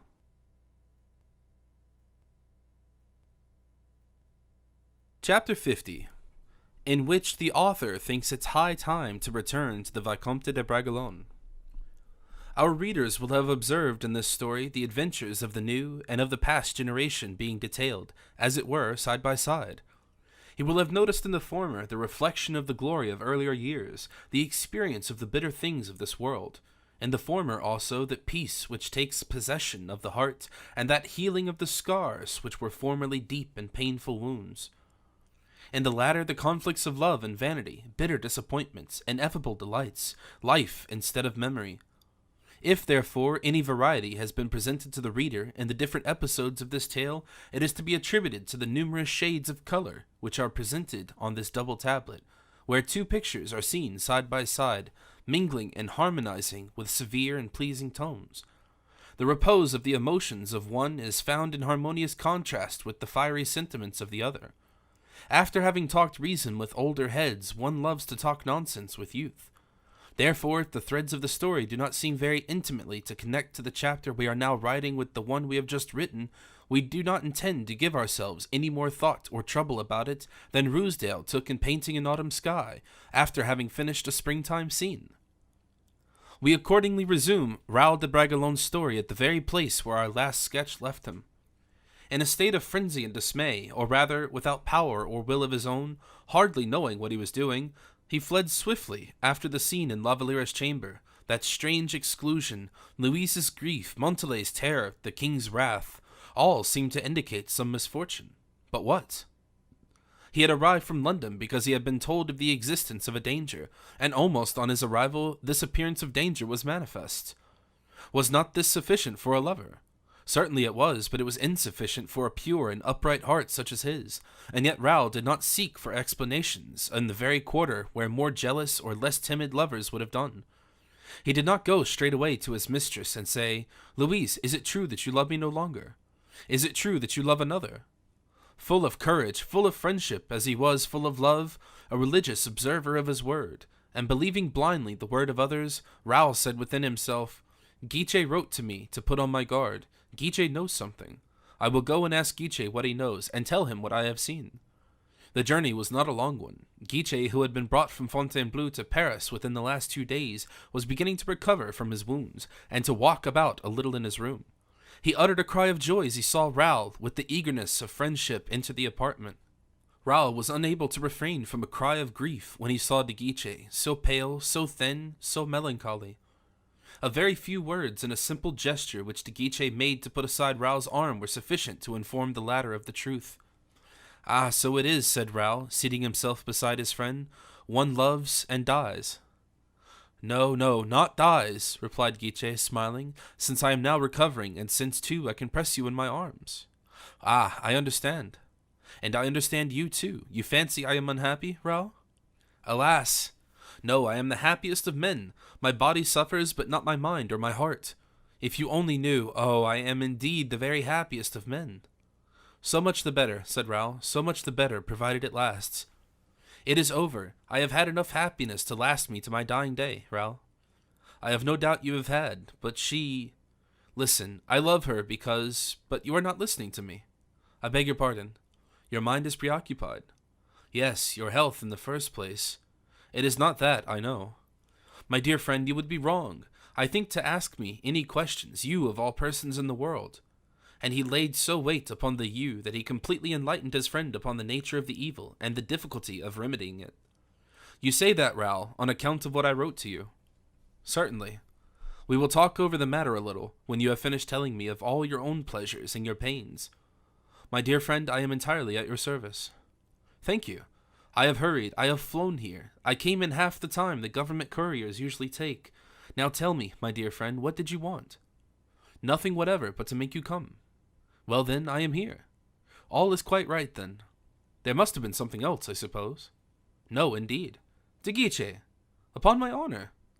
You cannot possibly have crushed all my hopes so violently, or have exposed me to being disgraced by the king for my return, which is in disobedience of his orders. You cannot, I say, have planted jealousy in my heart merely to say to me, it is all right, be perfectly easy. I do not say to you, Raoul, be perfectly easy, but pray understand me. I never will, nor can I, indeed, tell you anything else. What sort of person do you take me for? What do you mean?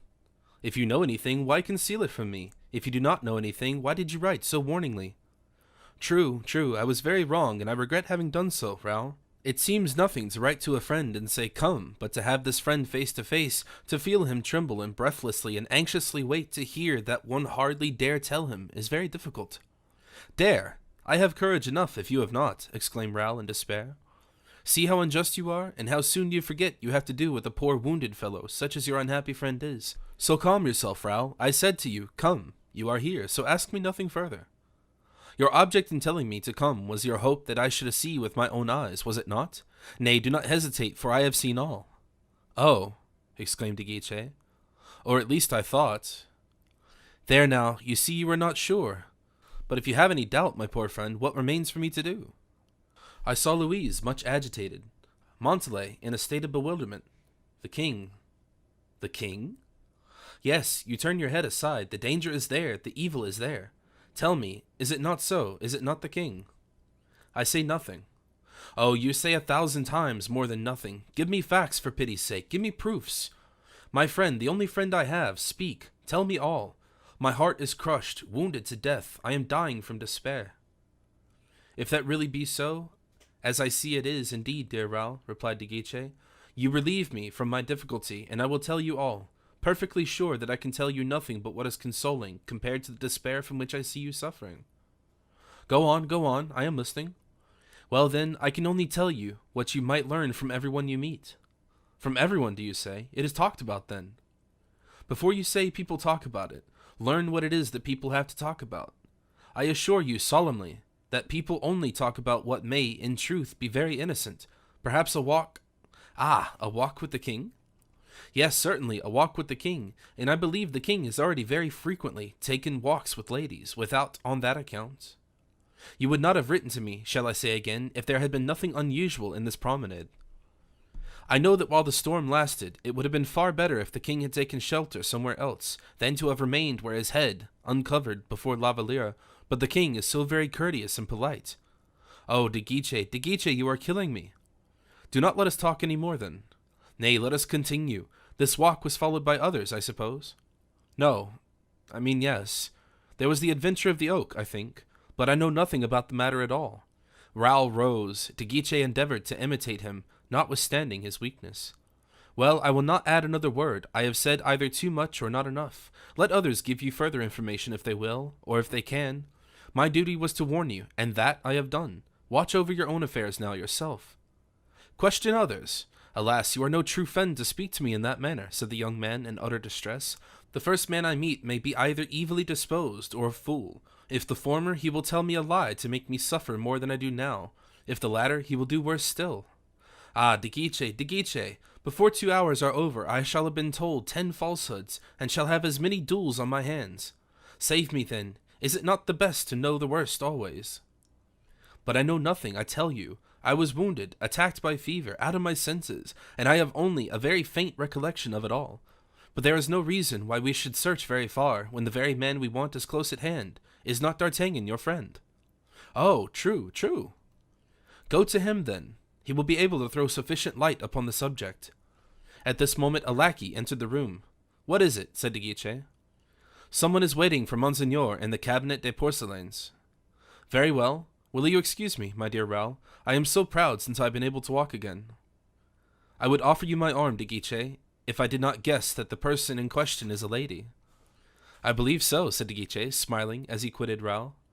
Raoul remained motionless, absorbed in grief, overwhelmed like the miner upon whom a vault has just fallen in, who, wounded, his life's blood welling fast, his thoughts confused, endeavors to recover himself, to save his life and to retain his reason.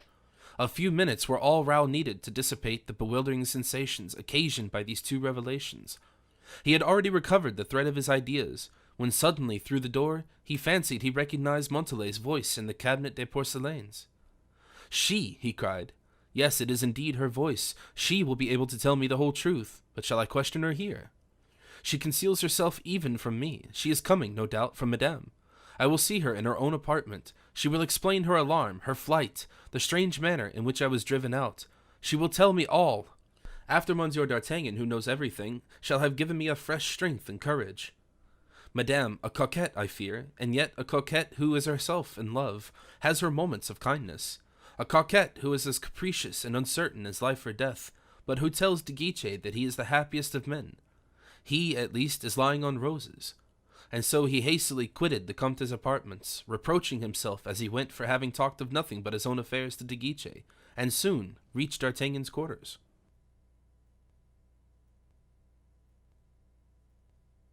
Chapter 51.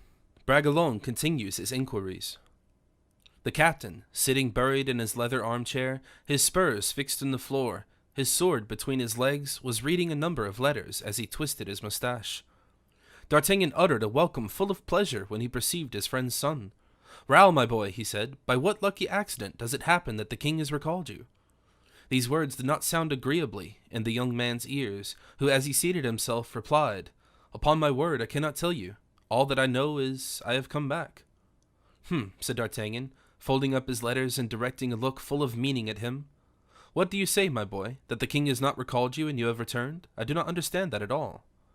Raoul was already pale enough, and now he began to turn his hat round and round in his hand. "What the deuce is the matter that you look as you do, and what makes you so dumb?" said the captain. "Do people nowadays assume that sort of airs in England? I have been in England, and came here again as lively as a chaffinch. Will you not say something?" "I have too much to say." "Ah, how is your father?" "Forgive me, my dear friend, I was going to ask you that." D'Artagnan increased the sharpness of his penetrating gaze, which no secret was capable of resisting. "You are unhappy about something," he said. "I am indeed, and you know the reason very well, Monsieur d'Artagnan." "I?" "Of course. Nay, do not pretend to be astonished." "I am not pretending to be astonished, my friend." "Dear captain, I know very well that in all trials of finesse, as well as in all trials of strength, I shall be beaten by you. You can see that at the present moment I am an idiot, an absolute noodle. I have neither head nor arm. Do not despise, but help me. In 2 words, I am the most wretched of living beings." "Oh, why that?" inquired D'Artagnan, unbuckling his belt and thawing the asperity of his smile. "Because Mademoiselle de la Valliere is deceiving me." "She is deceiving you," said D'Artagnan, not a muscle of whose face had moved. "Those are big words. Who makes use of them?" "Everyone." "Ah, if everyone says so, there must be some truth in it. I begin to believe there is fire when I see smoke. It is ridiculous, perhaps, but it is so." "Therefore you do believe me," exclaimed Bragelonne quickly. "I never mix myself up in affairs of that kind. You know that very well." "What? Not for a friend, for a son?" "Exactly. If you were a stranger, I should tell you. I will tell you nothing at all. How is Porthos, do you know?" "Monsieur," cried Raoul, pressing D'Artagnan's hand, "I entreat you in the name of friendship you vowed my father." "The deuce take it. You are really ill from curiosity." "No, it is not from curiosity, it is from love." "Good, another big word. If you were really in love, my dear Raoul, you would be very different." "What do you mean?" "I mean that if you were really so deeply in love that I could believe I was addressing myself to your heart, but it impossible." I tell you, I love Louise to distraction." D'Artagnan could read to the very bottom of the young man's heart. "Impossible, I tell you. You are like all young men. You are not in love, you're out of your senses." "Well, suppose it were only that." "Well, no sensible men ever succeeded in making much of a brain when the head was turned. I have completely lost my senses in the same way 100 times in my life. You would listen to me, but you would not hear me. You would hear me, but you would not understand me. You would understand, but you would not obey me. Oh, try, try. I go far, even if I were unfortunate enough to know something and foolish enough to communicate it to you. You are my friend, do you say?" "Indeed, yes." "Very good. I should quarrel with you. You would never forgive me for having destroyed your illusion, as people say in love affairs. Monsieur d'Artagnan, you know all, and yet you plunge me in perplexity and despair, in death itself." There, now. I never complain, as you know, but as heaven and my father would never forgive me for blowing out my brains, I will go and get the first person I meet to give me the information which you withhold. I will tell him he lies, and you would kill him. And a fine affair that would be. So much the better. What should I care? Kill anyone you please, my boy, if it gives you any pleasure. It is exactly like a man with a toothache who keeps on saying, 'Oh, what torture I am suffering. I could bite off a piece of iron in half.' My answer is always, 'Bite, my friend, bite. The tooth will remain all the same.'" "I shall not kill anyone, monsieur," said Raoul gloomily. Yes, you now assume a different tone. Instead of killing, you will get yourself killed, I suppose you mean? Very fine indeed. How much I should regret you. Of course, I should go about all day saying, 'Ah, what a fine stupid fellow that Bragelonne was. As great a stupid as I ever met with. I have passed my whole life almost in teaching how to hold and use his sword properly, and the silly fellow got himself spitted like a lark.' Go then, Raoul, go and get yourself disposed of, if you like. I hardly know who can have taught you logic, but deuce take me if your father has not been regularly robbed of his money." Raoul buried his face in his hands, murmuring, No, I have not a single friend in the world." "Oh, bah," said D'Artagnan. "I meet with nothing but raillery or indifference." "Idle fancies, monsieur. I do not laugh at you, although I am a Gascon, and as for being indifferent, if I were so, I should have sent you about your business a quarter of an hour ago, for you would make a man who was out of his senses with delight as dull as possible, and who would be deaf of one who was out of spirits. How now, young man, do you wish me to discuss with you the girl you are attached to, and to teach you to execrate the whole sex who constitute the honor and happiness of human life? Oh, tell me, monsieur, and I will bless you. Do you think, my dear fellow, that I can have crammed into my brain all about the carpenter, and the painter, and the staircase, and 100 other similar tales of the same kind?" "A carpenter? What do you mean?" "Upon my word, I don't know. Someone told me there was a carpenter who made an opening through a certain flooring." "In La Valliere's room?" "Oh, I don't know where. In the king's apartment, perhaps?" "Of course, if it were the king's apartment, I should tell you, I suppose." "In whose room, then?" "I have told you for the last hour I know nothing of the whole affair." "But the painter, then? The portrait?" "It seems that the king wished to have the portrait of one of the ladies belonging to the court." "La Valliere? Why, you seem to have only that name in your mouth. Who spoke to you of La Valliere?" "If it be not her portrait, then why do you suppose it would concern me?" "I do not suppose it will concern you, but you ask me all sorts of questions, and I answer you. You positively will learn all the scandal of the affair, and I tell you, make the best you can of it." Raoul struck his forehead with his hand in utter despair. "It will kill me," he said. "So you have said already." "Yes, you are right," and he made a step or two as if he were going to leave. "Where are you going?" "To look for someone who will tell me the truth." "And who is that?" "A woman." "Mademoiselle de la Valliere herself, I suppose you mean," said D'Artagnan with a smile. "Ah, a famous idea that. You wish to be consoled by someone, and you will be so at once. She will tell you nothing ill of herself, of course, so be off." "You are mistaken, monsieur," replied Raoul. "The woman I mean will tell me all the evil she possibly can." "You allude to Montalais, I suppose, her friend. A woman who on that account will exaggerate all that is either bad or good in the matter. Do not talk to Montalais, my good fellow." "You have some reasons for wishing me not to talk with Montalais?" "Well, I admit it, and in point of fact, why should I play with you as a cat does with a poor mouse? You distress me, you do, indeed. And if I wish you not to speak to Montalais just now, it is because you will be betraying your secret, and people will take advantage of it. Wait if you can." "I cannot." "Well, so much the worse. Why, you see, Raoul, if I had an idea, but I have not got one." "Promise me that you will pity me, my friend. That is all I need, and leave me to get out of the affair by myself." Oh yes, indeed, in order that you may get deeper into the mire. Capital idea, truly. Go and sit down at that table and take a pen in your hand. What for? To write and ask Montalais to give you an interview.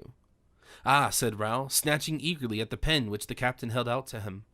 Suddenly the door opened, and one of the musketeers approaching D'Artagnan said, Captain, Mademoiselle de Montalais is here and wishes to speak to you. To me? Murmured D'Artagnan. Ask her to come in. I shall soon see, he said to himself, whether she wishes to speak to me or not. The cunning captain was quite right in his suspicions, for as soon as Montalais entered, she exclaimed, Oh, monsieur, I beg your pardon, Monsieur D'Artagnan. Oh, I forgive you, mademoiselle, said D'Artagnan. I know that at my age, those who are looking for me generally need me for something or another. I was looking for Monsieur de Bragelonne, replied Montalais. How very fortunate that is. He was looking for you too. Raoul will accompany Mademoiselle de Montalais? Oh, certainly.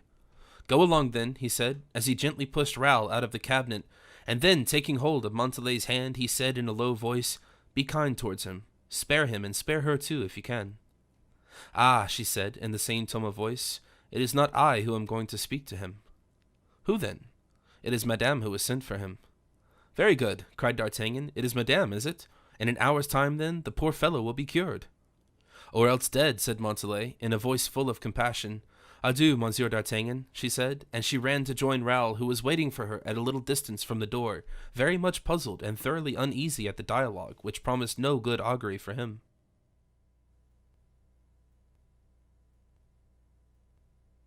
Chapter 52. Two Jealousies. Lovers are tender towards everything that forms part of the daily life of the object of their affection. Raoul no sooner found himself alone with Montalais than he kissed her hand with rapture. There, said the young girl sadly, you are throwing your kisses away. I will guarantee that they will not bring you back any interest. How so? Why? Will you explain to me, my dear Aura? Madame will explain everything to you. I am going to take you to her apartments. What? Silence! And throw away your dark and savage looks. The windows here have eyes, the walls have ears. Have the kindness not to look at me any longer. Be good enough to speak to me aloud of the rain, of the fine weather, and the charms of England. At all events, interrupted Raoul, I tell you, I warn you, that wherever people may be, I know not how, Madame is sure to have eyes and ears open. I am not very desirous, you can easily believe, of being dismissed or thrown into the Bastille. Let us talk, I tell you, or rather, do not let us talk at all. Raoul clenched his hands and tried to assume the look and gait of a man of courage. It is true, but a man of courage on his way to the torture chamber. Montalais, glancing in every direction, walking along with an easy swinging gait, and holding up her head pertly in the air, preceded him to Madame's apartments, where he was at once introduced. Well, he thought, this day will pass away without my learning anything. Guiche showed too much consideration for my feelings. He had no doubt come to an understanding with Madame, and both of them, by a friendly plot, agreed to postpone the solution of the problem. Why have I not a determined, inveterate enemy? That serpent de Vardis, for instance. That he would bite is very likely, but I should not hesitate any more. To hesitate, to doubt, better far to die. The next moment Raoul was in Madame's presence. Henrietta, more charming than ever, was half lying, half reclining in her armchair, her small feet upon an embroidered velvet cushion. She was playing with a kitten with long silky fur which was biting her fingers and hanging by the lace of her collar. Madame seemed plunged in deep thought, so deep indeed that it required both Montalais and Raoul's voice to disturb her from her reverie. Your Highness sent for me? Repeated Raoul. Madame shook her head as if she were just awakening, and then said, Good morning, Monsieur de Bragelonne. Yes, I sent for you, so you have returned from England. Yes, Madame, and am at your Royal Highness's commands. Thank you. Leave us, Montalais.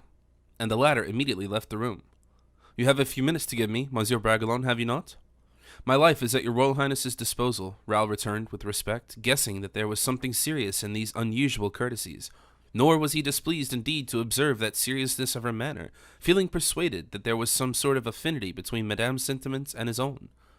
In fact, everyone at court, of any perception at all, knew perfectly well the capricious fancy and absurd despotism of the princess's singular character. Madame had been flattered beyond all bounds by the king's attention. She had made herself talked about. She had inspired the queen with that mortal jealousy which is the stinging scorpion at the heel of every woman's happiness. Madame, in a word, in her attempts to cure a wounded pride, found that her heart had become deeply and passionately attached. We know that Madame had done to recall Raoul, who had seen out of the way by Louis XIV.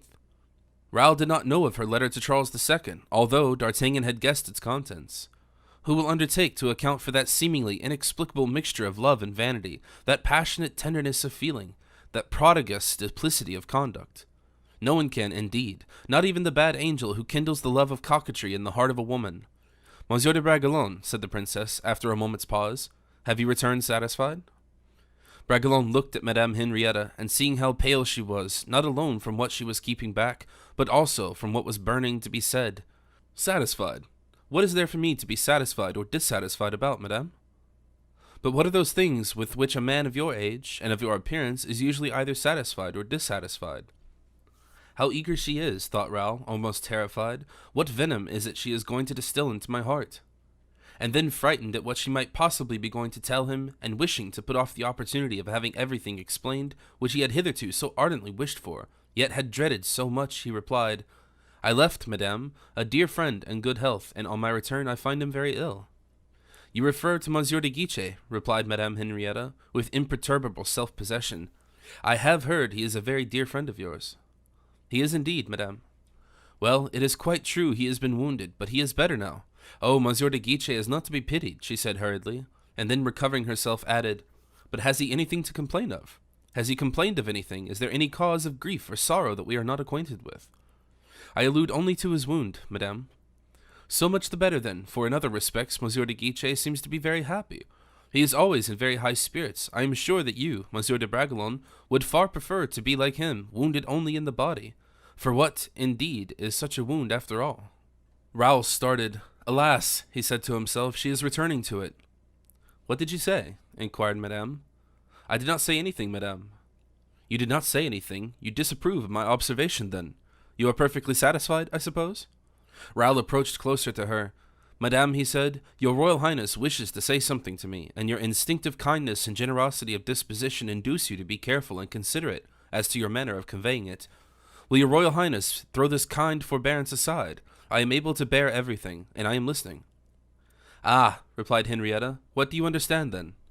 That which your Royal Highness wishes me to understand, said Raoul, trembling, notwithstanding his command over himself, as he pronounced these words. In point of fact, murmured the princess, it seems cruel, but since I have begun. Yes, madame, once your Highness has deigned to begin, will you condescend to finish? Henrietta rose hurriedly and walked a few paces up and down her room. What did Monsieur de Guiche tell you? She said, suddenly. Nothing, madame. Nothing. Did he say nothing? Ah, how well I recognize him in that. No doubt he wished to spare me. And that is what friends call friendship. But surely Monsieur d'Artagnan, whom you have just left, must have told you.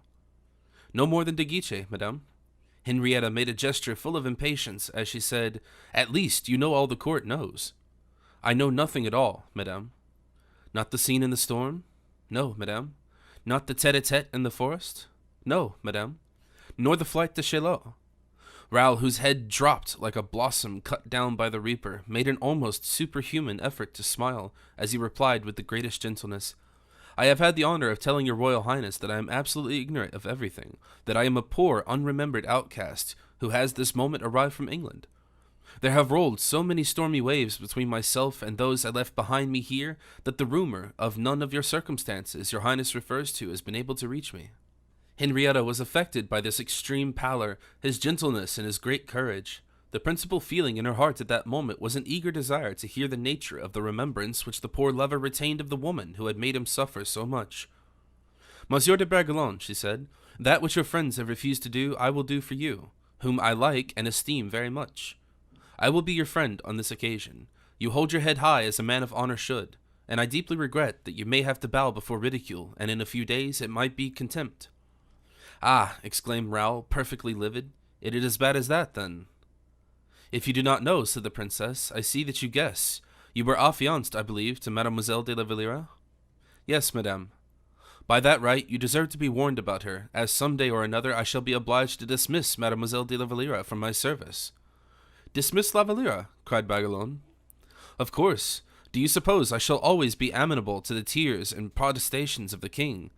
No, no, my house shall no longer be made a convenience for such practices, but you tremble, you cannot stand. No, madame, no, said Bragelonne, making an effort over himself. I thought I should have died just now, that was all. Your Royal Highness did me the honor to say that the king wept and implored you. Yes, but in vain, returned the princess, who then related to Raoul the scene that took place at Chaillot, and the king's despair on his return. She told him of his indulgence to herself and the terrible word with which that outraged the princess, the humiliated coquette, had quashed the royal anger. Raoul stood with his head bent down.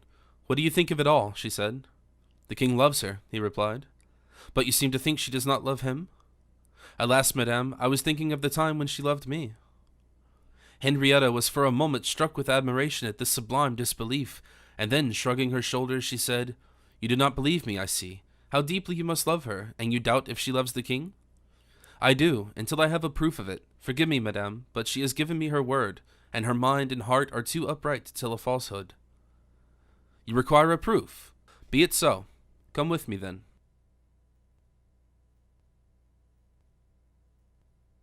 Chapter 53. A Domiciliary Visit. The princess, preceding Raoul, led him through the courtyard towards that part of the building La Valliere inhabited, and ascending the same staircase which Raoul himself had ascended that very morning, she paused at the door of the room in which the young man had been so strangely received by Montalais. The opportunity was remarkably well chosen to carry out the project Madame Henrietta had conceived, for the chateau was empty. The king, the courtiers, and the ladies of the court had set off for Saint-Germain. Madame Henrietta was the only one who knew of Bragelonne's return, and thinking over the advantages which might be drawn from this return, she had feigned indisposition in order to remain behind. Madame was therefore confident of finding La Valliere's room and Saint Aignan's apartment perfectly empty.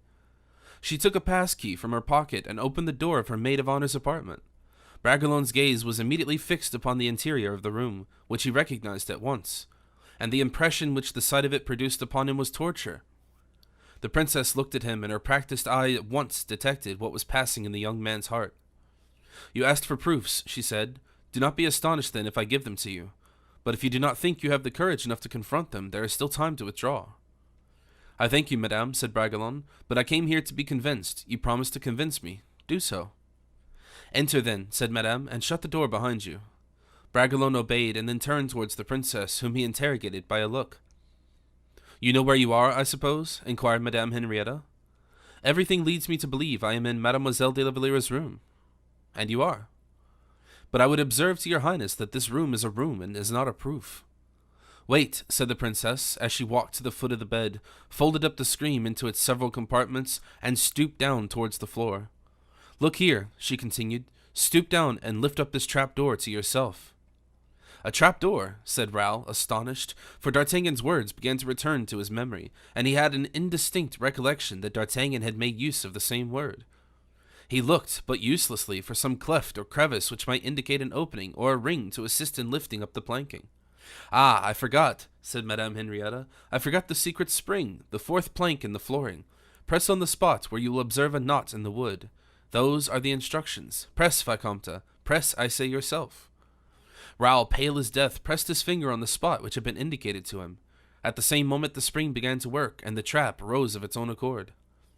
"It is ingenious enough, certainly," said the princess, "and one can see that the architect foresaw that a woman's hand only would have made use of this spring, for see how easily the trap-door opened without assistance." "A staircase!" cried Raoul. "Yes, and a very pretty one, too," said Madame Henrietta. "See, Vicomte, the staircase has a balustrade, intended to prevent the falling of timid persons who might be tempted to descend the staircase, and I will risk myself on it accordingly. Come, Vicomte, follow me." "But before following you, madame, may I ask where this staircase leads to?" "Ah, true, I forgot to tell you. You know, perhaps, that formerly Monsieur de Saint-Aignan lived in the very next apartment to the king." "Yes, madame, I am aware of that. That was the arrangement, at least before I left, and more than once I had the honor of visiting his rooms."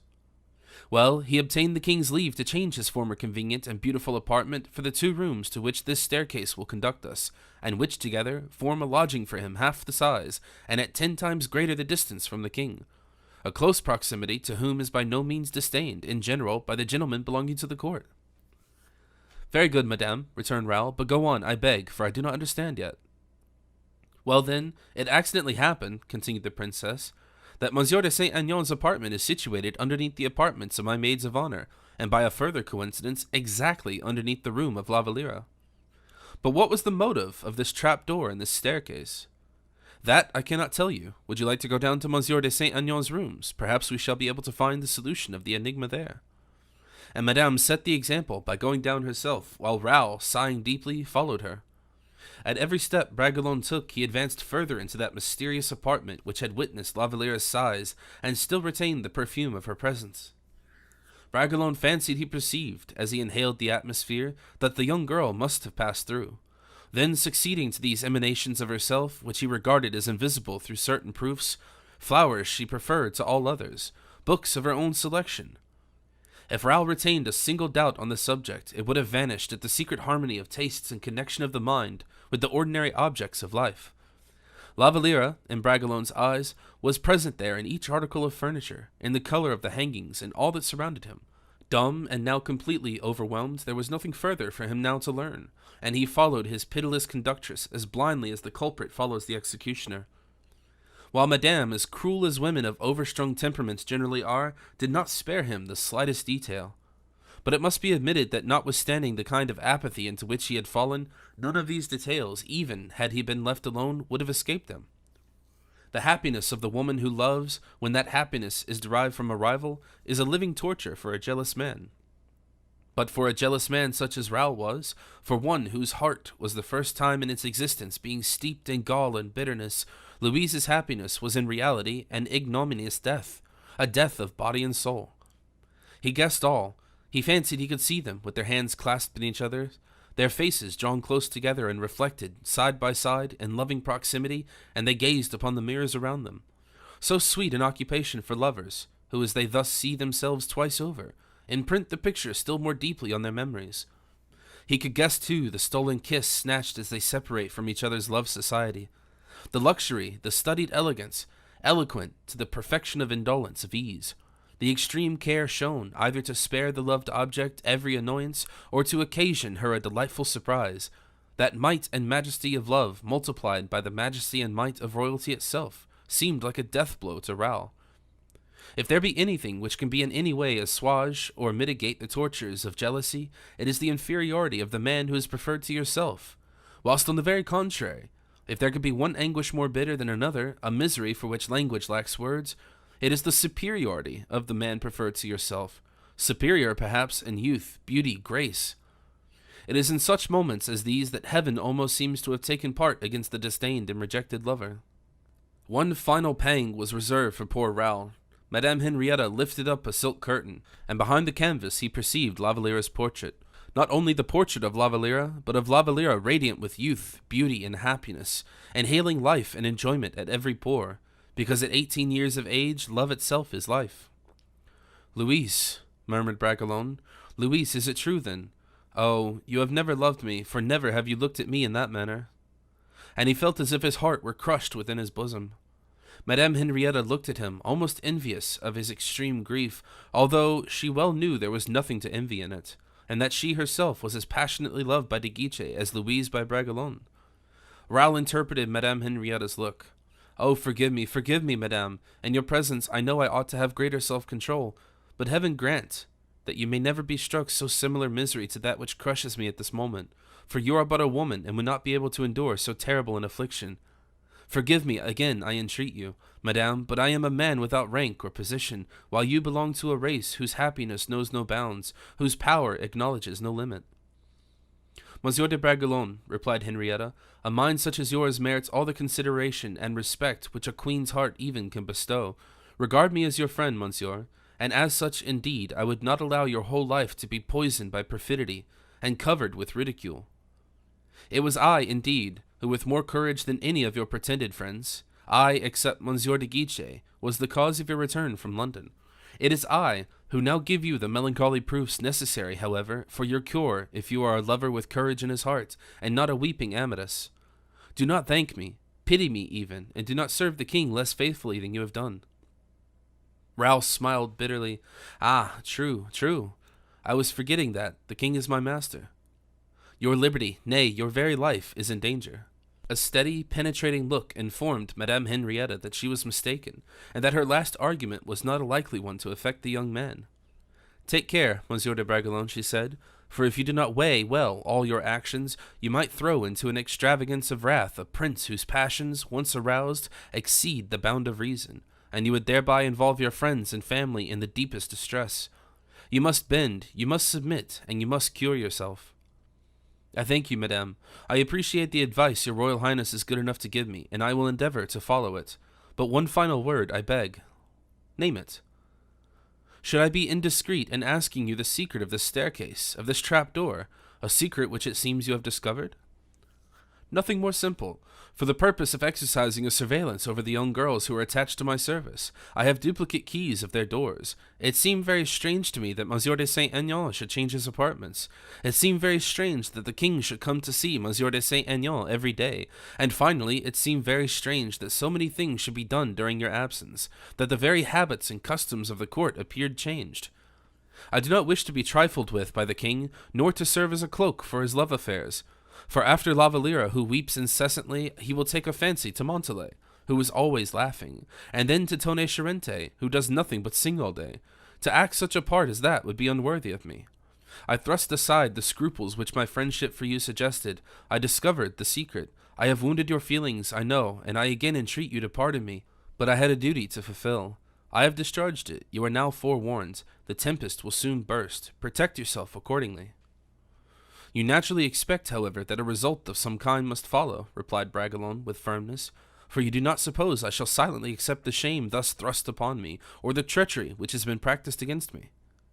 You will take whatever steps in the matter you please, Monsieur Raoul, only do not betray the source whence you derive the truth. That is all I have to ask, the only price I require for the service I have rendered you. Fear nothing, madame, said Bragelonne with a bitter smile. I bribed the locksmith, in whom the lovers confided. You can just as well have done so yourself, can you not? Yes, madame. Your Royal Highness, however, has no other advice or caution to give me, except that of not betraying you. None. I am about, therefore, to beg your Royal Highness to allow me to remain here for one moment. Without me? Oh, no, madame, it matters very little, for what I have to do can be done in your presence. I only ask one moment to write a line to someone. It is dangerous, Monsieur de Bragelonne. Take care. No one can possibly know that your Royal Highness has done me the honor to conduct me here. Besides, I shall sign the letter I am going to write. Do as you please, then. Raoul drew out his tablet, and wrote rapidly on one of the leaves the following words. Monsieur le Comte, do not be surprised to find this paper signed by me. The friend I shall very shortly send to call on you will have the honor to explain the object of my visit. Vicomte Raoul de Bragelonne. He rolled up the paper, slipped it into the lock of the door which communicated with the room set apart for the two lovers, and satisfied himself that the missive was so apparent that Saint-Aignan could not but see it as he entered. He rejoined the princess, who had already reached the top of the staircase. They then separated, Raoul pretending to thank her highness, Henrietta pitying, or seeming to pity, with all her heart, the wretched young man she had just condemned to such fearful torture. Oh, she said, as she saw him disappear, pale as death, and his eyes bursting with blood, if I had foreseen this, I would have hid the truth from that poor gentleman.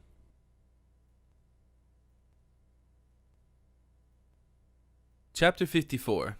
Porthos's Plan of Action.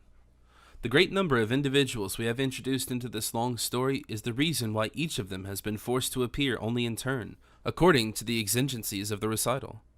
The result is that our readers have had no opportunity of meeting our friend Porthos since his return from Fontainebleau. The honors which he had received from the king had not changed the easy, affectionate character of that excellent-hearted man.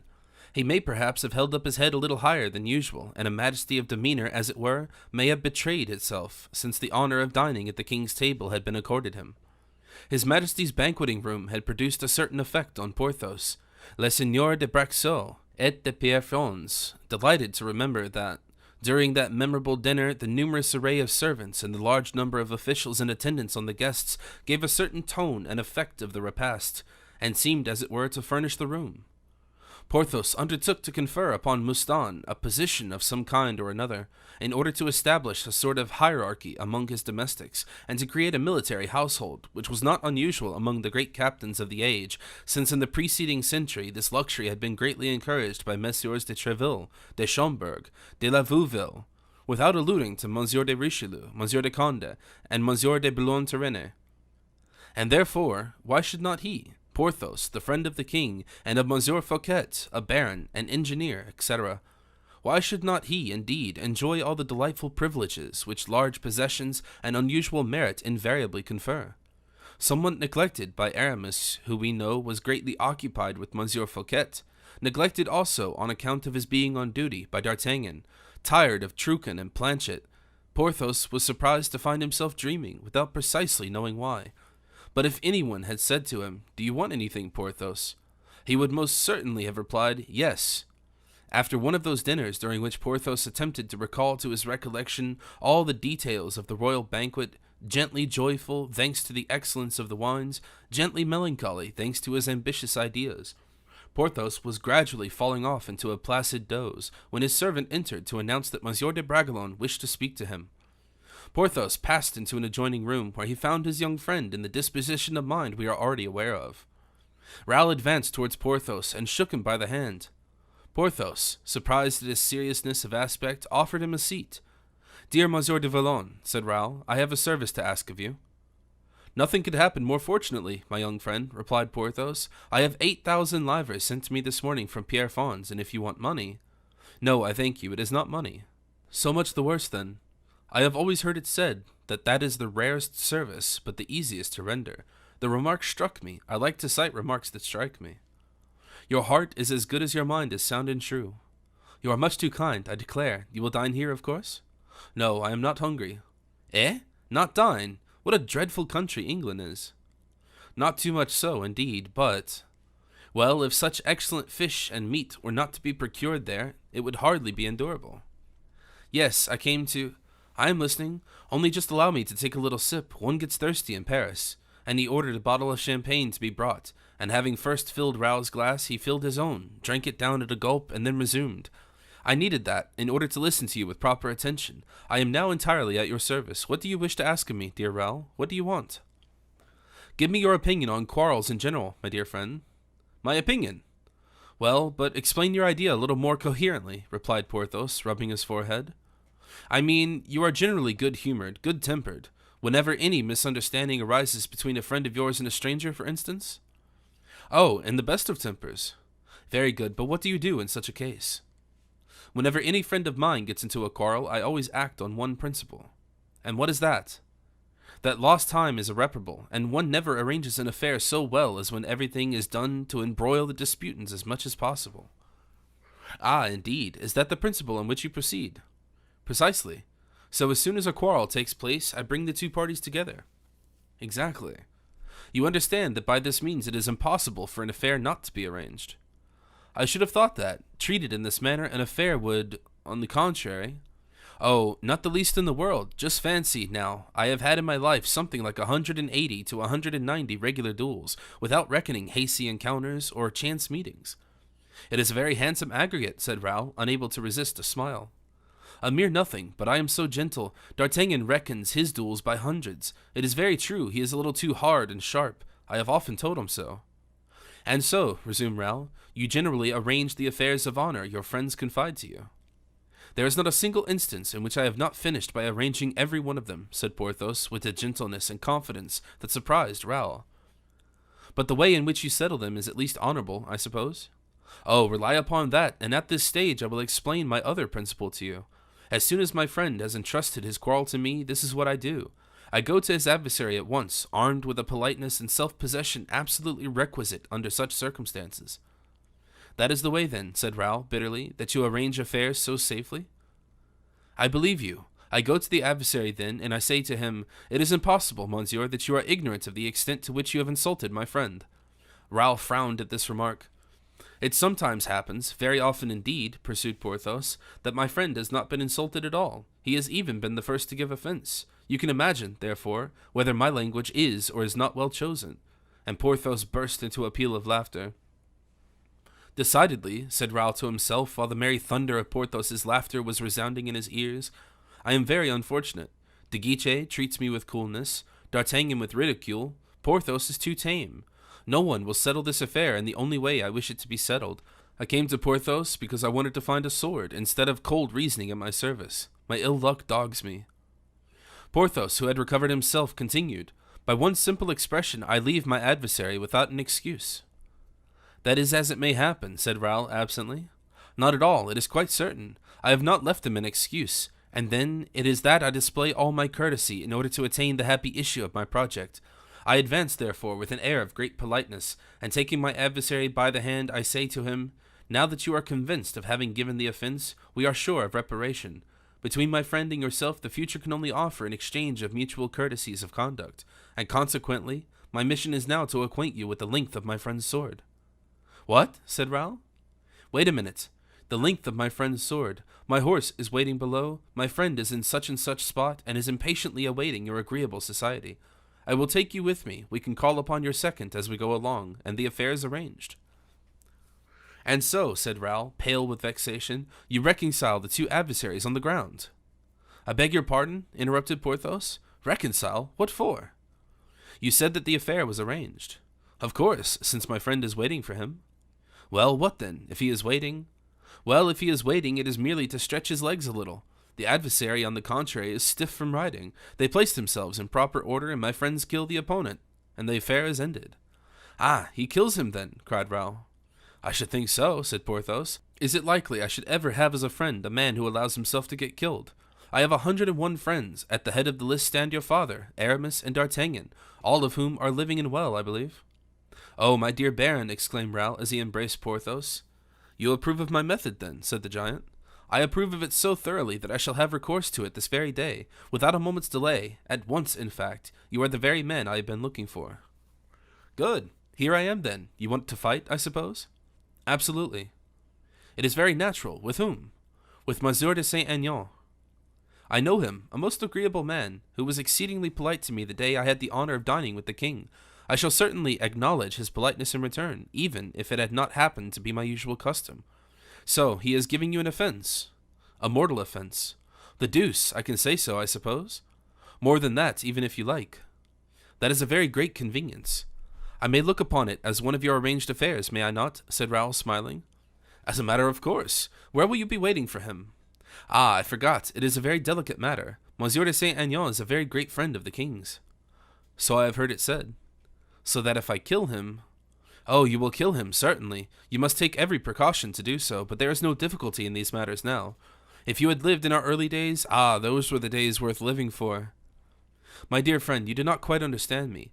I mean that Monsieur de Saint-Aignan being a friend of the king, the affair will be more difficult to manage, since the king might learn beforehand." "Oh no, that is not likely. You know my method. Monsieur, you have just injured my friend, and—" "Yes, I know it. And then, Monsieur, I have horses below. I carry him off before he can have spoken to anyone." "Will he allow himself to be carried off like that?" "I should think so. I should like to see it fail. It would be the first time if it did. It is true, though, that the young men of the present day— Bah! I would carry him off bodily if that were all." And Porthos, adding gesture to speech, lifted Raoul in the chair he was sitting on off the ground and carried them round the room. "Very good," said Raoul, laughing. "All we have to do is to state the grounds of the quarrel with Monsieur de Saint-Aignan." "Well, but that is done, it seems." "No, my dear Monsieur de Vallon. The usage of the present day requires that the cause of the quarrel should be explained." "Very good. Tell me what it is, then." "The fact is—" "Deuce take it, how troublesome all this is. In former days we had no occasion to say anything about the matter. People fought for the sake of fighting, and I, for one, know no better reason than that." "You are quite right, Monsieur de Vallon. However, tell me what the cause is." "It is too long a story to tell, only as one must particularize to a certain extent, and as on the other, the affair is full of difficulties and requires the most absolute secrecy. You will have the kindness merely to tell Monsieur de Saint-Aignan that he has, in the first place, insulted me by changing his lodgings." "By changing his lodgings? Good," said Porthos, who began to count on his fingers. "Next?" "Then, in getting a trapdoor made in his new apartments." "I understand," said Porthos. "A trapdoor, upon my word, that is very serious. You ought to be furious at that. What the deuce does the fellow mean by getting trapdoors made without first consulting you?" "Trapdoors, mordieu! I haven't got any, except in my dungeons at Brexaux." "And you will please add," said Raoul, "that my last motive for considering myself insulted is the existence of the portrait that Monsieur de Saint-Aignan well knows." "Is it possible? A portrait, too? A change of residence, a trapdoor, and a portrait? Why, my dear friend, with but one of these causes of complaint there is enough, and more than enough, for all the gentlemen in France and Spain to cut each other's throats, and that is saying but very little." "Well, my dear friend, you are furnished with all you need, I suppose?" "I shall take a second horse with me. Select your own rendezvous, and while you are waiting there, you can practice some of the best passes, so as to get your limbs as elastic as possible." "Thank you. I shall be waiting for you in the wood of Enchinus, close to Minimus." "All goes well, then? Where am I to find this Monsieur de Saint-Aignan?" "At the Palais Royal." Porthos rang a huge handbell. "My court suit," he said to the servant, who answered the summons, "my horse, and a led horse to accompany me." Then turning to Raoul, as soon as the servant had quitted the room, he said, "Does your father know anything about this?" "No, I am going to write to him." "And D'Artagnan?" "No, nor D'Artagnan either. He is very cautious, you know, and might have diverted me from my purpose." "D'Artagnan is a sound adviser, though," said Porthos, astonished that in his own loyal faith in D'Artagnan anyone could have thought of himself, so long as there was a D'Artagnan in the world. "Dear Monsieur de Vallon," said Raoul, "do not question me any more, I implore you. I have told you all that I had to say. It is prompt action I now expect, sharp and decided, as you know how to arrange it. That indeed is my reason for having chosen you."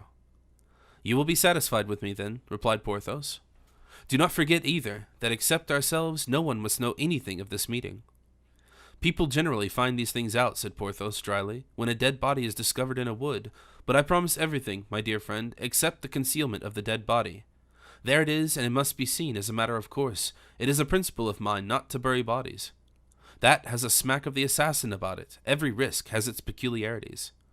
To work, then, my dear friend." "Rely upon me," said the giant, finishing the bottle while a servant spread out upon a sofa a gorgeously decorated dress trimmed with lace. Raoul left the room, saying to himself with a secret delight, "Perfidious king, traitorous monarch, I cannot reach thee, I do not wish it, for kings are sacred objects. But your friend, your accomplice, your panderer, the coward who represents you, shall pay for your crime. I will kill him in thy name, and afterwards we will bethink ourselves of Louise."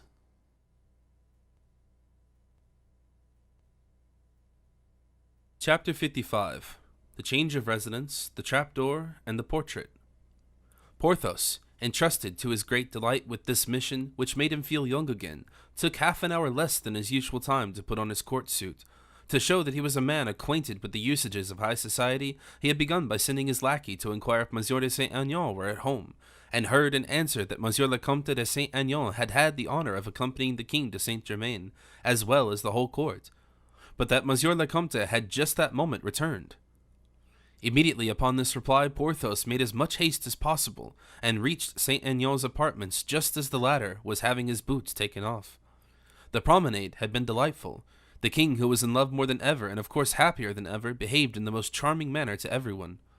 Nothing could possibly equal his kindness. Monsieur de Saint Aignan, it may be remembered, was a poet, and fancied that he had proved that he was so under too many a memorable circumstance to allow the title to be disputed by anyone. The indefatigable rhymester he had, during the whole of the journey, overwhelmed with quatrains, sextons, and madrigals, first the king and then La Valliere. The king on his side was in a similarly poetic mood, and had made it a stitch, while La Valliere, delighting in poetry, as most women do who are in love, had composed 2 sonnets. The day, then, had not been a bad one for Apollo, and so, as soon as he had returned to Paris, Saint Aignan, who knew beforehand that his verse would be sure to be extensively circulated in court circles, occupied himself with a little more attention than he had been able to bestow during the promenade, with the composition as well as the idea itself.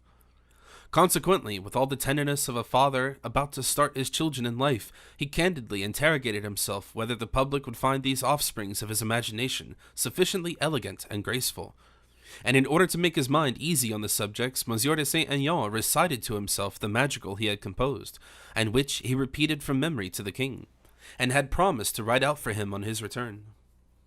All the time he was committing these words to memory, the Comte was engaged in undressing himself more completely. He had just taken off his coat and was putting on his dressing gown, when he was informed that Monsieur le Baron de Vallon de Braxault de Pierrefonds was waiting to be received. He said, "what does that bunch of names mean? I don't know anything about him." "It is the same gentleman," replied the lackey, "who had the honor of dining with you, Monseigneur, at the king's table, when his majesty was staying at Fontainebleau." "Introduce him in at once," cried Saint Aignan.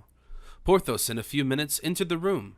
Monsieur de Saint Aignan had an excellent recollection of persons, and at the first glance he recognized the gentleman from the country who enjoyed so singular a reputation, and whom the king had received so favorably at Fontainebleau, in spite of the smiles of some of those who were present. He therefore advanced towards Porthos with all the outward signs of consideration of manner which Porthos thought but natural, considering that he himself, whenever he called upon an adversary, hoisted a standard of the most refined politeness. Saint Aignan desired the servant to give Porthos a chair, and the latter, who saw nothing unusual in this act of politeness, sat down gravely and coughed. The ordinary courtesies having been exchanged between the two gentlemen, the Comte, to whom the visit was paid, said, "May I ask, Monsieur le Baron, to what happy circumstance I am indebted for the favor for a visit from you?" "The very thing I am about to have the honor of explaining to you, Monsieur le Comte, but I beg your pardon." "What is the matter, Monsieur?" inquired Saint Aignan. "I regret to say that I have broken your chair." "Not at all, Monsieur," said Saint Aignan, "not at all." "It is the fact, though, Monsieur le Comte. I have broken it, so much so indeed that if I do not move I shall fall down, which would be an exceedingly disagreeable position for me in the discharge of the very serious mission which has been entrusted to me with regard to yourself." Porthos rose, and but just in time, for the chair had given way several inches. Saint Aignan looked at him for something more solid for his guest to sit upon. "Modern articles of furniture," said Porthos, while the Comte was looking about, "are constructed in a ridiculously flimsy manner. In my early days, when I used to sit down with far more energy than is now the case, I do not remember ever to have broken a chair, except in taverns, with my arms." Saint Aignan smiled at this remark. "But," said Porthos, as he settled himself down on a couch, which creaked but did not give way beneath his weight, "that, unfortunately, has nothing whatever to do with my present visit." "Why unfortunately? Are you the bearer of a message of ill omen, Monsieur le Baron?" "Of ill omen for a gentleman? Certainly not, Monsieur le Comte," replied Porthos nobly. "I have simply come to say that you have seriously insulted a friend of mine." "I, Monsieur?" exclaimed Saint Aignan. "I have insulted a friend of yours, do you say? May I ask his name?" "Monsieur Raoul de Bragelonne." "I have insulted Monsieur Raoul de Bragelonne," cried Saint Aignan. "I really assure you, Monsieur, that is quite impossible, for Monsieur de Bragelonne, whom I know but very slightly, nay, whom I know hardly at all, is in England, and as I have not seen him for a long time past, I cannot possibly have insulted him." "Monsieur de Bragelonne is in Paris, Monsieur le Comte," said Porthos, perfectly unmoved, "and I repeat, it is quite certain you have insulted him, since he himself told me you had." "Yes, Monsieur, you have seriously insulted him, mortally insulted him, I repeat." "It is impossible, Monsieur le Baron, I swear, quite impossible." "Besides," added Porthos, "you cannot be ignorant of the circumstance, since Monsieur de Bragelonne informed me that he had already apprised you of it by a note." "I give you my word of honor, Monsieur, that I have received no note whatever." "This is most extraordinary," replied Porthos. "I will convince you," said Saint Aignan, "that have received nothing in way from him." And he rang the bell. "Basque," he said to his servant who entered, "how many letters or notes were sent here during my absence?" "3, Monsieur le Comte. A note from Monsieur de Fisque, one from Madame de la Ferte, and a letter from Monsieur de las Fuentes." "Is that all?" "Yes, Monsieur le Comte. Speak the truth before this gentleman. The truth, you understand. I will take care you are not blamed." "There was a note also from... Well, from whom?"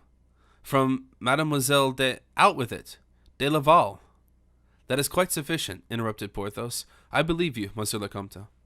Saint Aignan dismissed the valet and followed him to the door in order to close it after him, and when he had done so, looking straight before him, he had happened to see in the keyhole of the adjoining apartment the paper which Bragelonne had slipped in there as he left.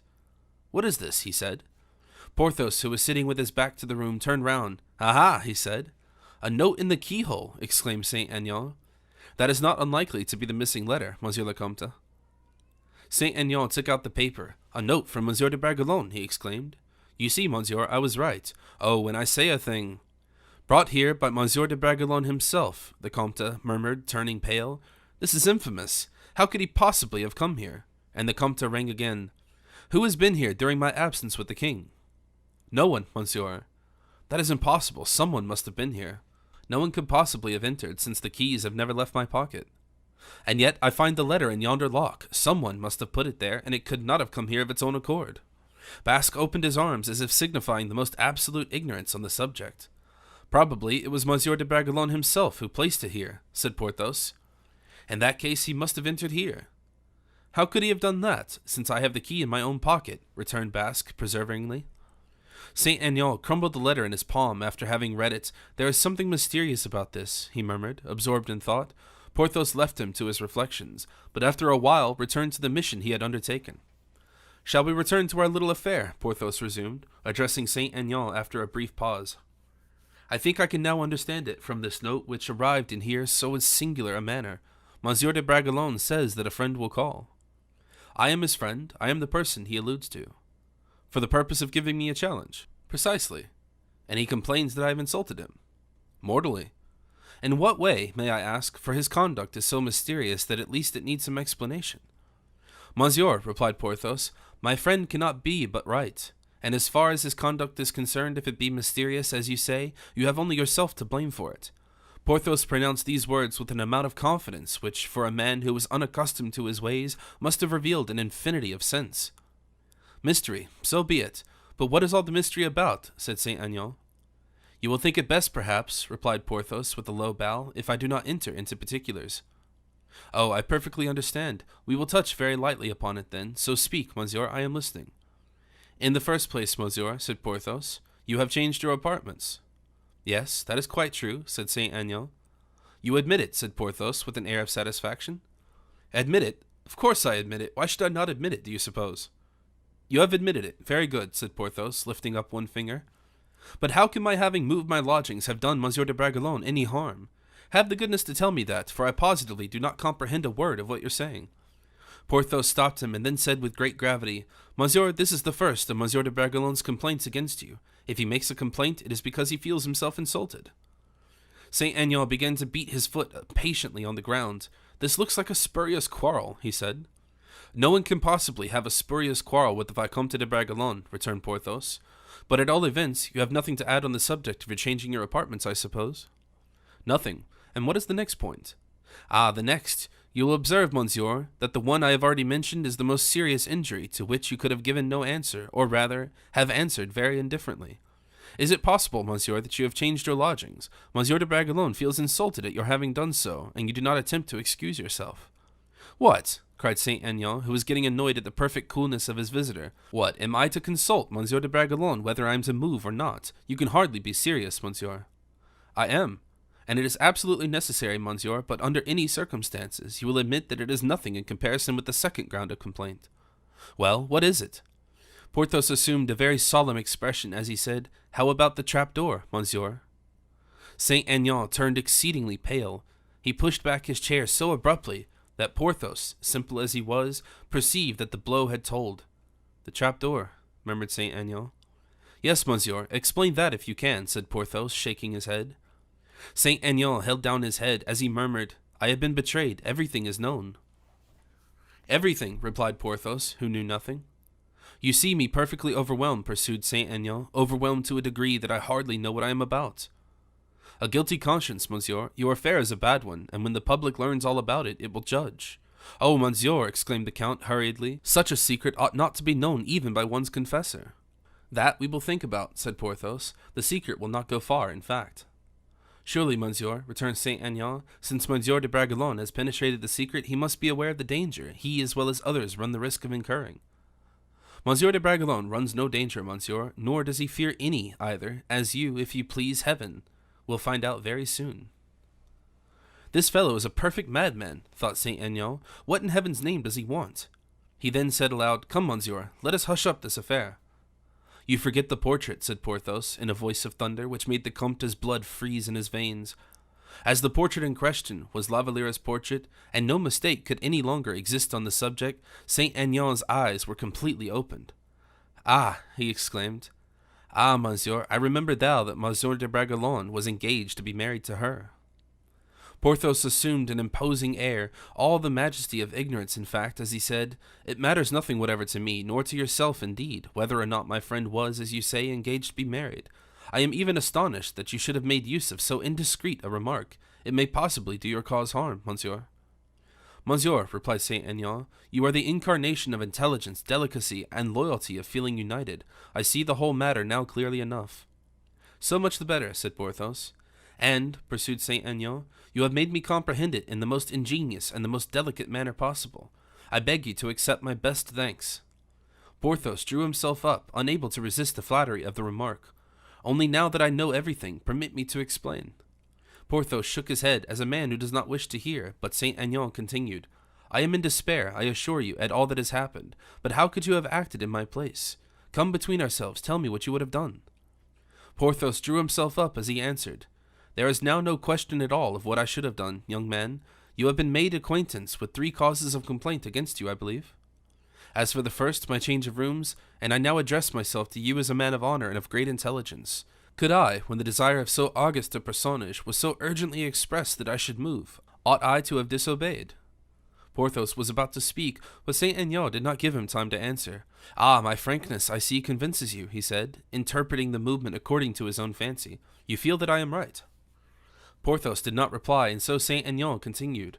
"I passed by that unfortunate trapdoor," he said, placing his hand on Porthos's arm. "That trapdoor, the occasion and means of so much unhappiness, and which was constructed for you know what. Well then, in plain truth, do you suppose that it was I, who of my own accord in such a place too had that trapdoor made? Oh no, you do not believe it, and here again you feel, you guess, you understand the influence of a will superior to my own. You can conceive the infatuation, the blind, irresistible passion which has been at work. But thank heaven, I am fortunate in speaking to a man who has so much sensitiveness of feeling. And if it were not so indeed, what an amount of misery and scandal would fall upon her, poor girl, and upon him, whom I will not name." Porthos, confused and bewildered by the eloquence and gestures of Saint Aignan, made 1,000 efforts to stem this torrent of words, of which, by the by, he did not understand a single one. He remained upright and motionless on his seat, and that was all he could do. Saint Aignan continued, and gave a new inflection to his voice, and an increasing vehemence to his gesture. "As for the portrait, for I really believe the portrait is the principal cause of complaint, tell me candidly if you think me to blame. Who was it who wished her to have the portrait? Was it I? Who is in love with her? Is it I? Who wishes to gain her affection? Again, is it I? Who took her likeness? I, do you think? No, 1,000 times no. I know Monsieur de Bragelonne must be in a state of despair. I know these misfortunes are most cruel. But I too am suffering as well, and yet there is no possibility of offering any resistance. Suppose we were to fight, we would be laughed at. If he obstinately persists in his course, he is lost. You will tell me, I know, that despair is ridiculous, but then you are a sensible man. You have understood me, I perceive by your serious, thoughtful, embarrassed air even, that the importance of the situation we are placed in has not escaped you. Therefore, return to Monsieur de Bragelonne. Thank him, as I have indeed reason to thank him, for having chosen as an intermediary a man of your high merit. Believe me that I shall on my side preserve an eternal gratitude for the man who has so ingeniously, so cleverly arranged the misunderstanding between us. And since ill luck would have it that the secret should be known to 4 instead of 3, why this secret, which might make the most ambitious man's fortune, I am delighted to share with you, monsieur, from the bottom of my heart. I am delighted at it. From this very moment you can make use of me as you please. I place myself entirely at your mercy. What can I possibly do for you? What can I solicit, nay, require even? You have only to speak, monsieur, only to speak." And according to the familiarly friendly fashion of that period, Saint Aignan threw his arms round Porthos and clasped him tenderly in his embrace. Porthos allowed him to do this, with the most perfect indifference. "Speak," resumed Saint Aignan, "what do you require?" "Monsieur," said Porthos, "I have a horse below. Be good enough to mount him. He is a very good one, and will play you no tricks." "Mount on horseback? What for?" inquired Saint Aignan, with no little curiosity. "To accompany me to where Monsieur de Bragelonne is waiting us." "Ah, he wishes to speak to me, I suppose. I can well believe that. He wishes to have the details. Very likely." "Alas, it is a very delicate matter, but at the present moment I cannot, for the king is waiting for me." "The king must wait then," said Porthos. "What do you say? The king must wait?" interrupted the finished courter, with a smile of utter amazement, for he could not understand that the king could under any circumstances be supposed to have to wait. "It is merely the affair of a very short hour," returned Porthos. "But where is Monsieur de Bragelonne awaiting me?" "At the Minimes, at Vincennes." "Ah, indeed, but are we going to laugh over the affair when we get there?" "I don't think it lightly," said Porthos, as his face assumed a look of utter hardness. "But the Minimes is a rendezvous where duels take place, and what can I have to do at the Minimes?" Porthos slowly drew his sword and said, "That is the length of my friend's sword." "Why, the man is mad!" cried Saint Aignan. The color mounted to Porthos's face as he replied, "If I had not the honor of being in your own apartment, monsieur, and of representing Monsieur de Bragelonne's interest, I would throw you out of the window. It will be merely a pleasure postponed, and you will lose nothing by waiting. Will you come with me to the Minimes, monsieur, of your own free will?" "But—" "Take care, I will carry you if you do not come quickly." "Basque!" cried Saint Aignan. As soon as Basque appeared, he said, "The king wishes to see Monsieur le Comte." "That is very different," said Porthos. "The king's service before anything else. We will wait until this evening, monsieur." And saluting Saint Aignan with his usual courtesy, Porthos left the room, delighted at having arranged another affair. Saint Aignan looked after him as he left, and then hastily putting on his court dress again, he ran off, arranging his costume as he went along, muttering to himself, "The Minimus! The Minimus! We shall see how the king will fancy this challenge, for it is for him, after all, that is certain."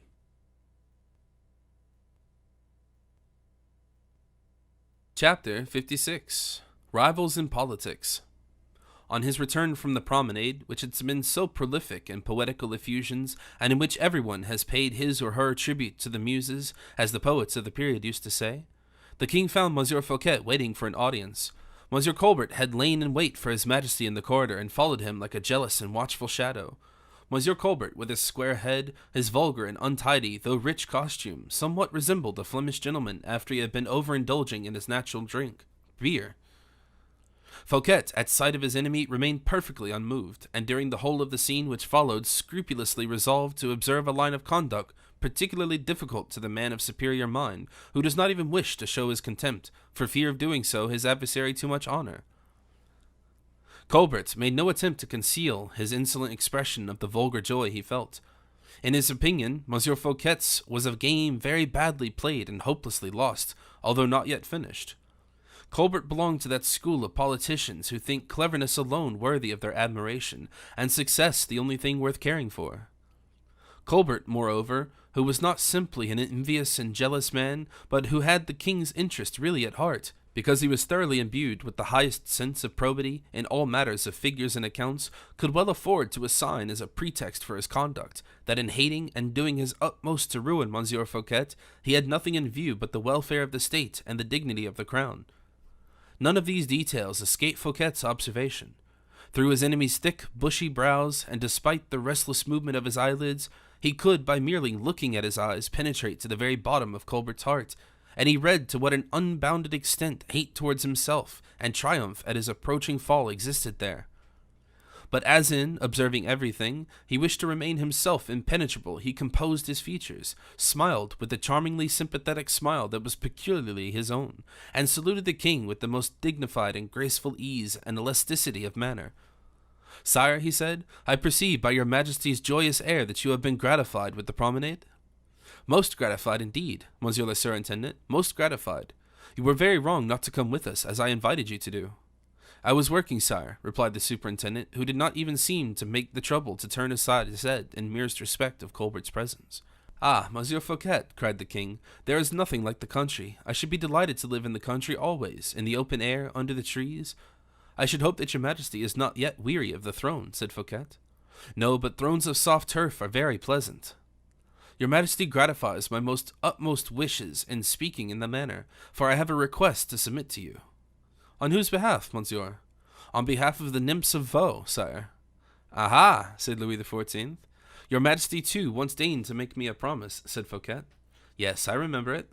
"The fete at Vaux, the celebrated fete, I think it was, sire," said Colbert, endeavoring to show his importance by taking part in the conversation.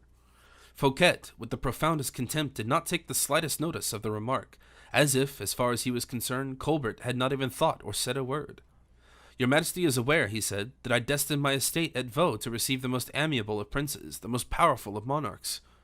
"I have given you my promise, monsieur," said Louis XIV, smiling, "and a king never departs from his word." "And I have come now, sire, to inform your majesty that I am ready to obey your orders in every respect." "Do you promise me many wonders, monsieur le surintendant?" said Louis, looking at Colbert. "Wonders? Oh, no, sire, I do not undertake that. I hope to be able to procure your majesty a little pleasure, perhaps even a little forgetfulness of the cares of state." "Nay, nay, Monsieur Fouquet," returned the king, "I insist upon the word wonders. You are a magician, I believe. We all know the power you wield. We also know that you can find gold even when there is none to be found elsewhere. So much so, indeed, that people say you coin it." Fouquet felt that the shot was discharged from a double quiver, and that the king had launched an arrow from his own bow as well as one from Colbert's. "Oh," said he laughingly, "the people know perfectly well out of what mine I procure the gold, and they know it only too well, perhaps. Besides," he added, "I can assure your majesty that the gold destined to pay the expenses of the fete at Vaux will cost neither blood nor tears. Hard labor it may perhaps, but that can be paid for." Louis paused quite confused. He looked at Colbert. Colbert, too, wished to reply to him. A glance as swift as an eagle's, a king-like glance, indeed, which Fouquet darted at the latter, arrested the words upon his lips. The king, who had by this time recovered his self-possession, turned towards Fouquet, saying, "I presume, therefore, I am now to consider myself formally invited?" "Yes, sire, if your majesty will condescend as far to accept my invitation." "What day have you fixed?" "Any day your majesty may find most convenient." "You speak like an enchanter, who has but to conjure up in actuality the wildest fancies, Monsieur Fouquet. I could not say so much indeed myself." "Your majesty will do, whenever you please, everything that a monarch can and ought to do. The King of France has servants at his bidding who are able to do anything on his behalf, to accomplish everything to gratify his pleasures." Colbert tried to look at the superintendent in order to see whether his remark was an approach to less hostile sentiments on his part. But Fouquet had not even looked at his enemy, and Colbert hardly seemed to exist as far as he was concerned. "Very good, then," said the king. "Will a week hence suit you?" "Perfectly well, sire." "This is Tuesday. If I give you until next Sunday week, will that be sufficient?" "The delay which your majesty deigns to accord me will greatly aid the various works which my architects have in hand for the purpose of adding to the amusement of your majesty and your friends." "By the by, speaking of my friends," resumed the king, "how do you intend to treat them?" "The king is master everywhere, sire. Your majesty will draw upon your own list and give your own orders. All those you may deign to invite will be my guests, my honored guests indeed." "I thank you," returned the king, touched by the noble thought expressed in so noble a tone. Fouquet therefore took leave of Louis XIV after a few words had been added with regard to the details of certain matters of business. He felt that Colbert would remain behind with the king, that they would both converse about him, and that neither of them would spare him in the least degree. The satisfaction of being able to give a last and terrible blow to his enemy seemed to him almost like a compensation for everything they were about to subject him to. He turned back again immediately, as soon indeed as he had reached the door, and addressing the king, said, "I was forgetting that I had to crave your majesty's forgiveness." "In what respect?" said the king graciously. "For having committed a serious fault without perceiving it." "A fault? You? Ah, Monsieur Fouquet, I shall be unable to do otherwise than forgive you. In what way, or against whom, have you been found wanting?" "Against every sense of propriety, sire. I forgot to inform your majesty of a circumstance that has lately occurred of some little importance." "What is it?" Colbert trembled. He fancied that he was about to frame a denunciation against him. His conduct had been unmasked. A single syllable from Fouquet, a single proof formally advanced, and before the youthful loyalty of feeling which guided Louis XIV, Colbert's favor would disappear at once. The latter trembled. Therefore, lest so daring a blow might overthrow his whole scaffold, in point of fact, the opportunity was so admirably suited to be taken advantage of, that a skillful, practiced player like Aramis would not have let it slip. "Sire," said Fouquet, with an easy, unconcerned air, "since you have had the kindness to forgive me, I am perfectly indifferent about my confession. This morning I sold one of my official appointments I hold." "One of your appointments," said the king. "Which?" Colbert turned perfectly livid. "That which conferred upon me, sire, a grand gown, and a stern air of gravity, the appointment of Procureur General." The king involuntarily uttered a loud exclamation, and looked at Colbert, who with his face bedewed with perspiration felt almost on the point of fainting. "To whom have you sold this department, Monsieur Fouquet?" inquired the king. Colbert was obliged to lean against a column of the fireplace. "To a councillor belonging to the Parliament, sire, whose name is Vanel." "Vanel?" "Yes, sire, a particular friend of the intendant Colbert," added Fouquet, letting every word fall from his lips with the most inimitable nonchalance, with an admirably assumed expression of forgetfulness and ignorance. And having finished, and having overwhelmed Colbert beneath the weight of his superiority, the superintendent again saluted the king and quitted the room, partially revenged by the stupefaction of the king and the humiliation of the favorite. "Is it really possible," said the king, as soon as Fouquet had disappeared, "that he has sold that office?" "Yes, sire," said Colbert meaningly. "He must be mad," the king added.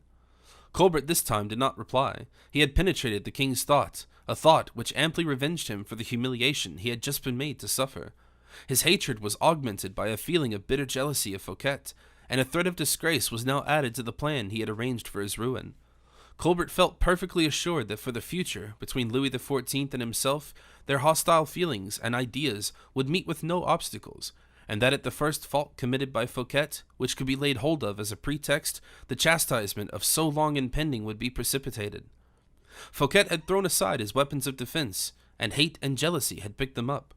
Colbert was invited by the king to the fete at Vaux. He bowed like a man confident in himself, and accepted the invitation with the air of one who almost confers a favor. The king was about writing down Saint Aignan's name on the list of royal commands when the usher announced the Comte de Saint Aignan. As soon as the royal Mercury entered, Colbert discreetly withdrew.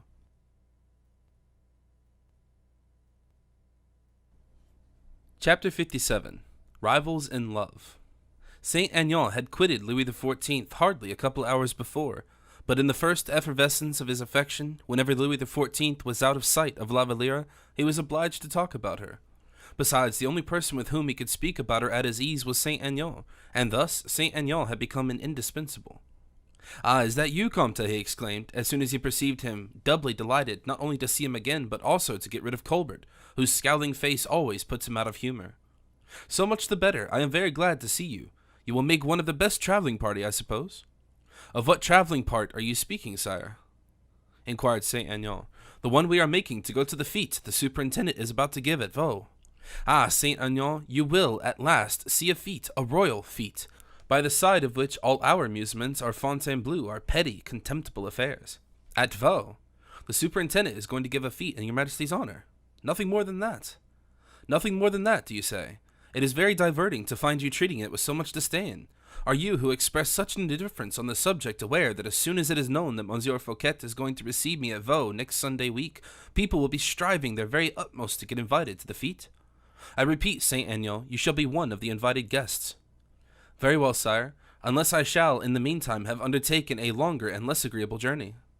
"What journey do you allude to?" "The one across the Styx, sire." "Bah!" said Louis XIV, laughing. "No, seriously, sire," replied Saint Aignan. "I am invited, and in such a way, in truth, that I hardly know what to say, or how to act, in order to refuse the invitation." "I do not understand you. I know that you are in a poetical vein, but try not to sink from Apollo to Phoebus." "Very well, if your Majesty will deign to listen to me, I will not keep your mind on the rack a moment longer." "Speak." "Your Majesty knows the Baron du Vallon?"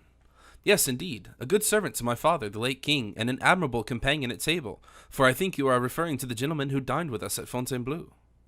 "Precisely so, but you have omitted to add to his other qualifications, sire, that he is the most charming polisher off of other people." "What? Does Monsieur du Vallon wish to polish you off? Or to get me killed, which is much the same thing?" "The deuce!" "Do not laugh, sire, for I am not saying one word beyond the exact truth." "And you say he wishes to get you killed?" "Such is that excellent person's present idea." "Be easy, I will defend you if he be in the wrong." "Ah, there is an if." "Of course, answer me as candidly as if it were someone else's affair instead of your own, my poor Saint Aignan. Is he right or wrong?" "Your Majesty shall be the judge." "What have you done to him?" "To him, personally, nothing at all, but it seems to one of his friends I have." "It is all the same. Is his friend one of the celebrated four?" "No, it is the son of one of the celebrated four, though." "What have you done to the son? Come, tell me."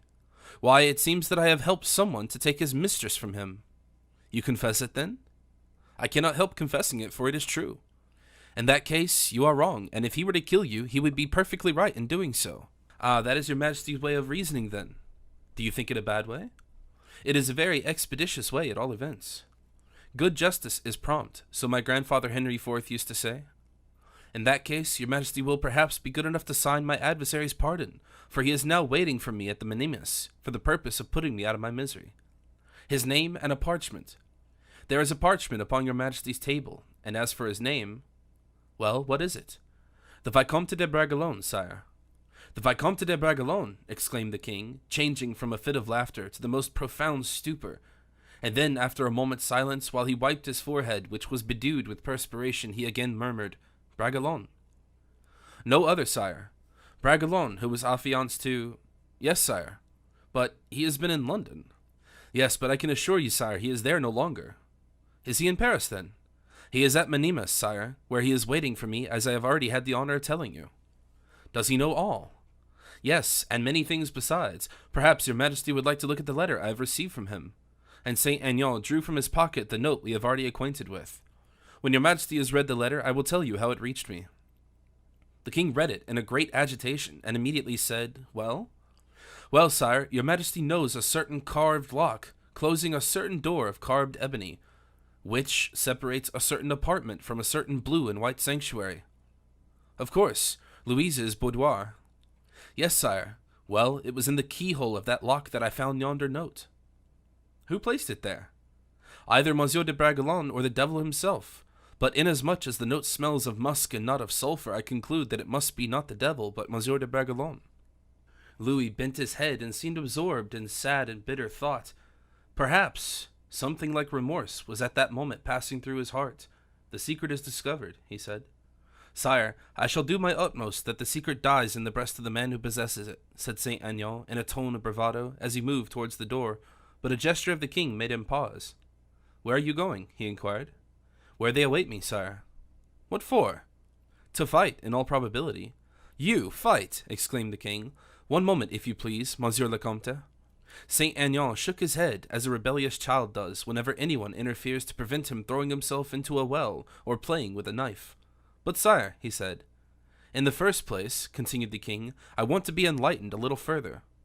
"Upon all points, if your majesty will be pleased to interrogate me," replied Saint Aignan, "I will throw what light I can." "Who told you that Monsieur de Bragelonne had penetrated into that room?" "The letter which I found in the keyhole told me." "Who told you that it was de Bragelonne who put it there?" "Who but himself, who would have dared to undertake such a mission?" "You are right. How was he able to get into your rooms?" "Ah, that is very serious, inasmuch as all the doors were closed, and my lackey, Basque, had the keys in his pocket." "Your lackey must have been bribed." "Impossible, sire, for if he had been bribed, those who did so would not have sacrificed the poor fellow, whom, it is not unlikely, they may want to turn to further use by and by, in showing so clearly that it was he whom they made use of." "Quite true, and now I can only form one conjecture." "Tell me what it is, sire, and we shall see if it is the same that has presented itself to my mind." "That he effected an entrance by means of the staircase." "Alas, sire, that seems to be more than probable." "There is no doubt that someone must have sold the secret of the trapdoor." "Either sold it or given it." "Why do you make that distinction?" "Because there are certain persons, sire, who being above the price of treason give and do not sell." "What do you mean?" "Oh, sire, your majesty's mind is too clear-sighted not to guess what I mean, and you will save me the embarrassment of naming the person I allude to." "You are right. You mean Madame. I suppose her suspicions were aroused by your changing your lodgings." "Madame has keys of the apartments of her maids of honor, and she is powerful enough to discover what no one but yourself could do, or she would not be able to discover anything." "And you suppose, then, that my sister must have entered into an alliance with Bragelonne, and has informed him of all the details of the affair?" "Possibly even better still, for she perhaps accompanied him there." "Which way? Through your own apartments?" "You think it impossible, sire? Well, listen to me. Your majesty knows that Madame is very fond of perfumes?" "Yes, she acquired that taste from my mother." "Vervain, particularly?" "Yes, it is the scent she prefers to all others." "Very good, sire. My apartment happens to smell very strongly of vervain." The king remained silent and thoughtful for a few moments, and then resumed, "But why should Madame take Bragelonne's part against me?" Saint Aignan could very easily have replied, "A woman's jealousy." The king probed his friend to the bottom of his heart to ascertain if he had learned the secret of his flirtation with his sister-in-law. But Saint Aignan was not an ordinary courtier. He did not lightly run the risk of finding out family secrets, and he was too good a friend of the Muses not to think very frequently of poor Ovidius Naso, whose eyes shed so many tears in expiation of his crime for having once beheld something, one hardly knows what, in the palace of Augustus. He therefore passed by Madame's secret very skillfully. But as he had shown no ordinary sagacity in indicating Madame's presence in his room in company with Bragelonne, it was necessary, of course, for him to repay with interest the king's amour propre, and reply plainly to the question which had been put to him, "Why has Madame taken Bragelonne's part against me?" "Why," replied Saint Aignan, "your majesty forgets, I presume, that the Comte de Guiche is the intimate friend of the Vicomte de Bragelonne." "I do not see the connection, however," said the king. "Ah, I beg your pardon, then, sire, but I thought that the Comte de Guiche was a very great friend of Madame's." "Quite true," the king returned. "There is no occasion to search any further. The blow came from that direction." "And is not your majesty of opinion that in order to ward it off it will be necessary to deal another blow?" "Yes, but not one of the kind given in the Bois de Vincennes," replied the king. "You forget, sire," said Saint Aignan, "that I am a gentleman, and that I have been challenged." "The challenge neither concerns, nor was it intended for you." "But I am the man, sire, who has been expected at the Minimus, sire, during the last hour and more, and I shall be dishonored if I do not go. The first honor and duty of a gentleman is obedience to his sovereign." "Sire." "I order you to remain." "Sire." "Obey, monsieur." "As your majesty pleases. Besides, I wish to have the whole of this affair explained. I wish to know how it is that I have been so insolently trifled with, as to have the sanctuary of my affections pried into. Is it not you, Saint Aignan, whose business it is to punish those who have acted in this manner? For it is not your honor they have attacked, but my own. I implore your majesty not to overwhelm Monsieur de Bragelonne with your wrath, for although in the whole of this affair he may have shown himself deficient in prudence, he has not been so in his feelings of loyalty. Enough! I shall know how to decide between the just and the unjust, even in the height of my anger, but take care that not a word of this is breathed to Madame. But what am I to do with regard to Monsieur de Bragelonne? He will be seeking me in every direction, and I shall either have spoken to him, or taken care that he has been spoken to before the evening is over. Let me once more entreat your majesty to be indulgent towards him. I have been indulgent long enough, Comte, said Louis XIV, frowning severely. It is now quite time to show certain persons that I am master in my own palace. The king had hardly pronounced these words, which betokened that a fresh feeling of irritation was mingling with the recollections of old, when an usher appeared at the door of the cabinet. "What is the matter?" inquired the king, "and why do you presume to come when I have not summoned you?" "Sire," said the usher, "your majesty desired me to permit Monsieur Comte de la Fere to pass freely on any and every occasion which he might wish to speak to your majesty." "Well, monsieur?" "Monsieur le Comte de la Fere is now waiting to see your majesty." The king and Saint Aignan at this reply exchanged a look which betrayed more uneasiness than surprise. Louis hesitated for a moment, but immediately afterwards, seeming to make up his mind, he said, "Go, Saint Aignan, and find Louise. Inform her of the plot against us. Do not let her be ignorant that Madame will return to her system of persecutions against her, and that she has set those to work who would have found it far safer to remain neuter. Sire, if Louise gets nervous and frightened, reassure her as much as you can. Tell her that the king's affection is an impenetrable shield over her. If, which I suspect is the case, she already knows everything, or if she has already been herself subjected to an attack of some kind or another from any quarter, tell her, be sure to tell her, Saint Aignan," added the king, trembling with passion. "Tell her, I say, that this time, instead of defending her, I will avenge her, and that too so terribly that no one in the future will even dare to raise his eyes towards her." "Is that all, sire?" "Yes, all. Go as quickly as you can, and remain faithful, for you who live in the midst of this stake of infernal torments have not, like myself, the hope of the paradise beyond it." Saint Aignan exhausted himself in protestations of devotion, took the king's hand, kissed it, and left the room radiant with delight.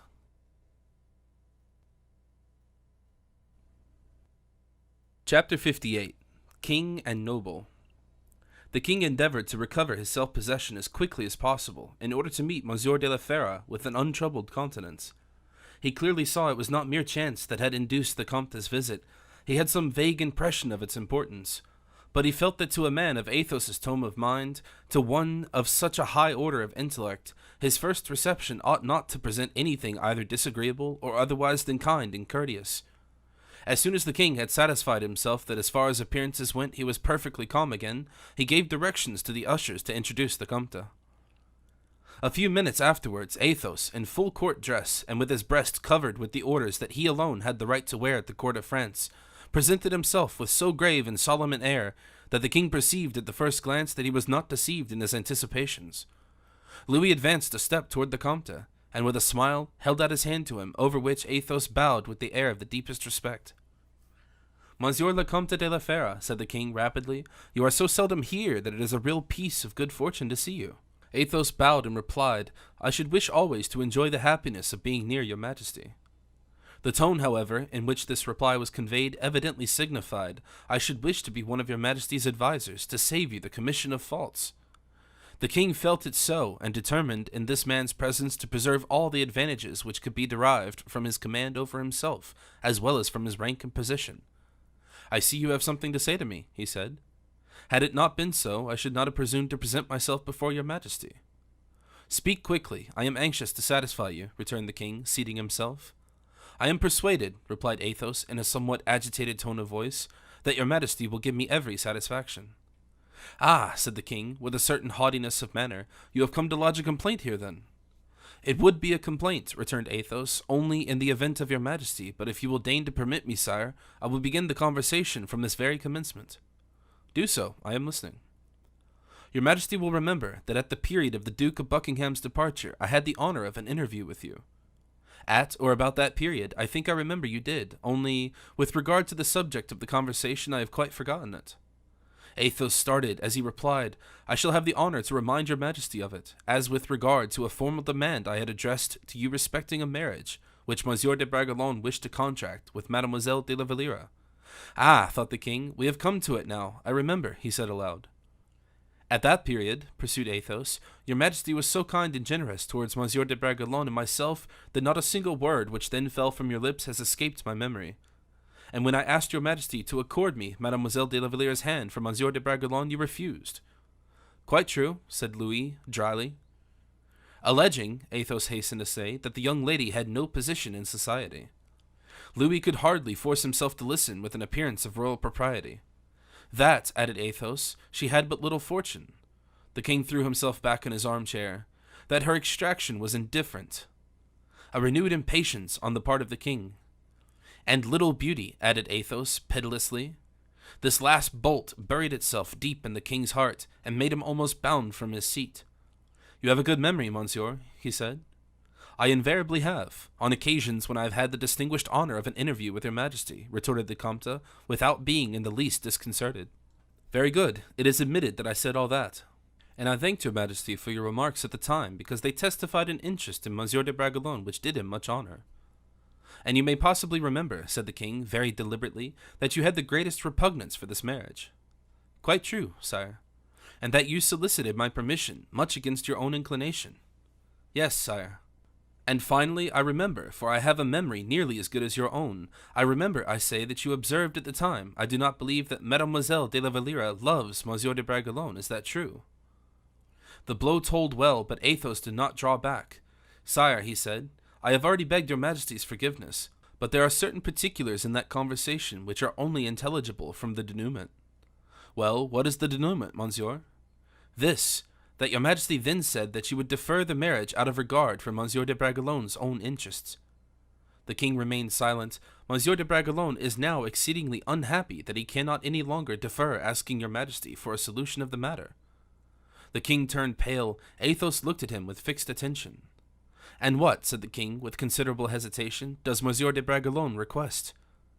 Precisely the very thing I came to ask your majesty for at my last audience, namely, your majesty's consent to his marriage. The king remained perfectly silent. The questions which referred to the different obstacles in the way are all now quite removed for us, continued Athos. Mademoiselle de la Valliere, without fortune, birth, or beauty, is not the less, on that account, the only good match in the world for Monsieur de Bragelonne, since he loves this young girl. The king pressed his hands impatiently together. Does your majesty hesitate? Inquired the Comte, without losing a particle of either his firmness or his politeness. I do not hesitate. I refuse, replied the king. Athos paused a moment, as if to collect himself.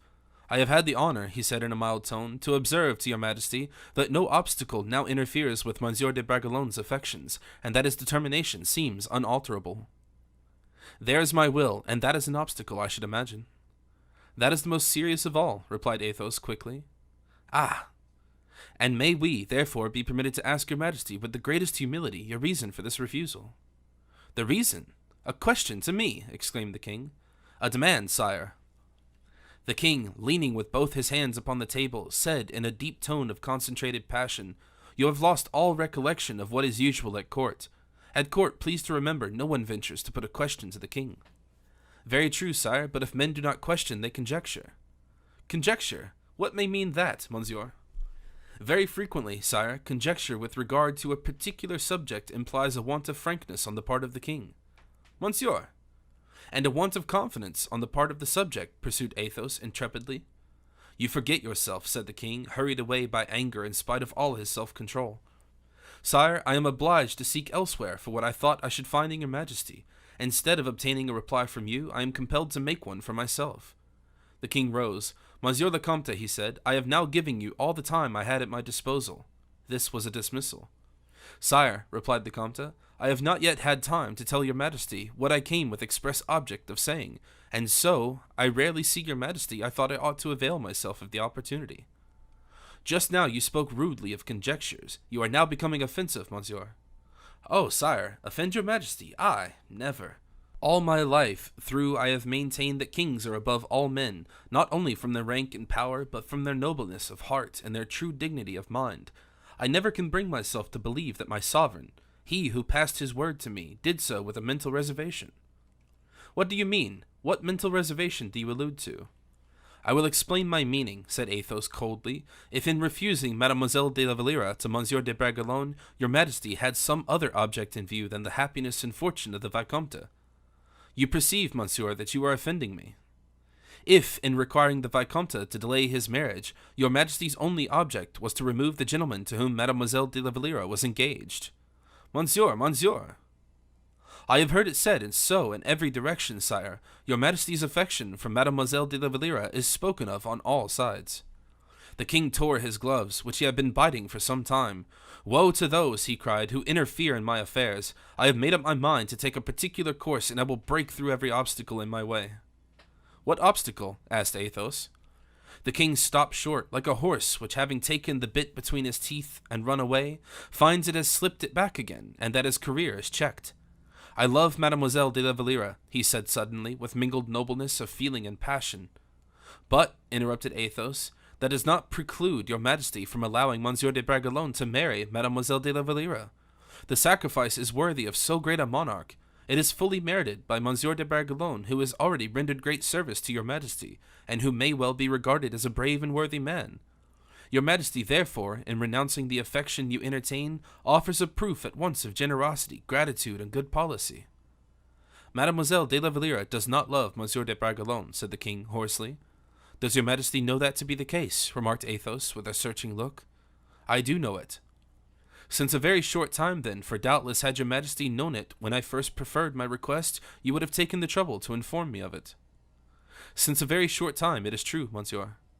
Athos remained silent for a moment and then resumed, In that case, I do not understand why your Majesty should have sent Monsieur de Bragelonne to London. That exile, and most properly so, too, is a matter of astonishment to everyone who regards your Majesty's honor with sincere affection. Who presumes to impugn my honor, Monsieur de la Fère? The king's honor, sire, is made up of the honor of his whole nobility.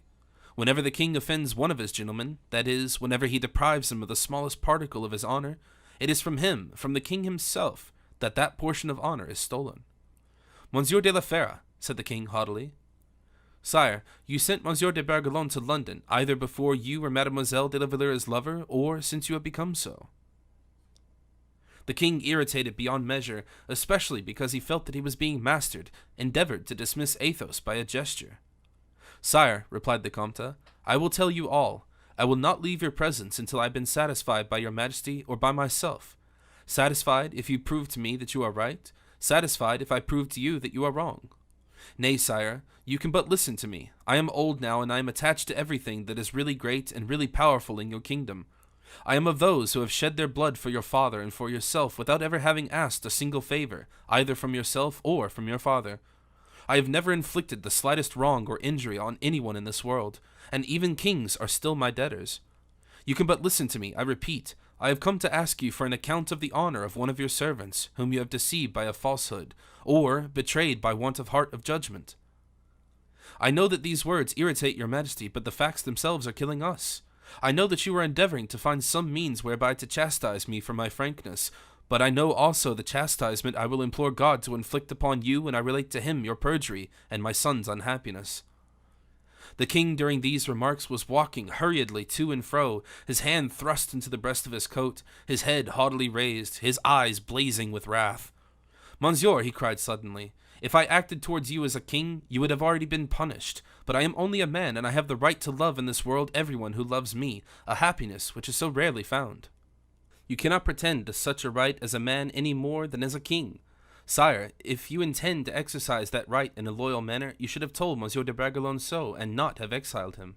It is too great a condescension, monsieur, to discuss these things with you, interrupted Louis XIV, with that majesty of air and manner he alone seemed to be able to give, his look and his voice. I was hoping that you would reply to me, said the Comte. You shall know my reply, monsieur. You already know my thoughts on the subject, was the Comte de la Fére's answer. You have forgotten you are speaking to the king, monsieur. It is a crime. You have forgotten you are destroying the lives of two men, sire. It is a mortal sin. Leave the room. Not until I have said this, son of Louis XIII, you begin your reign badly, for you begin it by abduction and disloyalty. My race, myself too, are now freed from all that affection and respect towards you, which I made my son swear to observe in the vaults of St. Denis, in the presence of the relics of your noble forefathers.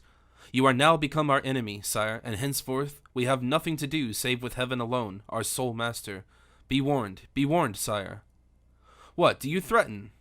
Oh no, said Athos sadly. I have as little bravado as fear in my soul. The God of whom I spoke to you is now listening to me. He knows that for the safety and honor of your crown, I would even yet shed every drop of blood 20 years of civil and foreign warfare have left in my veins. I can well say, then, that I threaten the king as little as I threaten the man, but I tell you, sire, you lose 2 servants, for you have destroyed faith in the heart of the father, and love in the heart of the son. The one ceases to believe in the royal words, the other no longer believes in the loyalty of the man, or the purity of woman. The one is dead to every feeling of respect, the other to obedience. Adieu. Thus saying, Athos broke his sword across his knee, slowly placed the 2 pieces upon the floor, and saluting the king, who was almost choking from rage and shame, he quitted the cabinet. Louis, who sat near the table, completely overwhelmed, was several minutes before he could collect himself, but he suddenly rose and rang the bell violently. "Tell Monsieur d'Artagnan to come here," he said to the terrified ushers.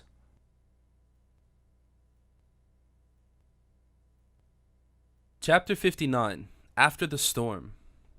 Our readers will doubtlessly have been asking themselves how it happened that Athos, of whom not a word has been said for some time past, arrived so very opportunely at court. We will without delay endeavor to satisfy their curiosity. Porthos, faithful to his duty as an arranger of affairs, had immediately, after leaving the Palais Royal, set off to join Raoul at the Minimes at the Bois de Vincennes, and had related everything, even to the smallest details, which had passed between Saint Aignan and himself. He finished by saying that the message which the king had sent to his favorite would probably not occasion more than a short delay, and that Saint Aignan, as soon as he could leave the king, would not lose a moment in accepting the invitation Raoul had sent him. But Raoul, less credulous than his old friend, had concluded from Porthos's recital that if Saint Aignan was going to the king, Saint Aignan would tell the king everything, and that the king would most assuredly forbid Saint Aignan to obey the summons he had received to the hostile meeting. The consequence of his reflections was that he had left Porthos to remain at the place appointed for the meeting, in the very improbable case that Saint Aignan would come there, having endeavored to make Porthos promise that he would not remain there more than an hour or an hour and a half at the very longest. Porthos, however, formally refused to do anything of the kind, but on the contrary, installed himself at the Minimes as if he were going to take root there, making Raoul promise that when he had seen his father, he would return to his own apartments, in order that Porthos's servant might know where to find him in case Monsieur de Saint Aignan should happen to come to the rendezvous. Bragelonne had left Vincennes and proceeded at once straight to the apartments of Athos, who had been in Paris during the last 2 days, the Comte having already been informed of what had taken place by a letter from D'Artagnan. Raoul arrived at his father's. Athos, after having held out his hand to him and embraced him most affectionately, made a sign for him to sit down. "I know you come to me as a man would go to a friend, Vicomte, whenever he is suffering. Tell me, therefore, what is it that brings you now?" The young man bowed and began his recital. More than once in the course of it his tears almost choked his utterance, and a sob checked in his throat compelled him to suspend his narrative for a few minutes. Athos most probably already knew how matters stood, as we have just now said D'Artagnan had already written to him. But, preserving until the conclusion that calm, unruffled composure of manner which constituted the almost superhuman side of his character, he replied, "Raoul, I do not believe there is a word of truth in these rumors. I do not believe in the existence of what you fear, although I do not deny that persons best entitled to the fullest credit have already conversed with me on the subject. In my heart and soul, I think it utterly impossible that the king could be guilty of such an outrage on a gentleman. I will answer for the king, therefore, and will soon bring you back the proof of what I say."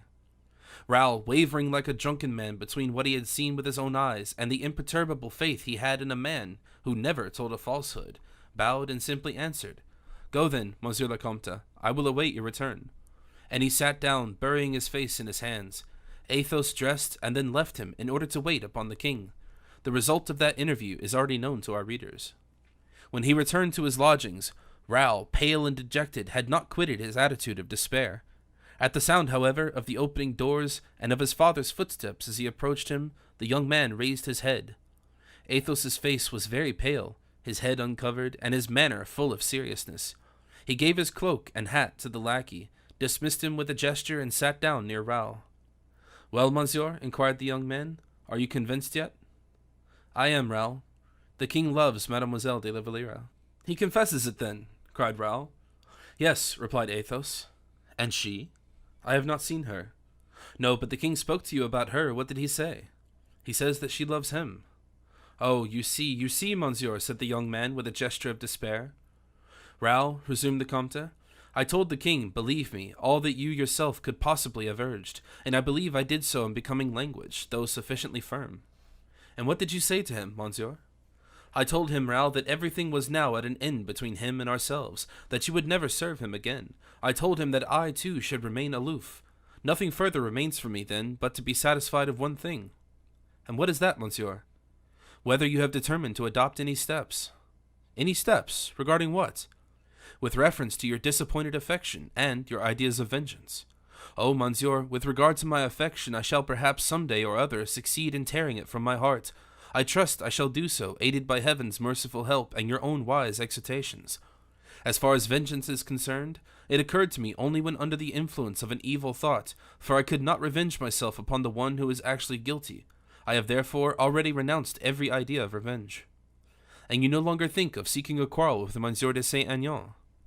"No, monsieur. I sent him a challenge. If Monsieur de Saint-Aignan accepts it, I will maintain it. If he does not take it up, I will leave things as they are." "And La Valliere?" "You cannot, I know, have seriously thought that I should dream of revenging myself upon a woman," replied Raoul, with a smile so sad that a tear started even to the eyes of his father, who had so many times in the course of his life bowed beneath his own sorrows and those of others. He held out his hand to Raoul, which the latter seized most eagerly. "And so, Monsieur le Comte, you are quite satisfied that the misfortune is one beyond all remedy?" inquired the young man. "Poor boy," he murmured. "You think that I still live in hope," said Raoul, "and you pity me. Oh, it is indeed horrible suffering for me to despise, as I am bound to do, the one I have loved so devotedly. If I had but some real cause of complaint against her, I should be happy. I should be able to forgive her." Athos looked at his son with a profoundly sorrowful air, for the words Raoul had just pronounced seemed to have issued out of his own heart. At this moment the servant announced Monsieur d'Artagnan. This name sounded very different to the ears of Athos and Raoul. The musketeer entered the room with a vague smile on his lips. Raoul paused. Athos walked towards his friend with an expression of face that did not escape Bragelonne. D'Artagnan answered Athos's look by an imperceptible movement of the eyelid, and then advancing towards Raoul, whom he took by the hand, he said, addressing both father and son, "Well, you are trying to console this poor boy, it seems. And you, kind and good as usual, have come to help me in my difficult task." As he said this, Athos pressed D'Artagnan's hand between both his own. Raoul fancied he'd observed in this pressure something beyond the sense his mere words conveyed. "Yes," replied the musketeer, smoothing his mustache with the hand that Athos had left free. "Yes, I have come too." "You are most welcome, Chevalier, not for the consolation you bring with you, but on your own account. I am already consoled," said Raoul, and he attempted to smile, but the effort was more sad than any tears D'Artagnan had ever shed. "That is all well and good, then," said D'Artagnan. "Only," continued Raoul, "you have arrived just as the Comte was about to give me details of his interview with the king. You will allow the Comte to continue?" added the young man, as with his eyes fixed on the musketeer he seemed to read the very depths of his heart. "His interview with the king," said D'Artagnan, in a tone so natural and unassumed that there was no means of suspecting that his astonishment was feigned. "You have seen the king, then, Athos?" Athos smiled as he said, "Yes, I have seen him." "Ah, indeed. You were unaware, then, that the Comte had seen his Majesty?" inquired Raoul, half reassured.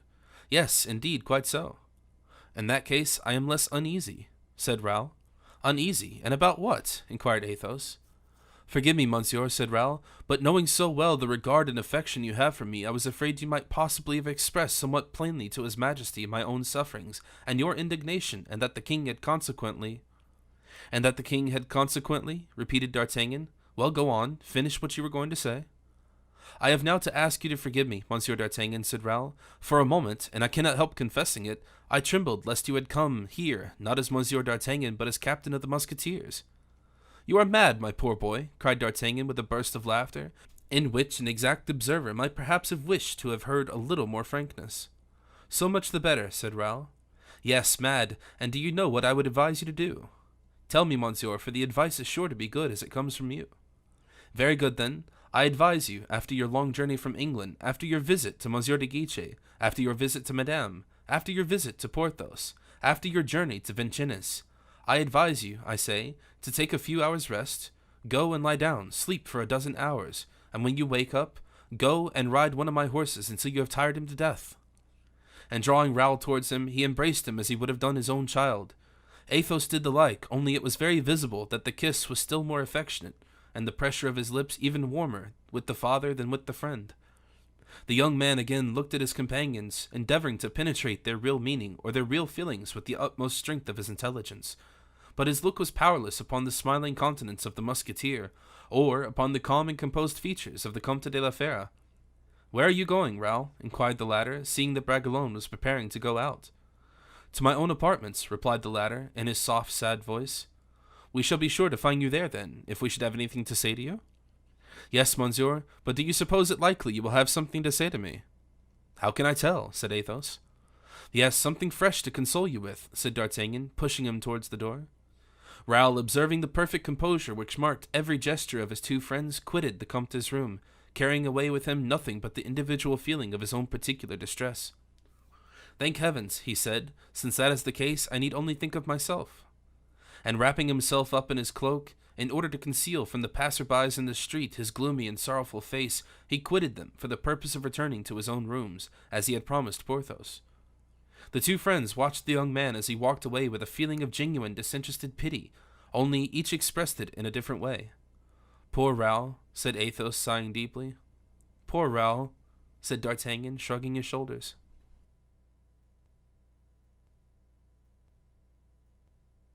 Chapter 60. Hoy, miser. "Poor Raoul," had said Athos. "Poor Raoul," had said D'Artagnan. And in point of fact, to be pitied by both these men, Raoul must indeed have been most unhappy. And therefore, when he found himself alone, face to face as it were with his own troubles, leaving behind him the intrepid friend and the indulgent father, when he recalled the avowal of the king's affection, which had robbed him of Louise de la Valliere, whom he loved so deeply, he felt his heart almost breaking, as indeed we have all at least once in our lives, at the first illusion destroyed, the first affection betrayed. "Oh," he murmured, "all is over then, nothing is now left in me in this world, nothing to look forward to, nothing to hope for. Guiche has told me so, my father has told me so, Monsieur d'Artagnan has told me so. All life is but an idle dream, the future which I have been hopelessly pursuing for the last 10 years is a dream, the union of hearts a dream, a life of love and happiness a dream. Poor fool that I am," he continued, after a pause, "to dream away my existence aloud, publicly and in the face of others, friends and enemies. And for what purpose, too? In order that my friends may be saddened by my troubles, and my enemies may laugh at my sorrows. And so my unhappiness will soon become a notorious disgrace, a public scandal. And who knows but that tomorrow I may even be a public laughingstock." And despite the composure which he had promised his father and D'Artagnan to observe, Raoul could not resist uttering a few words of darkest menace. "And yet," he continued, "if my name were de Varus, and if I had the pliancy of character and strength of will of Monsieur d'Artagnan, I should laugh, with my lips at least, I should convince other women that this perfidious girl, honored by the affection I have wasted on her, leaves me only one regret, that of having been abused and deceived by her seemingly modest and irreproachable conduct. A few might perhaps fawn on the king by jesting at my expense. I should put myself on the track of some of these buffoons. I should chastise a few of them, perhaps. The men would fear me, and by the time I had laid 3 dying or dead at my feet, I should be adored by the women. Yes, indeed, that would be the proper course to adopt, and the Comte de la Fère himself would not object to it. Has not he also been tried, in his earlier days, in the same manner as I have just been tried myself? Did he not replace affection by intoxication? He has often told me so. Why should I not replace love by pleasure? He must have suffered as much as I suffer, even more, if that is possible. The history of one man is the history of all, a dragging trial, more or less prolonged, more or less bitter, sorrowful. The note of human nature is nothing but one sustained cry, but what are the sufferings of others compared to those which I am suffering now? Does the open wound in another's breast soften the anguish of the gaping ulcer in your own? Does the blood which is welling from another man's side staunch that which is pouring from our own? Does the general grief of our fellow creatures lessen our own private affair and particular woe? No, no, each suffers on his own account, each struggles with his own grief, each sheds his own tears. And besides, he went on, what has my life been up to this present moment? A cold, barren, sterile arena in which I have always fought for others, never for myself. Sometimes for a king, sometimes for a woman. The king is betrayed, the woman disdained.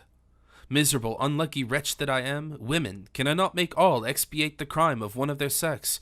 What is that need? To have a heart no longer, or to forget that I ever had one? To be strong, even against weakness itself? To lean always, even when one feels that the support is giving way? What is needed to attain or succeed in all that? To be young, handsome, strong, valiant, rich? I am or shall be all that. But honor? He still continued, and what is honor after all? A theory which every man understands in his own way. My father tells me honor is the consideration of what is due to others, and particularly what is due to oneself. But Guiche and Manicamp and Saint Aignan particularly would say to me, what's honor?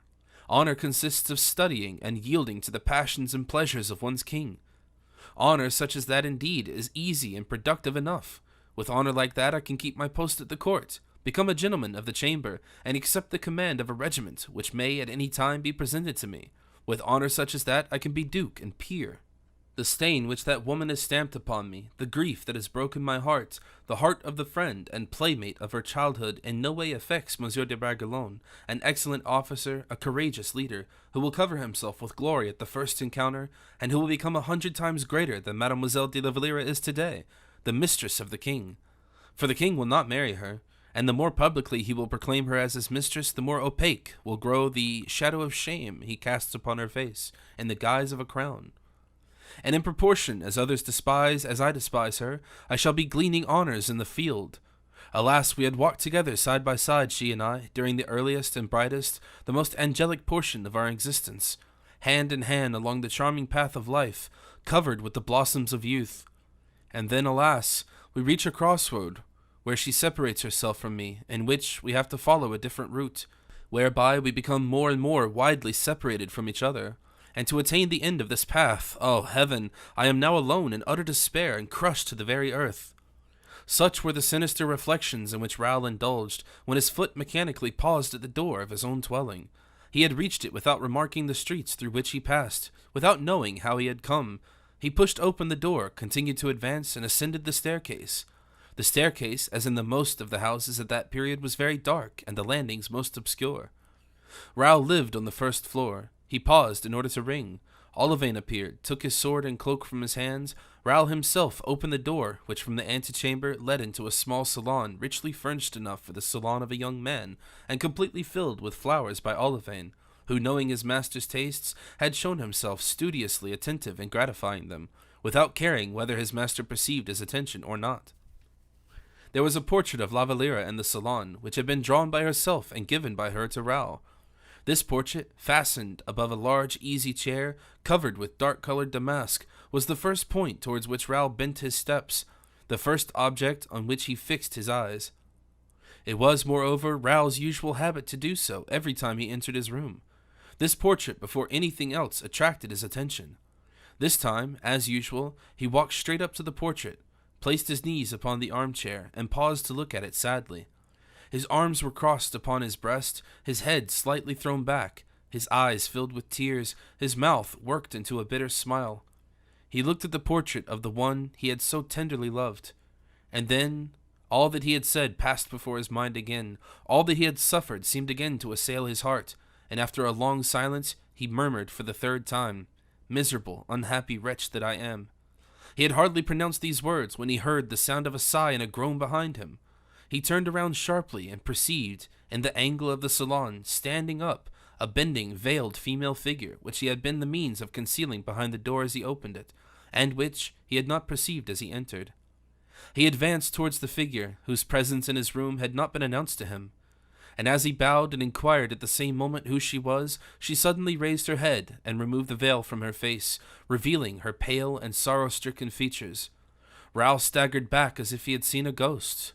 "Louise," he cried, in a tone of such absolute despair one could hardly have thought the human voice was capable of so desponding a cry without the snapping of the human heart.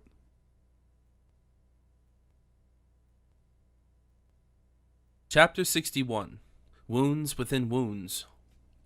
Mademoiselle de la Valliere, for it was indeed she, advanced a few steps towards him. "Yes, Louise," she murmured. But this interval, short as it had been, was quite sufficient for Raoul to recover himself. "You, mademoiselle," he said, and then added in an indefinable tone, "You here." "Yes, Raoul," the young girl replied. "I have been waiting for you." "I beg your pardon. When I came into the room, I was not aware." "I know, but I entreated Olivain not to tell you." She hesitated, and as Raoul did not attempt to interrupt her, a moment's silence ensued, during which the sound of their throbbing hearts might have been heard, not in unison with each other, but the one beating as violently as the other. It was for Louise to speak, and she made an effort to do so. "I wish to speak to you," she said. "It was absolutely necessary that I should see you, myself, alone.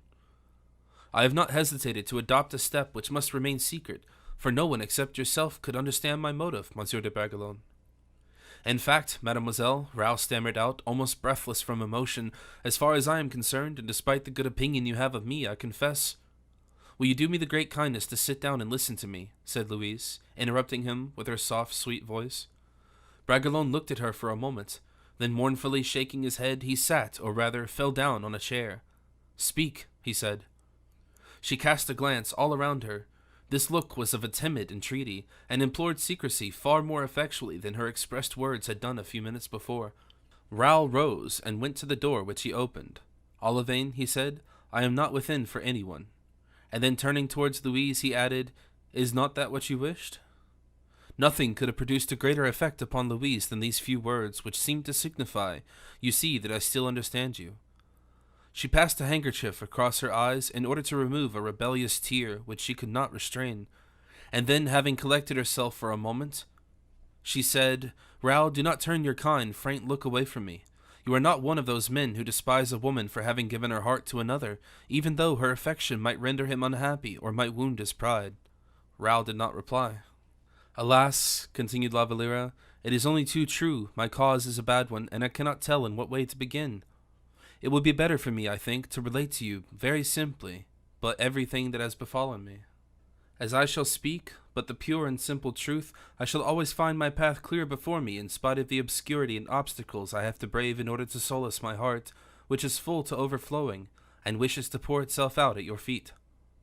Raoul continued to preserve the same unbroken silence. La Valliere looked at him with an air that seemed to say, "Encourage me, for pity's sake, but a single word."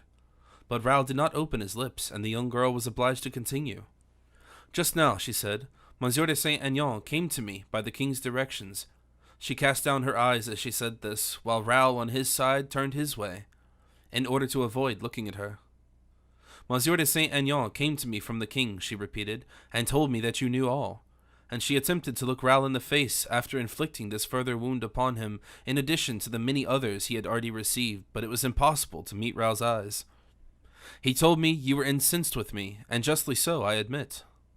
This time Raoul looked at the young girl, and a smile full of disdain passed across his lips.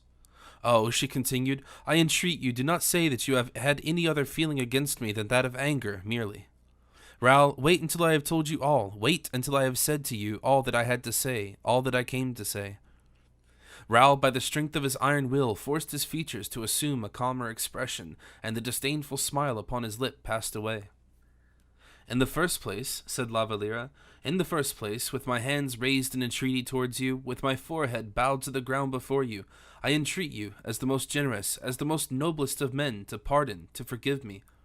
If I have left you in ignorance of what was passing in my own bosom, never, at least, would I have consented to deceive you.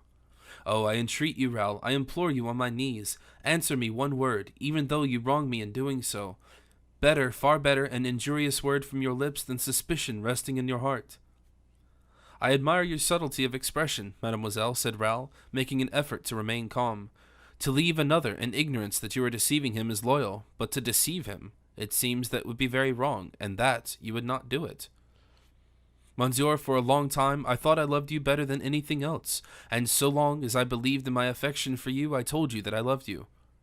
I could have sworn it on the altar, but a day came when I was undeceived. Well, on that day, mademoiselle, knowing that I still continued to love you, true loyalty of conduct should have forced you to inform me that you had ceased to love me. But on that day, Raoul, On that day, when I read in the depths of my own heart, when I confessed to myself that you no longer filled my mind entirely, when I saw another future before me than that of being your friend, your lifelong companion, your wife, on that day, Raoul, you were not, alas, any more beside me. But you knew where I was, mademoiselle. You could have written to me. Raoul, I did not dare to do so. Raoul, I have been weak and cowardly. I knew you so thoroughly, I knew how devotedly you loved me, that I trembled at the bare idea of the grief I was about to cause you.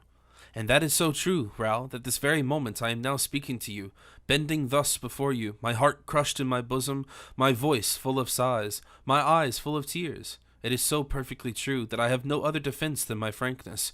I have no other sorrow greater than that which I read in your eyes. Raoul attempted to smile.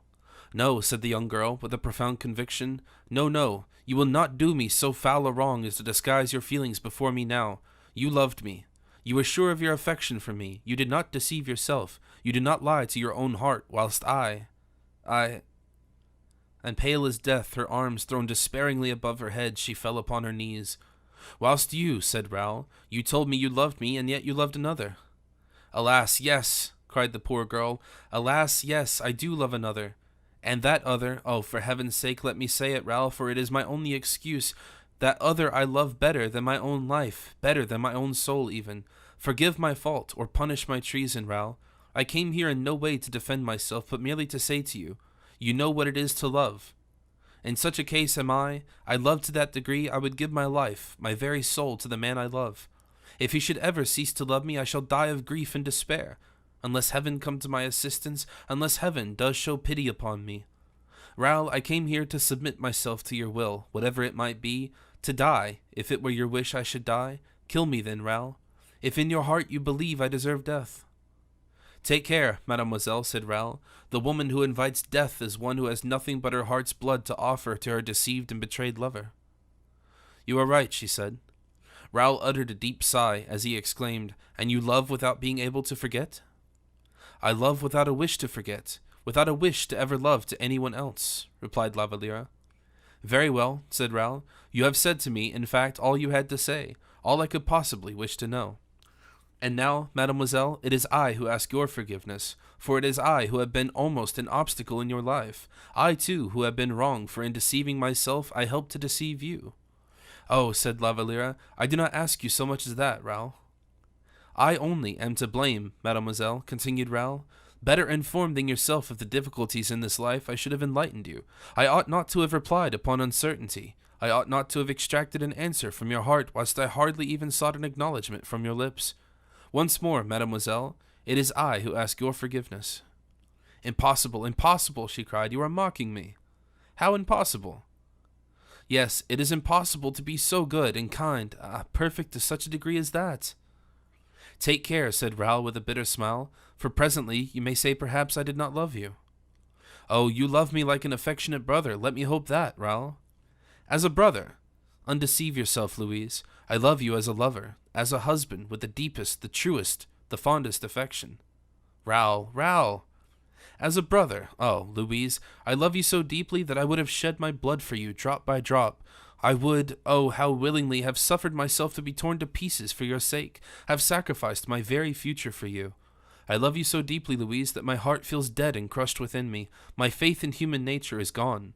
My eyes have lost their light. I loved you so deeply that I now no longer see, think of, care for, anything either in this world or the next.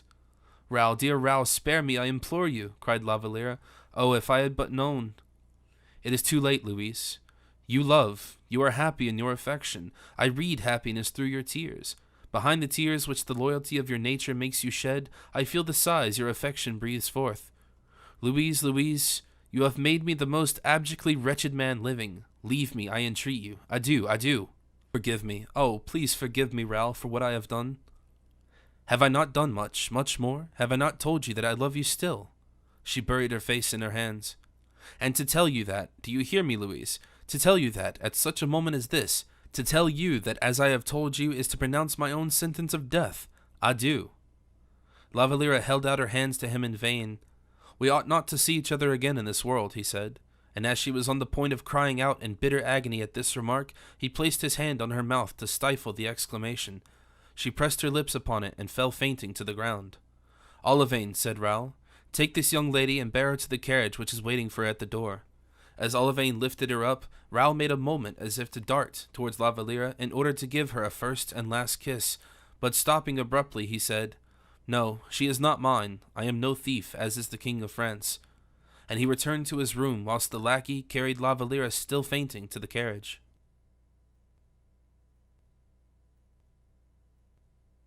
Chapter 62. What Raoul had guessed. As soon as Raoul had quitted Athos and D'Artagnan, as the two exclamations that had followed his departure escaped their lips, they found themselves face to face, alone. Athos immediately resumed the earnest air that he had assumed at D'Artagnan's arrival. "Well," he said, "what have you come to announce to me, my friend?" "I?" inquired D'Artagnan. "Yes, I do not see you in this way without some reason for it," said Athos, smiling. "The deuce," said D'Artagnan. "I will place you at your ease. The king is furious, I suppose?" "Well, I must say he is not altogether pleased." "And you have come to arrest me, then?" "My dear friend, you have hit the very mark." "Oh, I expected it. I am quite ready to go with you." "Deuce take it," said D'Artagnan. "What a hurry you're in." "I am afraid of delaying you," said Athos, smiling. "I have plenty of time. Are you not curious, besides, to know how things went on between the king and me?" "If it would be good enough to tell me, I will listen with the greatest of pleasure," said Athos, pointing out to D'Artagnan a large chair, into which the latter threw himself, assuming the easiest possible attitude. "Well, I would do so willingly enough," continued D'Artagnan, "for the conversation is rather curious, I must say. In the first place, the king has sent for me." "As soon as I had left?" "You were just going down the last steps of the staircase, as the musketeers told me. I arrived, my dear Athos. He was not red in the face merely, he was positively purple. I was not aware, of course, of what had passed, only on the ground lying on the floor I saw a sword broken in two." "Captain D'Artagnan," cried the king as soon as he saw me. "Sire," I replied, "Monsieur de la Fère has just left me. He is an insolent man." "An insolent man!" I exclaimed, in such a tone that the king stopped suddenly short. "Captain D'Artagnan," resumed the king with his teeth clenched, "you will be good enough to listen to and hear me." "That is my duty, sire." "I have, out of consideration for Monsieur de la Fère, wished to spare him. He is a man of whom I still retain some kind recollections. The discredit of being arrested in my palace, you will therefore take a carriage." At this, I made a slight movement. "If you object to arrest him yourself," continued the king, "send me my captain of the guards." "Sire," I replied, "there is no necessity for the captain of the guards, since I am on duty." "I should not like to annoy you," said the king kindly, "for you have always served me well, Monsieur d'Artagnan." "You do not annoy me, sire," I replied. "I am on duty, that is all." "But," said the king in astonishment, "I believe the Comte is your friend." "If he were my father, sire, it would not make me less on duty than I am." The king looked at me. He saw how unmoved my face was, and seemed satisfied. "You will arrest Monsieur le Comte de la Fère, then?" he inquired. "Most certainly, sire, if you give me the order to do so." "Very well, I order you to do so." I bowed and replied, "Where is the Comte, sire?" "You will look for him." "And am I to arrest him wherever he may be?" "Yes, but try that he may be at his own house. If he should have started for his own estate, leave Paris at once and arrest him on his way thither." I bowed, but as I did not move, he said, "Well, what are you waiting for?" "For the order to arrest the Comte, signed by yourself." The king seemed annoyed, for in point of fact it was the exercise of a fresh act of authority, a repetition of the arbitrary act, if indeed it is to be considered as such. He took hold of his pen slowly, and evidently in no very good temper, and then he wrote, "Order for Monsieur le Chevalier d'Artagnan, captain of my musketeers, to arrest Monsieur le Comte de la Fère, wherever he is to be found."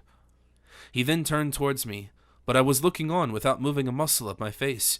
In all probability, he thought he perceived something like bravado in my tranquil manner, for he signed hurriedly, and then handing me the order, he said, "Go, monsieur."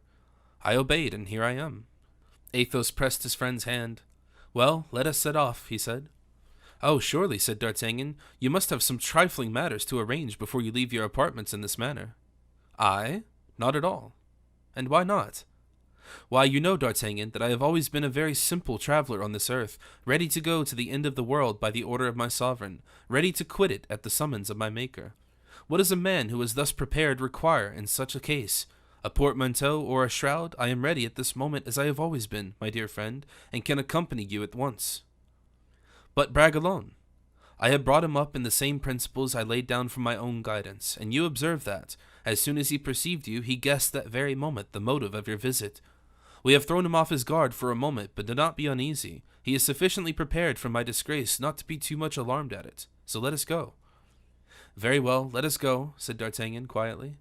"As I broke my sword in the king's presence and threw the pieces at his feet, I presume that will dispense with the necessity of delivering it over to you." "You are quite right. And besides that, what the deuce do you suppose I could do with your sword?" "Am I to walk behind you or before you?" inquired Athos, laughing. "You will walk arm in arm with me," replied D'Artagnan, as he took the Comte's arm to descend the staircase, and in this manner they arrived at the landing. Grimaud, whom they had met in the anteroom, looked at them as they went out together in this manner with some little uneasiness. His experience of affairs was quite sufficient to give him good reason to suspect that there was something wrong. "Ah, is that you, Grimaud?" said Athos kindly. "We are going—" "To take a turn in my carriage," interrupted D'Artagnan, with a friendly nod of the head. Grimaud thanked D'Artagnan by a grimace, which was evidently intended for a smile, and accompanied both the friends to the door. Athos entered first into the carriage. D'Artagnan followed him without saying a word to the coachman. The departure had taken place so quietly that it excited no disturbance or attention even in the neighborhood. When the carriage had reached the quays, "You are taking me to the Bastille, I perceive," said Athos. "I," said D'Artagnan, "I take you wherever you may choose to go. Nowhere else, I can assure you." "What do you mean?" said the Comte, surprised. "Why, surely, my dear friend," said D'Artagnan, "you quite understand that I undertook the mission with no object in view than that of carrying it out exactly as you liked. You surely did not expect that I was going to get you thrown into prison like that, brutally and without any reflection. If I had anticipated that, I should have let the captain of the guards undertake it." "And so," said Athos. "And so, I repeat again, we will go wherever you may choose." "My dear friend," said Athos, embracing D'Artagnan, "how like you that is." "Well, it seems simple enough to me. The coachman will take you to the barrier of the Cours la Reine. You will find a horse there, which I have ordered to be kept ready for you.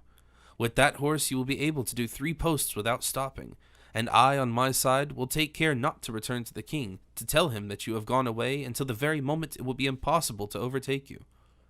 In the meantime you will have reached Le Havre, and from Le Havre across to England, where you will find the charming residence of which Monsieur Monk made me a present, without speaking of the hospitality which King Charles would not fail to show you. Well, what do you think of this project?" Athos shook his head and then said, smiling as he did so, "No, no. Take me to the Bastille." "You are an obstinate fellow, my dear Athos," returned D'Artagnan. "Reflect for a few moments." "On what subject?" "That you are no longer 20 years of age. Believe me, I speak according to my own knowledge and experience. A prison is certain death for men who are at our time of life. No, no, I will never allow you to languish in prison in such a way. Why, the very thought of it makes my head turn giddy." "Dear D'Artagnan," Athos replied, "Heaven most fortunately made my body as strong, powerful, and enduring as my mind, and rely upon it, I shall retain my strength up to the very last moment." "But that is not strength of mind or character, it is sheer madness." "No, D'Artagnan, it is the highest order of reasoning. Do not suppose that I should be in the slightest degree in the world discuss the question with you, whether you would not be ruined in endeavoring to save me. I should have done precisely as you propose if flight had been part of my plan of action. I should, therefore, have accepted from you what, without any doubt, you would have accepted from me. Now, I know you too well even to breathe a word upon the subject." "Ah, if you would only let me do it," said D'Artagnan, "what a dance we would give his most gracious majesty." "Still, he is the king. Do not forget that, my dear friend." "Oh, that is all the same to me, and king though he be, I would plainly tell him, 'Sire, imprison, exile, kill everyone in France and Europe.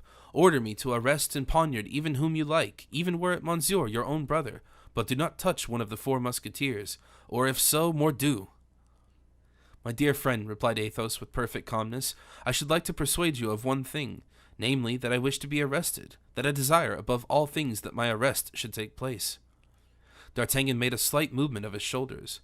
"Nay, I wish it, I repeat, more than anything. If you were to let me escape, it would only be to return of my own accord, and constitute myself a prisoner.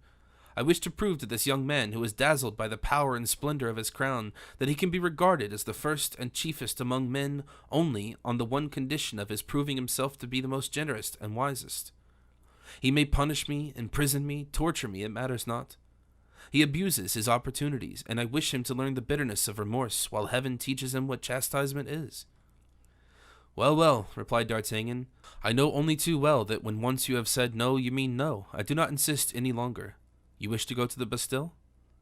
"I do wish to go there." "Well, let us go, then. To the Bastille," cried D'Artagnan to the coachman, and throwing himself back in the carriage, he gnawed the ends of his mustache with a fury which for Athos, who knew him so well, signified a resolution either already taken or in course of formation.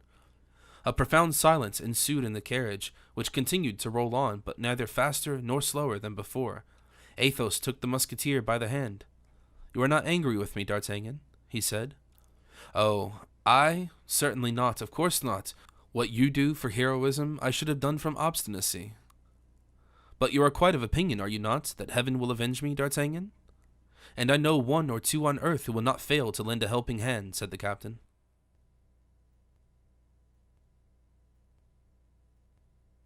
Chapter 63. 3 guests astonished to find themselves at supper together. The carriage arrived at the outside of the gate of the Bastille. A soldier on guard stopped it, but D'Artagnan had only to utter a single word to procure admittance, and the carriage passed on without further difficulty. Whilst they were proceeding along the covered way which led to the courtyard of the governor's residence, D'Artagnan, whose lynx eyes saw everything, even through the walls, suddenly cried out, "What is that out yonder?" "Well," said Athos quietly, "what is it?" "Look, yonder, Athos." "In the courtyard?" "Yes, yes, make haste."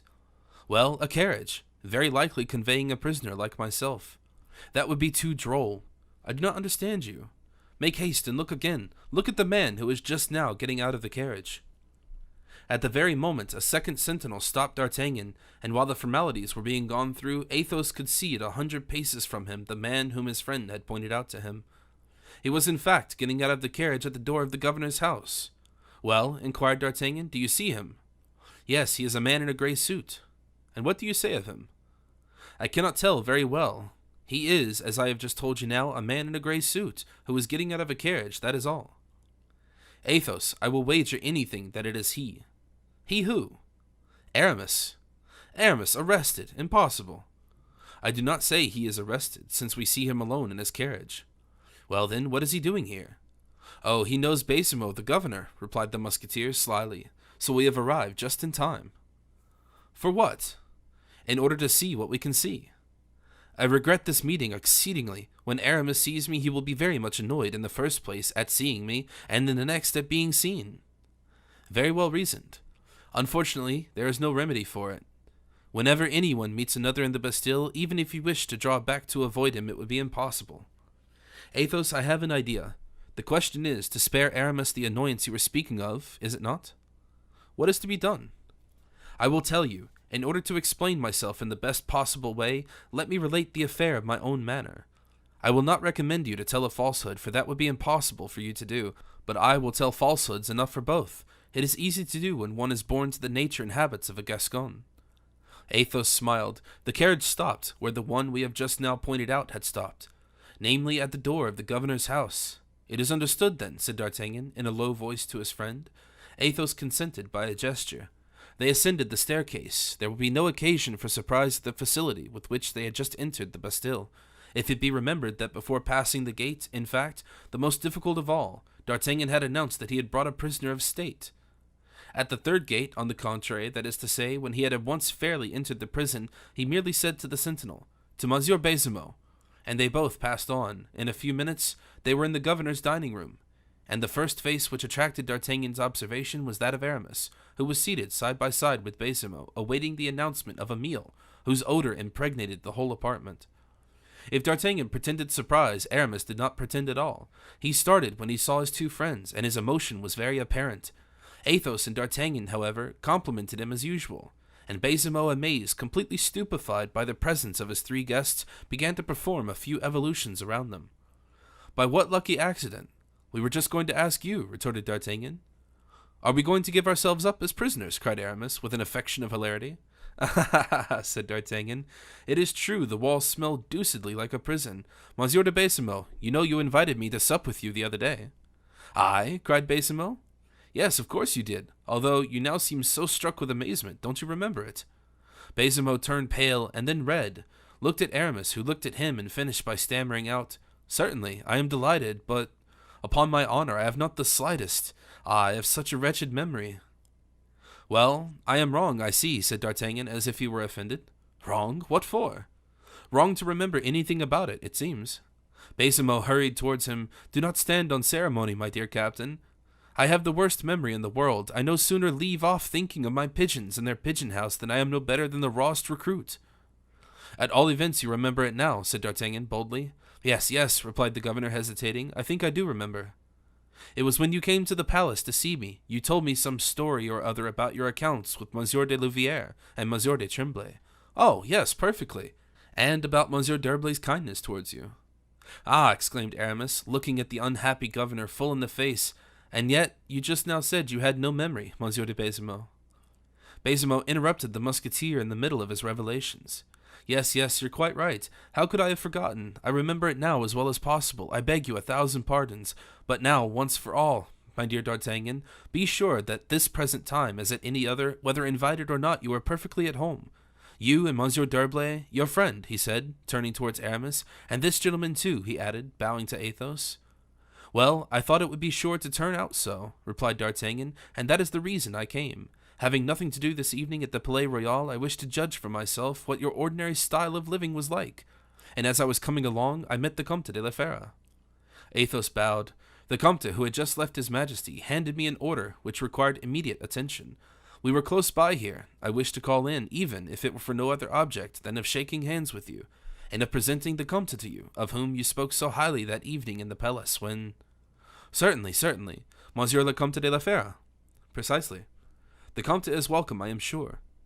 And he will sup with you too, I suppose, whilst I, unfortunate dog that I am, must run off on another matter of duty. Oh, what happy beings you are compared to myself, he added, sighing as loud as Porthos might have done. And so you are going away then, said Aramis and Baisemeaux together, with the same expression of delighted surprise, the tone of which was immediately noticed by D'Artagnan. I leave you in my place, he said, a noble and excellent guest, and he touched Athos gently on the shoulder, who, astonished also, could not help exhibiting his surprise a little, which was noticed by Aramis only, for Monsieur de Baisemeaux was not quite equal to the three friends in point of intelligence. What, are you going to leave us? Resumed the governor. I shall only be about an hour or an hour and a half, and I will return in time for dessert. Oh, we will wait for you, said Baisemeaux.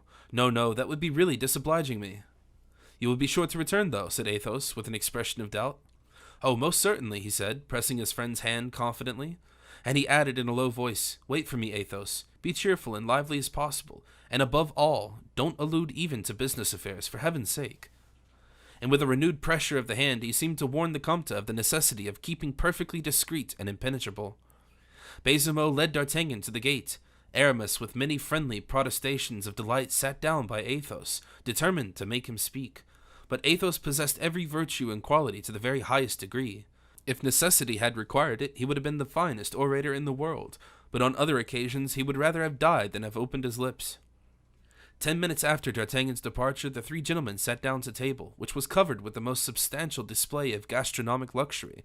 Large joints, exquisite dishes, preserves, the greatest variety of wines, appeared successively upon the table, which was served at the king's expense, and of which expense Monsieur Colbert would have found no difficulty in saving 2/3, without anyone in the Bastille being the worse for it. Baisemeaux was the only one who ate and drank with gastronomic resolution. Aramis allowed nothing to pass by him, but merely touched everything he took. Athos, after the soup and 3 hors d'oeuvres, ate nothing more. The style of conversation was such as might have been anticipated between three men so opposite in temper and ideas. Aramis was incessantly asking himself by what extraordinary chance Athos was there at Baisemeaux's when D'Artagnan was no longer there, and why D'Artagnan did not remain when Athos was there. Athos sounded all the depths of the mind of Aramis, who lived in the midst of subterfuge, evasion, and intrigue. He studied his man well and thoroughly, and felt convinced that he was engaged upon some important project. And then he too began to think of his own personal affair, and to lose himself in conjectures as to D'Artagnan's reason for having left the Bastille so abruptly, and for leaving him a prisoner so badly introduced and so badly looked after by the prison authorities. But we shall not pause to examine into the thoughts and feelings of these personages, and will leave them to themselves, surrounded by the remains of poultry, game, and fish, which Baisemeaux's generous knife and fork had so mutilated. We are going to follow D'Artagnan instead, who, getting into the carriage which had brought him, said to the coachman, "Return to the palace as fast as the horses can gallop."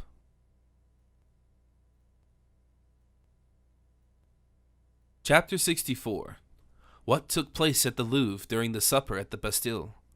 Monsieur de Saint Aignan had executed the commission with which the king had entrusted him for La Valliere, as we have already seen in one of the preceding chapters, but whatever his eloquence, he did not succeed in persuading the young girl that she had in the king a protector powerful enough for her under any combination of circumstances, and that she had no need of anyone else in the world when the king was on her side.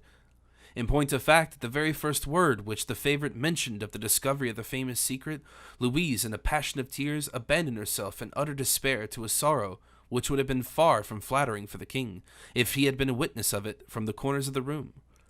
Saint Aignan, in his character of ambassador, felt almost as greatly offended as it was his master himself would have been, and returned to inform the king that he had seen and heard. It is thus we find him in a state of great agitation in the presence of the king, who was, if possible, in a state of even greater flurry than himself.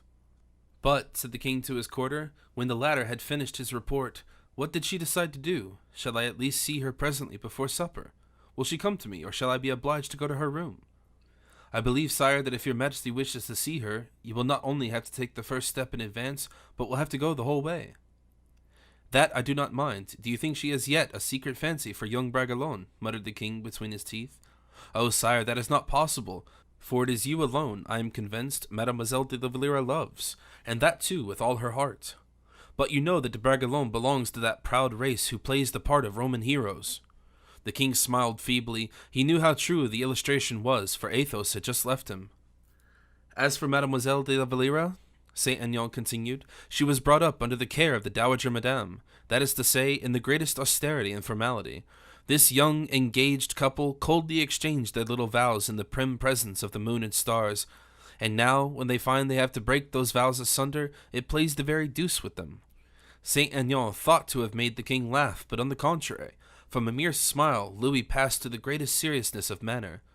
He already began to experience that remorse which the Comte had promised D'Artagnan he would inflict upon him. He reflected that, in fact, these young persons had loved and sworn fidelity to each other, that one of the two had kept his word, and that the other was too conscientious not to feel her perjury most bitterly. And his remorse was not unaccompanied, for bitter pangs of jealousy began to beset the king's heart. He did not say another word, and instead of going to pay a visit to his mother, or the queen, or madame, in order to amuse himself a little and make the ladies laugh, as he himself used to say, he threw himself into the huge armchair in which his august father, Louis XIII, had passed so many weary days and years in company with Baradat and Cinq-Mars. Saint Aignan perceived the king was not to be amused at the moment. He tried a last resource, and pronounced Louise's name, which made the king look up immediately. "What does your majesty intend to do this evening? Shall Mademoiselle de la Valliere be informed of your intention to see her?" "It seems she is already aware of that," replied the king. "No, no, Saint Aignan," he continued after a moment's pause, "we will both of us pass our time in thinking, and musing, and dreaming. When Mademoiselle de la Valliere shall have sufficiently regretted what she now regrets, she will deign, perhaps, to give us some news of herself." "Ah, sire, is it possible you can so misunderstand her heart, which is so full of devotion?" The king rose, flushed from vexation and annoyance. He was a prey to jealousy as well as to remorse.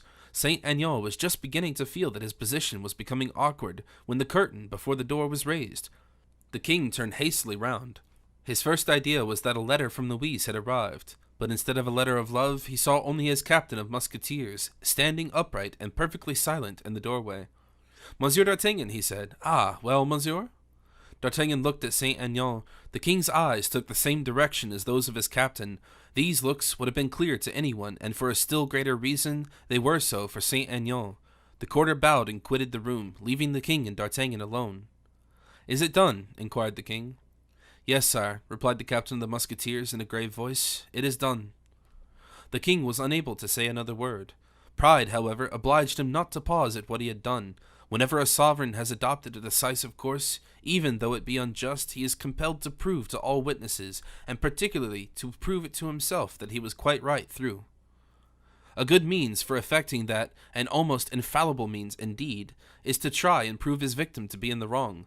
Louis, brought up by Mazarin and Anne of Austria, knew better than anyone else his vocation as a monarch. He therefore endeavored to prove it on the present occasion. After a few moments' pause, which he had employed in making silently to himself the same reflections which he had just expressed aloud, he said, in an indifferent tone, "What did the Comte say?" "Nothing at all, sire." Surely he did not allow himself to be arrested without saying something. He said he expected to be arrested, sire. The king raised his head haughtily. I presume, he said, that Monsieur le Comte de la Fère has not continued to play his obstinate and rebellious part. In the first place, sire, what do you wish to signify by rebellious? Quietly asked the musketeer. A rebel in the eyes of the king is a man who not only allows himself to be shut up in the Bastille, but still more, who opposes those who do not wish to take him there. Who do not wish to take him there? Exclaimed the king. What do you say, captain? Are you mad? I believe not, sire. You speak of persons who do not wish to arrest Monsieur de la Fère. Who are those persons, may I ask? I should say those whom your majesty entrusted with that duty. But it was you whom I entrusted it with, exclaimed the king. Yes, sire, it was I. And yet you say that despite my orders you had the intention of not arresting the man who had insulted me. Yes, sire, that really was my intention. I even proposed to the Comte to mount a horse I had prepared for him at the Barrière de la Conférence. And what was your object in getting this horse ready? Why, sire, in order that Monsieur le Comte de la Fère might be able to reach Le Havre, and from that place make his escape to England. You betrayed me then, monsieur, cried the king, kindling with a wild pride. Exactly so. There was nothing to say in answer to statements made in such a tone. The king was astonished at such an obstinate and open resistance on the part of D'Artagnan. At least you had a reason, Monsieur d'Artagnan, for acting as you did, said the king proudly. I have always a reason for everything, sire. Your reason cannot be your friendship for the Comte, at all events, the only one that can be of any avail, the only one that could possibly excuse you, for I placed you perfectly at your ease in that respect. Me, sire? Did I not give you the choice to arrest or not to arrest Monsieur le Comte de la Fère? Yes, sire, but... But what? Exclaimed the king impatiently. But you warned me, sire, that if I did not arrest him, your captain of the guard should do so. Was I not considerate enough towards you from the very moment I did not compel you to obey me? To me, sire, you were, but not to my friend, for my friend would be arrested all the same, whether by myself or by my captain of guards. And this is your devotion, monsieur, a devotion which argues and reasons. You are no soldier, monsieur. I wait for your majesty to tell me what I am. Well then, you're a frondeur. And since there is no longer any Fronde, sire, in that case, and if what you say is true, what I say is always true, sire. What have you come to say to me, monsieur? I have come to say to your majesty, sire, that Monsieur de la Fère is in the Bastille. That is not your fault, it would seem. That is true, sire, but at all events he is there, and since he is there, it is important that your majesty should know it. Ah, Monsieur d'Artagnan, so you set your king at defiance. Sire, Monsieur d'Artagnan, I warn you that you are abusing my patience. On the contrary, sire. What do you mean by on the contrary? I have come to get myself arrested too. To get yourself arrested? You? Of course. My friend will get wearied to death in the Bastille by himself, and I have come to propose to your majesty to permit me to bear him company. If your majesty will give me but the word, I will arrest myself. I shall not need the captain of the guards for that, I assure you. The king darted towards the table and seized hold of a pen to write the order for D'Artagnan's imprisonment. Pay attention, monsieur, that this is forever, cried the king in tones of sternest menace. I can quite believe that, returned the musketeer, for when you have once done such an act as that, you will never be able to look me in the face again. The king dashed down his pen violently. Leave the room, monsieur, he said. Not so, if it please your majesty. What is it you say? Sire, I came to speak gently and temperately to your majesty. Your majesty got into a passion with me. That is a misfortune, but I shall not the less on that account say what I had to say to you. Your resignation, monsieur, your resignation, cried the king. Sire, you know whether I care about my resignation or not, since at Blois, on the very day when you refused King Charles the million which my friend the Comte de la Fère gave him, I then tendered my resignation to your majesty. Very well, monsieur, do it at once. No, sire, for there is no question of my resignation at the present moment. Your majesty took up your pen just now to send me to the Bastille. Why should you change your intention? D'Artagnan, Gascon that you are, who is king, allow me to ask, you or myself? You, sire, unfortunately. What do you mean by unfortunately? Yes, sire, for if it were I, if it were you, you would approve Monsieur d'Artagnan's rebellious conduct, I suppose. Certainly. Really, said the king, shrugging his shoulders. And I should tell my captain of the musketeers, continued D'Artagnan. I should tell him, looking at him all the while with human eyes, and not the eyes like coals of fire, Monsieur d'Artagnan, I had forgotten that I was the king, for I descended from my throne in order to insult a gentleman. Monsieur, said the king, do you think you can excuse your friend by exceeding him in insolence? Oh, sire, I should go much further than he did, said D'Artagnan, and it would be your own fault. I should tell you what he, a man full of the finest sense of delicacy, did not tell you.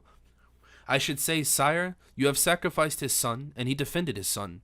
You sacrificed himself. He addressed you in the name of honor, of religion, of virtue. You repulsed, drove him away, imprisoned him. I should be harder than he was, for I should say to you, sire, it is for you to choose. Do you wish to have friends or lackeys, soldiers or slaves, great men or mere puppets? Do you wish men to serve you or to bend and crouch before you? Do you wish men to love you or to be afraid of you? If you prefer baseness, intrigue, cowardice, say so at once, sire, and we will leave you. We, who are the only individuals who are left, nay, I will say more, the only models of the valor of former times, we who have done our duty and have exceeded, perhaps in courage and in merit, the men already great for posterity. Choose, sire, and that too without delay. Whatever relics remain to you of the great nobility, guard them with a jealous eye. You will never be deficient in quarters. Delay not, and send me to the Bastille with my friend, for if you did not know how to listen to the Comte de la Fere, whose voice is the sweetest and noblest in all the world when honor is the theme, if you do not know how to listen to D'Artagnan, the frankest and honestest voice of sincerity, you are a bad king, and tomorrow will be a poor king. And learn from me, sire, that bad kings are hated by their people, and poor kings are driven anonymously away. That is what I had to say to you, sire. You were wrong to drive me to say it. The king threw himself back in his chair, cold as death and as livid as a corpse. He had a thunderbolt fallen at his feet. He could not have been more astonished. He seemed as if his respiration had utterly ceased, and that he was on the point of death. The honest voice of sincerity, as D'Artagnan had called it, had pierced through his heart like a sword blade. D'Artagnan had said all he had to say, comprehending the king's anger. He drew his sword, and approaching Louis XIV respectfully, he placed it on the table. But the king, with a furious gesture, thrust the sword aside, which fell on the ground and rolled to D'Artagnan's feet. Notwithstanding the perfect mastery which D'Artagnan exercised himself, he too, in his turn, became pale, and trembling with indignation, said, "A king may disgrace a soldier, he may exile him, and may even condemn him to death. But were he 100 times a king, he has no right to insult him by casting a dishonor upon his sword. Sire, a king of France has never repulsed with contempt the sword of a man such as I am. Stained with disgrace as this sword is now, it is henceforth no other sheath than either your heart or my own. I choose my own, sire, and you have to thank heaven and my own patience that I do so."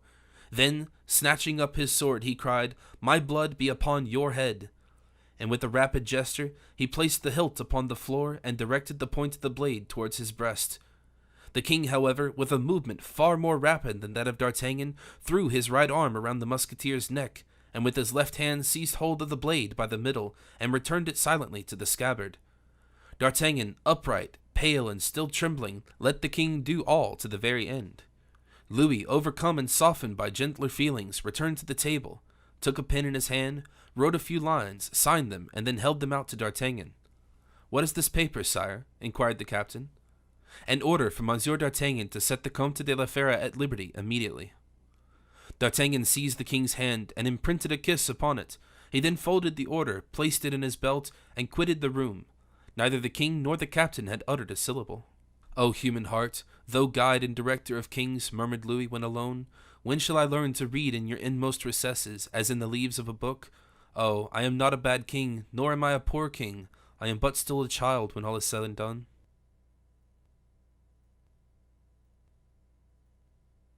Chapter 65. Political Rivals.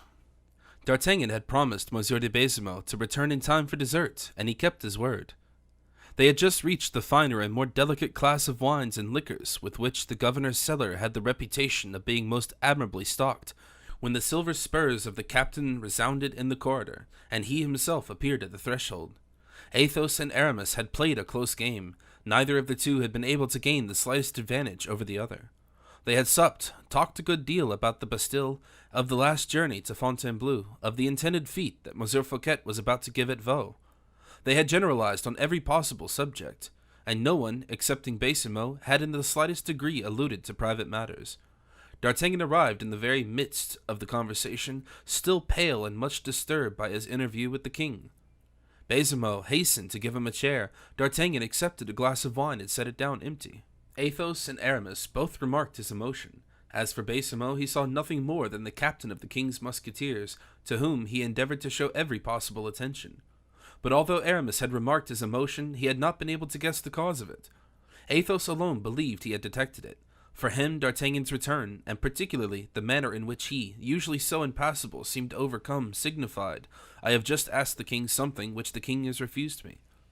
Thoroughly convinced that his conjecture was correct, Athos smiled, rose from the table, and made a sign to D'Artagnan, as if to remind him that they had something else to do than to sup together. D'Artagnan immediately understood him, and replied by another sign.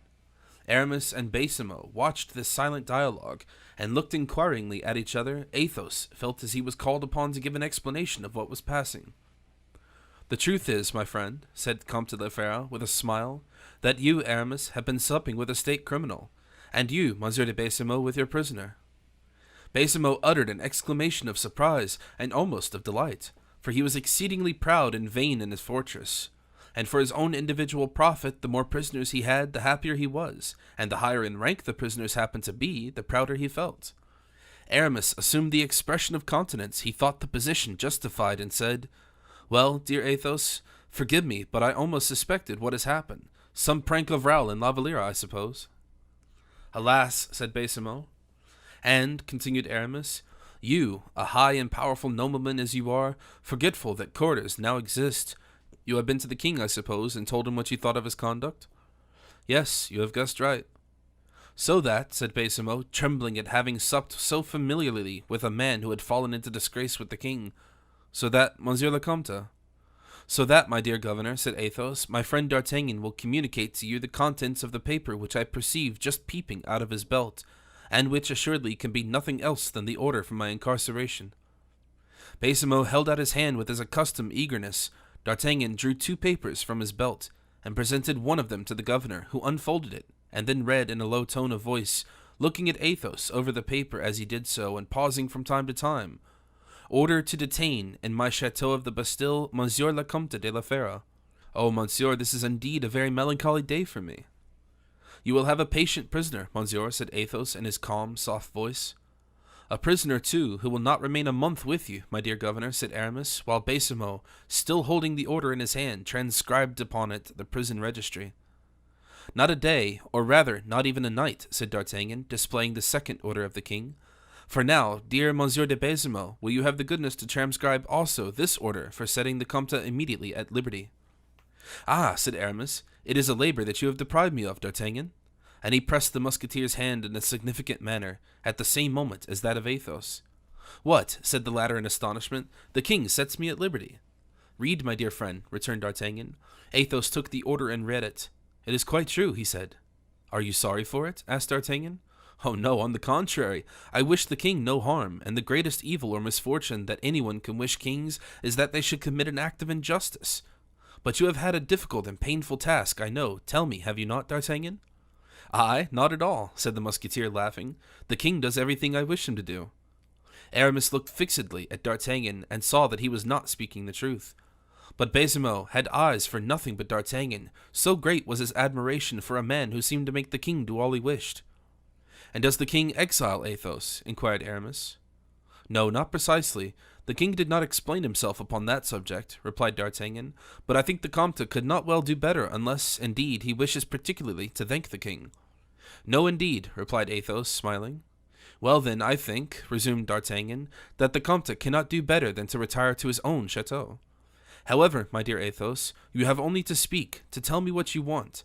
If any particular place of residence is more agreeable to you than another, I am influential enough perhaps to obtain it for you." "No, thank you," said Athos. "Nothing could be more agreeable to me, my dear friend, than to return to my solitude beneath my noble trees on the banks of the Loire. If heaven be the overruling physician of the evils of the mind, nature is a sovereign remedy. And so, monsieur," continued Athos, turning again towards Baisemeaux, "I am now free, I suppose?" "Yes, Monsieur le Comte, I think so, at least I hope so," said the governor, turning over and over again the 2 papers in question. "Unless, however, Monsieur d'Artagnan has a third order to give me." "No, my dear Baisemeaux, no," said the musketeer. "The second is quite enough, but we will stop there, if you please." "Ah, Monsieur le Comte," said Baisemeaux, addressing Athos, "you do not know what you are losing. I should have placed you among the 30-franc prisoners. Like the generals, what am I saying? I mean the 50 francs, like the princes, and you would have supped every evening as you have done tonight." Allow me, monsieur, said Athos, to prefer my own simpler fare. And then, turning to D'Artagnan, he said, Let us go, my dear friend. Shall I have the greatest of all pleasures for me, that of having you as my companion? To the city gate only, replied D'Artagnan, after which I will tell you what I told the king. I am on duty. And you, my dear Aramis, said Athos, smiling, will you accompany me? La Fera is on the road to Vannes. Thank you, my dear friend, said Aramis, but I have an appointment in Paris this evening, and I cannot leave without very serious interest suffering by my absence. In that case, said Athos, I must say adieu and take my leave of you.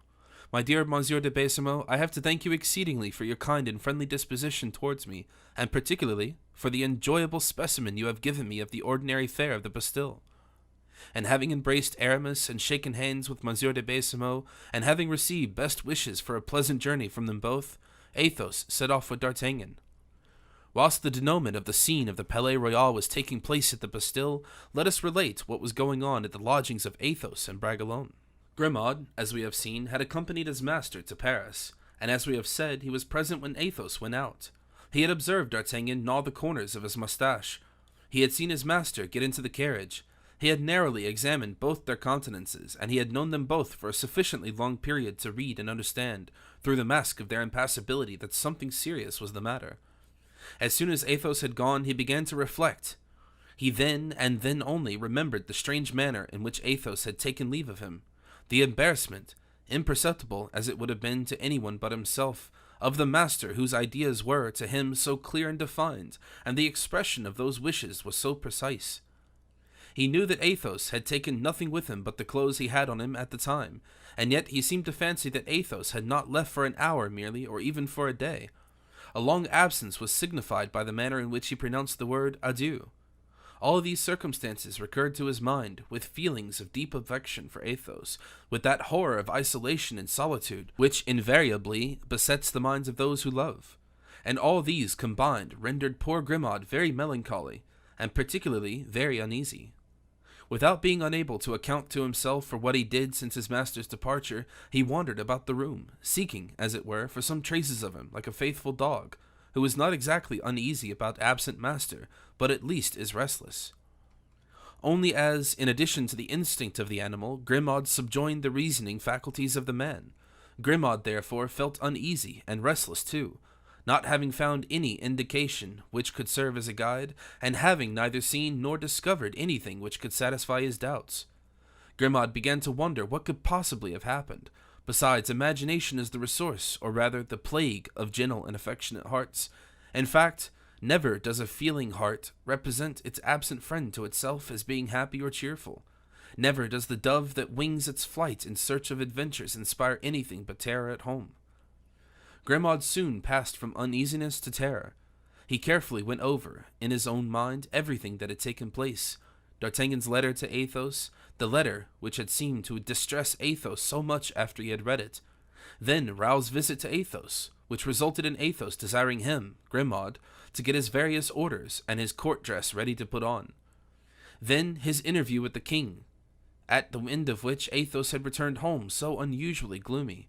Then the explanation between the father and the son, at the termination of which Athos had embraced Raoul with such sadness of expression, while Raoul himself went away equally weary and melancholy. And finally D'Artagnan's arrival, biting, as if he were vexed, the end of his moustache, and leaving again in the carriage, accompanied by the Comte de la Fera. All this composed a drama in 5 acts very clearly, particularly so analytical an observer as Grimaud. The first steps he took was to search in his master's coat for Monsieur d'Artagnan's letter.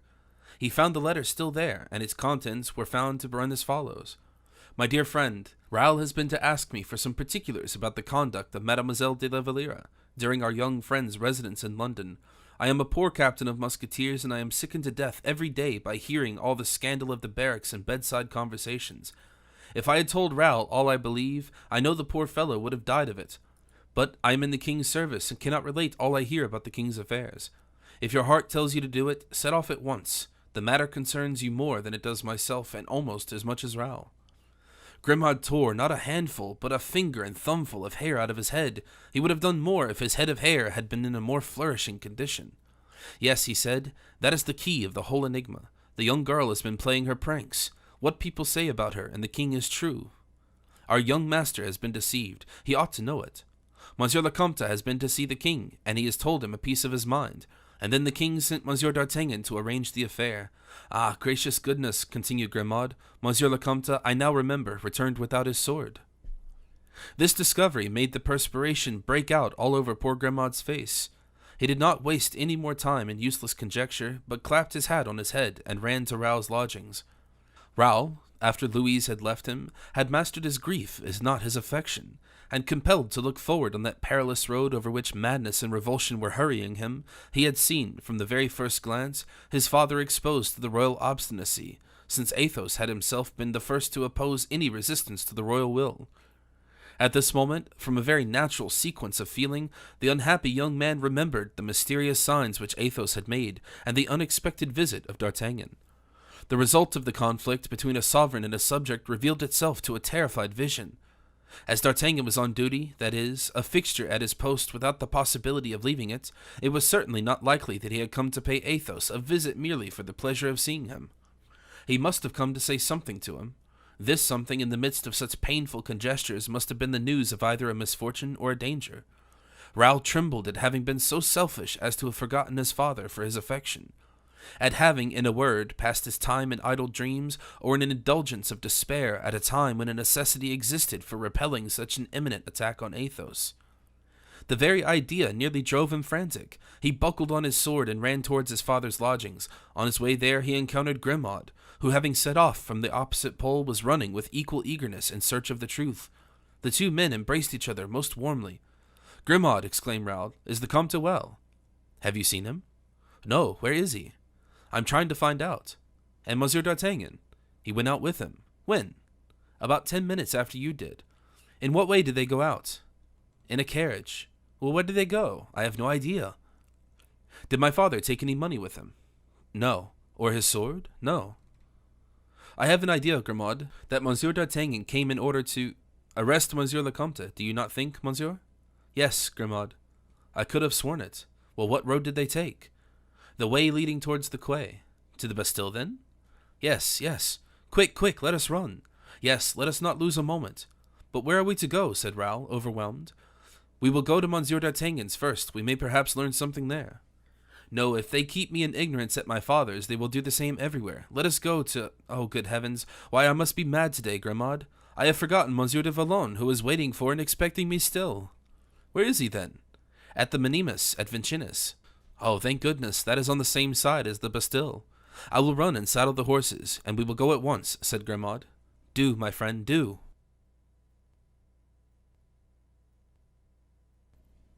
Chapter 66, in which Porthos is convinced without having understood anything. The good and worthy Porthos, faithful to all the laws of ancient chivalry, had determined to wait for Monsieur de Saint Aignan until sunset, and as Saint Aignan did not come, as Raoul had forgotten to communicate with his second, and as he found that waiting so long was very wearisome, Porthos had desired one of the gatekeepers to fetch him a few bottles of good wine and a good joint of meat, so that at least he might pass away the time by means of a glass or two and a mouthful of something to eat. He had just finished when Raoul arrived, escorted by Grimaud, both of them riding at full speed. As soon as Porthos saw the two cavaliers riding at such a pace along the road, he did not for a moment doubt but that they were men as he was expecting, and he rose from the grass upon which he had been indolently reclining and began to stretch his legs and arms, saying, "See what it is to have good habits. The fellow has finished by coming, after all. If I had gone away, he would have found no one here and would have taken advantage of that." He then threw himself into a martial attitude and drew himself up to the full height of his gigantic stature. But instead of Saint Aignan, he saw only Raoul, who with the most despairing gestures accosted him by crying out, "Pray forgive me, my dear friend, I am almost wretched." "Raoul," cried Porthos. "You have been angry with me?" said Raoul, embracing Porthos. "I? What for?" "For having forgotten you, but I assure you my head seems utterly lost. If you only knew." "You have killed him?" "Who?" "Saint Aignan, or if that is not the case, what is the matter?" "The matter is that Monsieur le Comte de la Fère has by this time been arrested." Porthos gave a start that would have thrown down a wall. "Arrested?" he cried. "By whom?" "By D'Artagnan." "It is impossible," said Porthos. "My dear friend, it is perfectly true." Porthos turned towards Grimaud, as if he needed a second confirmation of the intelligence. Grimaud nodded his head. And where have they taken him? Probably to the Bastille. And what makes you think that? As we came along, we questioned some persons who saw the carriage pass, and others who saw it enter the Bastille. Oh, muttered Porthos. What do you intend to do? Inquired Raoul. I? Nothing. Only I will not have Athos remain at the Bastille. Do you know, said Raoul, advancing nearer to Porthos, that the arrest was made by order of the king? Porthos looked at the young man as if to say, what does that matter to me? This dumb language seemed so eloquent of meaning to Raoul that he did not ask any other questions. He mounted his horse again, and Porthos, assisted by Grimaud, had already done the same. Let us arrange our plan of action, said Raoul. Yes, returned Porthos, that is the best thing we can do. Raoul sighed deeply and then paused suddenly. What is the matter? Asked Porthos. Are you faint? No, only I feel how utterly helpless our position is. Can we three pretend to go and take the Bastille?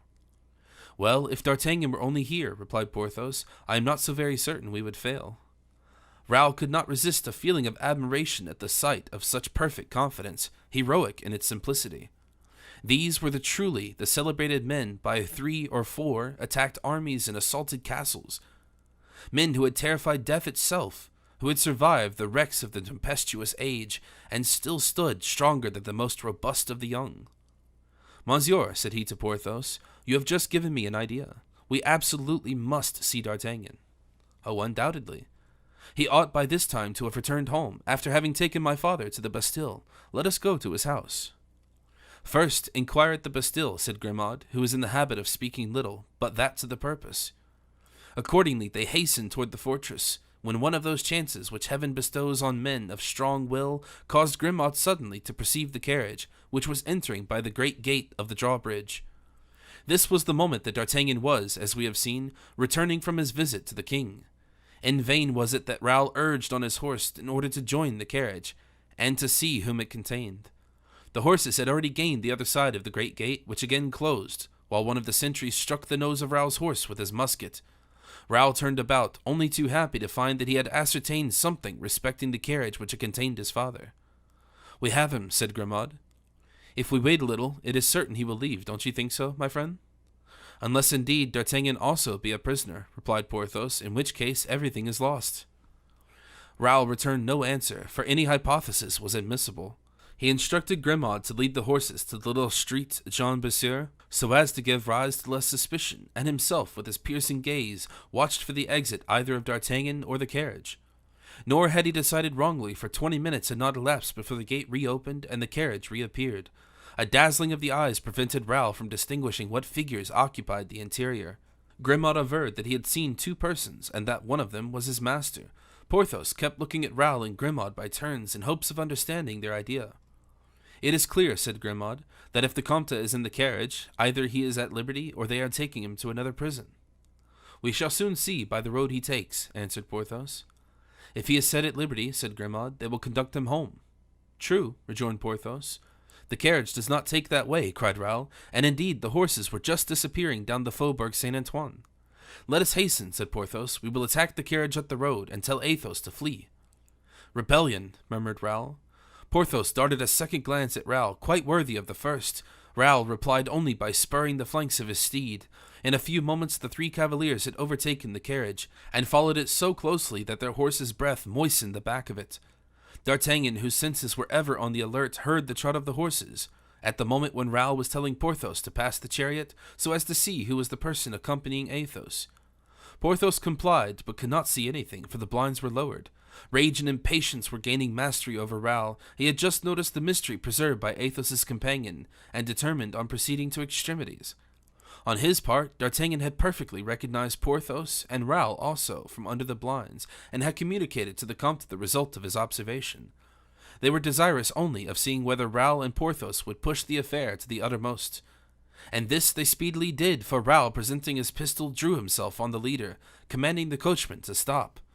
Porthos seized the coachman and dragged him from his seat. Grimaud had already hold of the carriage door. Raoul threw open his arms, exclaiming, Monsieur le Comte, Monsieur le Comte. Ah, is it you, Raoul? Said Athos, intoxicated with joy. Not bad indeed, added D'Artagnan with a burst of laughter, and they both embraced the young man and Porthos, who had taken possession of them. My brave Porthos, best of friends, cried Athos, it is still the same old way with you. He is still only 20, said D'Artagnan. Brave Porthos. Confound it, answered Porthos, slightly confused. We thought you were being arrested. While, rejoined Athos, the matter in question was nothing but my taking a drive in Monsieur d'Artagnan's carriage.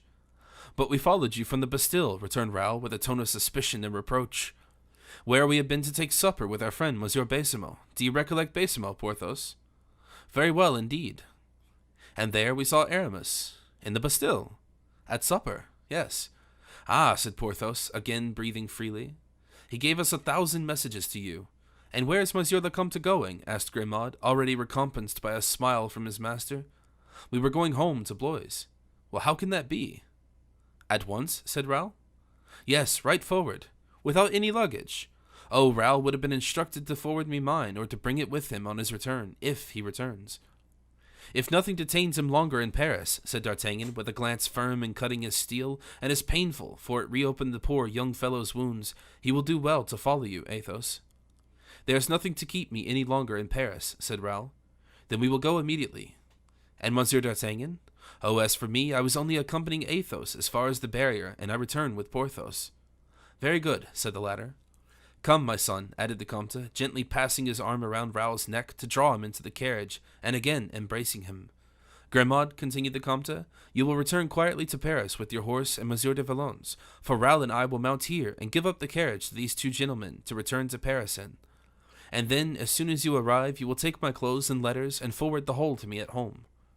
But, observed Raoul, who was anxious to make the Comte converse, when you return to Paris there will not be a single thing there for you, which will be very inconvenient. I think it will be a very long time, Raoul, ere I return to Paris. The last sojourn we have made there has not been of a nature to encourage me to repeat it. Raoul hung down his head and said not a word more. Athos descended from the carriage and mounted the horse which had brought Porthos, and which seemed no little pleased at the exchange. Then they embraced and clasped each other's hands, and interchanged 1,000 pledges of eternal friendship. Porthos promised to spend a month with Athos at the first opportunity. D'Artagnan engaged to take advantage of his first leave of absence. And then, having embraced Raoul for the first time, "To you, my boy," said he, "I will write." Coming from D'Artagnan, who he knew wrote very seldom, these words expressed everything. Raoul was moved even to tears. He tore himself away from the musketeer and departed. D'Artagnan rejoined Porthos in the carriage. "Well," said he, "my dear friend, what a day we have had." "Indeed we have," answered Porthos. "You must be quite worn out." "Oh, not quite. However, I shall retire early to rest, so as to be ready for tomorrow." "And wherefore?" "Why, to complete what I have begun." "You make me shudder, my friend. You seem to me quite angry. What the devil have you begun which is not finished?" "Listen, Raoul has not fought, but I must fight." "With whom? With the king?" "How?" exclaimed Porthos, astonished. "With the king?" "Yes, I say, you great baby, with the king." "I assure you, it is with Monsieur de Saint-Aignan." "Look now, this is what I mean. You draw your sword against the king in fighting with this gentleman." "Ah," said Porthos, staring, "are you sure of it?" "Indeed I am." "What in the world are we to do, then?" "We must try and make a good supper, Porthos. The captain of the musketeers keeps a tolerable table. There you will see the handsome Saint-Aignan, and will drink his health." "I!" cried Porthos, horrified. "What?" said D'Artagnan. "You refuse to drink the king's health." "But, body alive, I am not talking to you about the king at all. I am speaking of Monsieur de Saint-Aignan." "But when I repeat that it is the same thing." "Ah, well, well," said Porthos, overcome. "You understand, don't you?" "No," answered Porthos, "but 'tis all the same."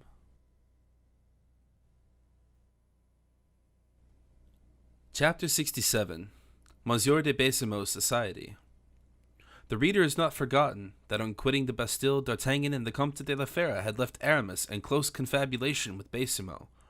When once these two guests had departed, Baisemeaux did not in the least perceive that the conversation suffered by their absence. He used to think that wine after supper, and that of the Bastille in particular, was excellent, and that it was a stimulation quite sufficient to make any honest man talkative. But he little knew his greatness, who was never more impenetrable than at dessert. His greatness, however, perfectly understood Monsieur de Baisemeaux when he reckoned on making the governor discourse by the means which the latter regarded as efficacious. The conversation, therefore, without flagging in appearance, flagged in reality. For Baisemeaux not only had it nearly all to himself, but further kept speaking only that of singular events, the incarceration of Athos, followed by so prompt an order to set him again at liberty. Nor, moreover, had Baisimo failed to observe that the 2 orders of arrest and of liberation were both in the king's hand. But then the king would not take the trouble to write similar orders except under pressing circumstances. All this was very interesting, and above all, very puzzling to Baisimo.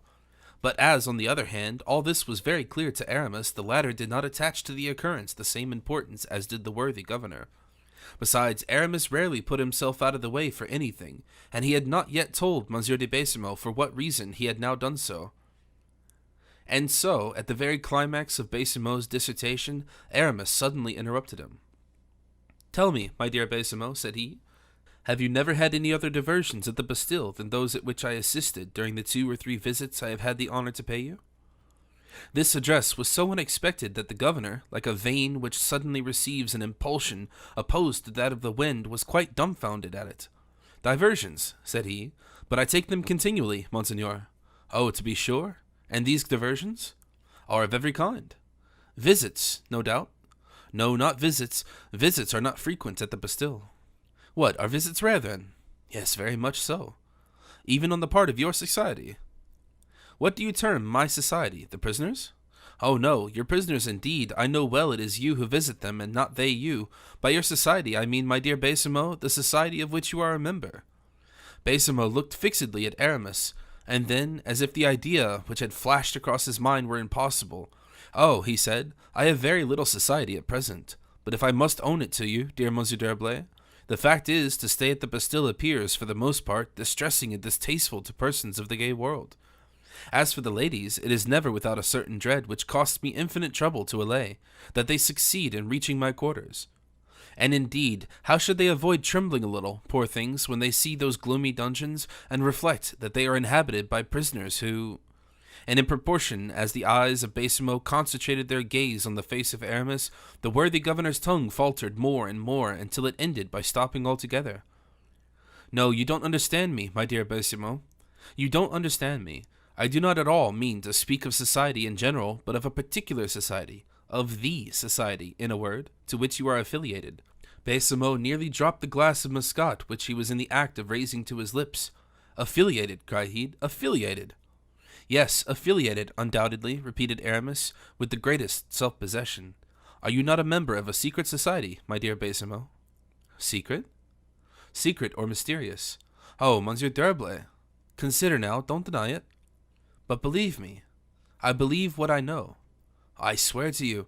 "Listen to me, my dear Baisimo. I say yes, you say no. One of us 2 necessarily says what is true, and the other it inevitably follows what is false." "Well, and then?"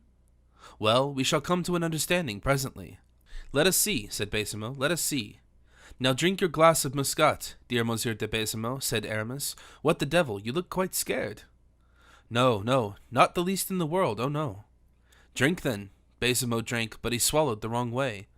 "Well," resumed Aramis, "if, I say, you are not a member of a secret or mysterious society, which you like to call it, the epithet is of no consequence.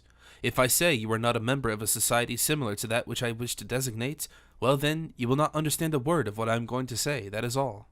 "Oh, be sure beforehand that I shall not understand anything."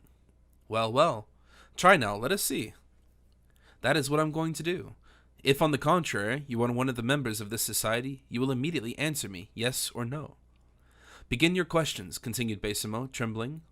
"You will agree, dear Monsieur de Baisimo," continued Aramis with the same impassibility, "that it is evident a man cannot be a member of a society. It is evident that he cannot enjoy the advantages it offers to the affiliated without being himself bound to certain little services." "In short," stammered Baisimo, "that would be intelligible if—" "Well," resumed Aramis, "there is in the society of which I speak, and of which, as it seems, you are not a member—" "Allow me," said Baisimo, "I should not like to say absolutely." "There is an engagement entered into by all the governors and captains of fortresses affiliated to the order." Baisimo grew pale. "Now the engagement," continued Aramis firmly, "is of this nature." Baisimo rose, manifesting unspeakable emotion. "Go on, dear Monsieur d'Herblay, go on," said he. Aramis then spoke, or rather recited, the following paragraph in the same tone as if he had been reading it from a book. "The aforesaid captain or governor of a fortress shall allow to enter, when need shall arise, and on demand of the prisoner, a confessor affiliated to the order." He stopped. Baisimo was quite distressing to look at, being so wretchedly pale and trembling. "Is that not the text of the agreement?" quietly asked Aramis. "Monseigneur," began Baisemeaux. "Ah, well, you begin to understand, I think." "Monseigneur," cried Baisemeaux, "do not trifle so with my unhappy mind. I find myself as nothing in your hands, if you have the malignant desire to draw from me the little secrets of my administration." "Oh, by no means, pray undeceive yourself, dear Monsieur Baisemeaux. It is not the little secrets of your administration, but those of your conscience that I aim at." "Well then, my conscience be it, dear Monsieur d'Herblay, but have some consideration for the situation I am in, which is no ordinary one."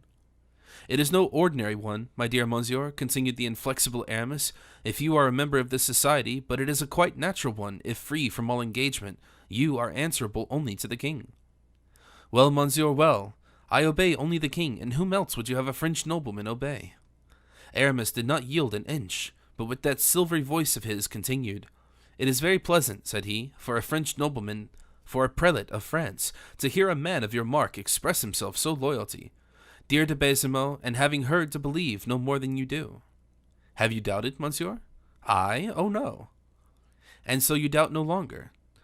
"I have no longer any doubt that such a man as you, monsieur," said Aramis gravely, "does not faithfully serve the masters whom he voluntarily chose for himself." "Masters!" cried Baisemeaux. "Yes, masters, I said."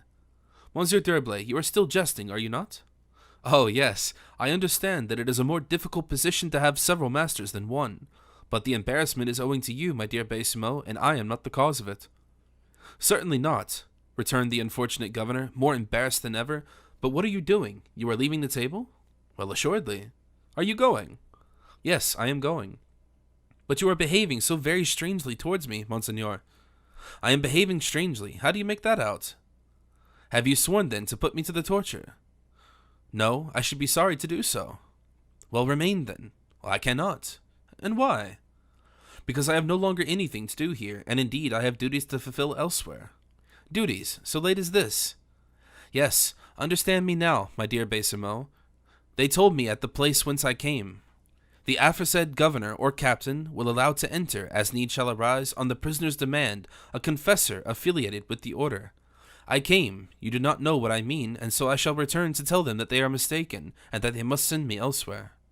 "What, you are—" cried Baisemeaux, looking at Aramis almost in terror. "The confessor affiliated to the order," said Aramis, without changing his voice. But, gentle as the words were, they had the same effect on the unhappy governor as a clap of thunder. Baisemeaux became livid, and it seemed to him as if Aramis's beaming eyes were two forks of flame piercing to the very bottom of his soul.